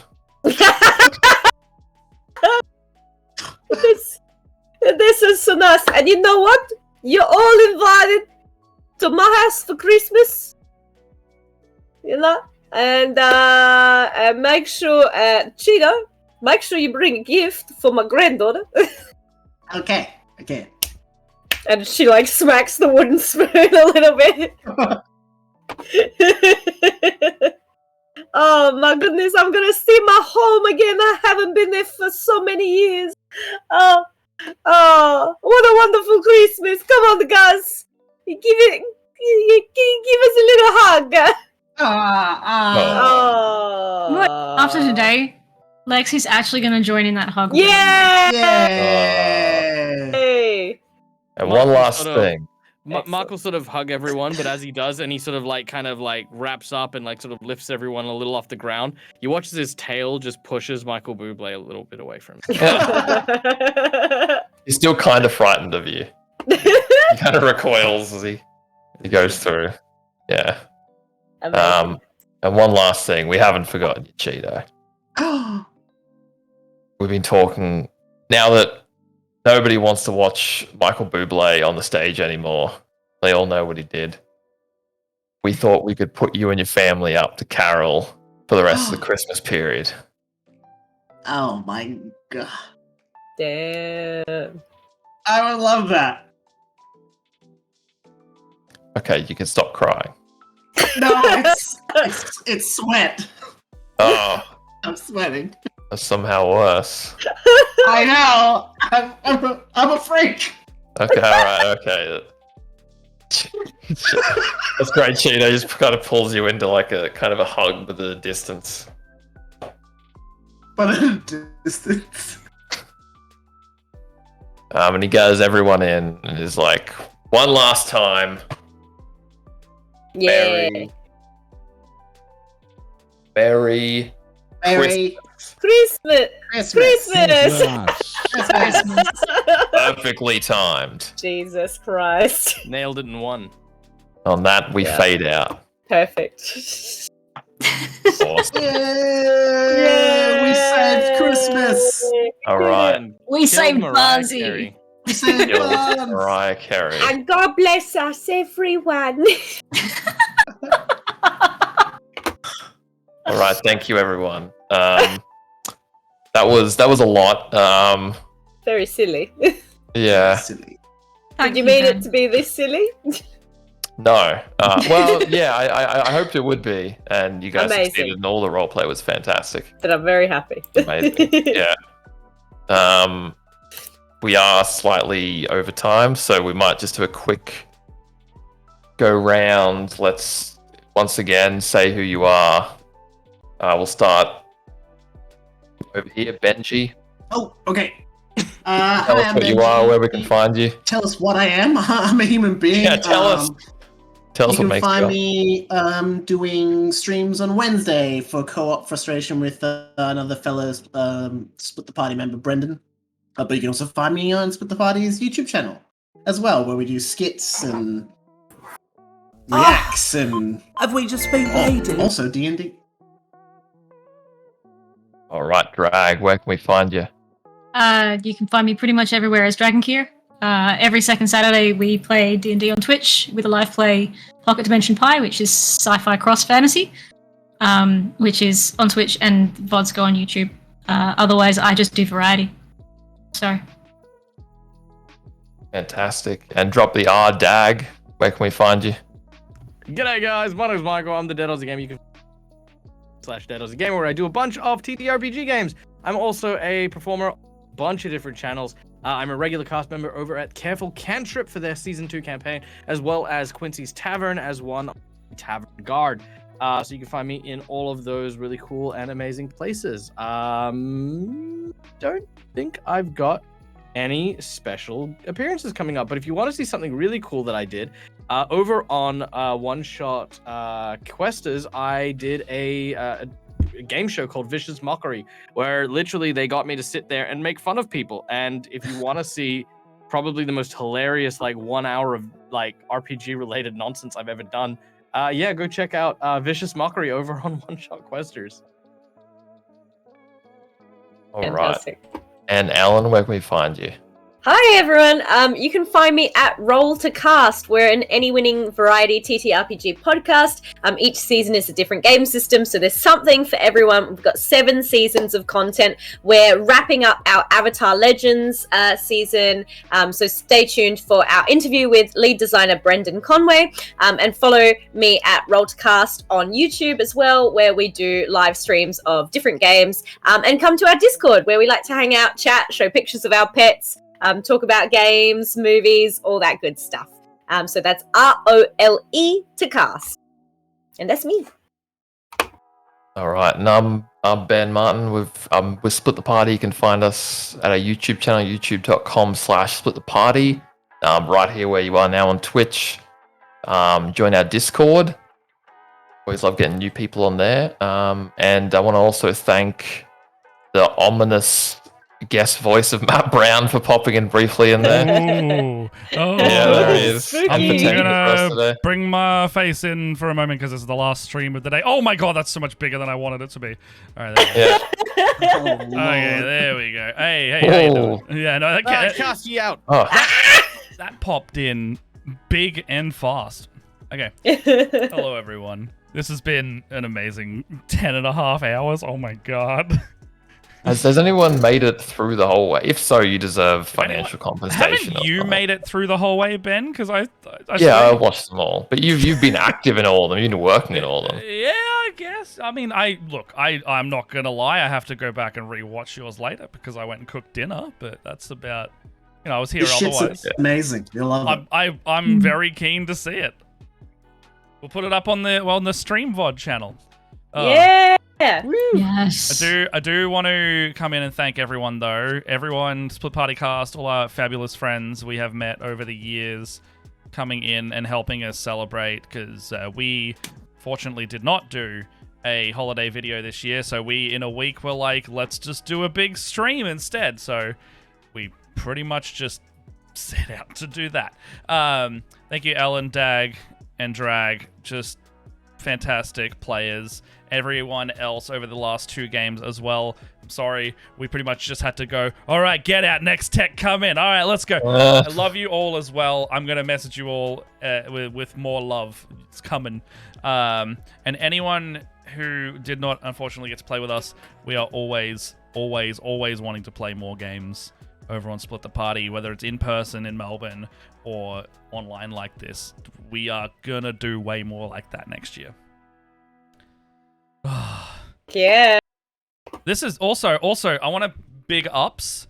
Ben and I were talking last night. He was saying he's pretty anxious about this game. I think you fucking killed it, man. First DMing on stream foray. I think that was the first time. Oh my wow. god. Oh That was my amazing. That was Wait, what? fabulous. I didn't even know that. Thank you for popping the cherry. Yeah. He was like, "Oh, is this game good?" I'm like, "You're fine. You're gonna. I know what you've written. You're gonna do great."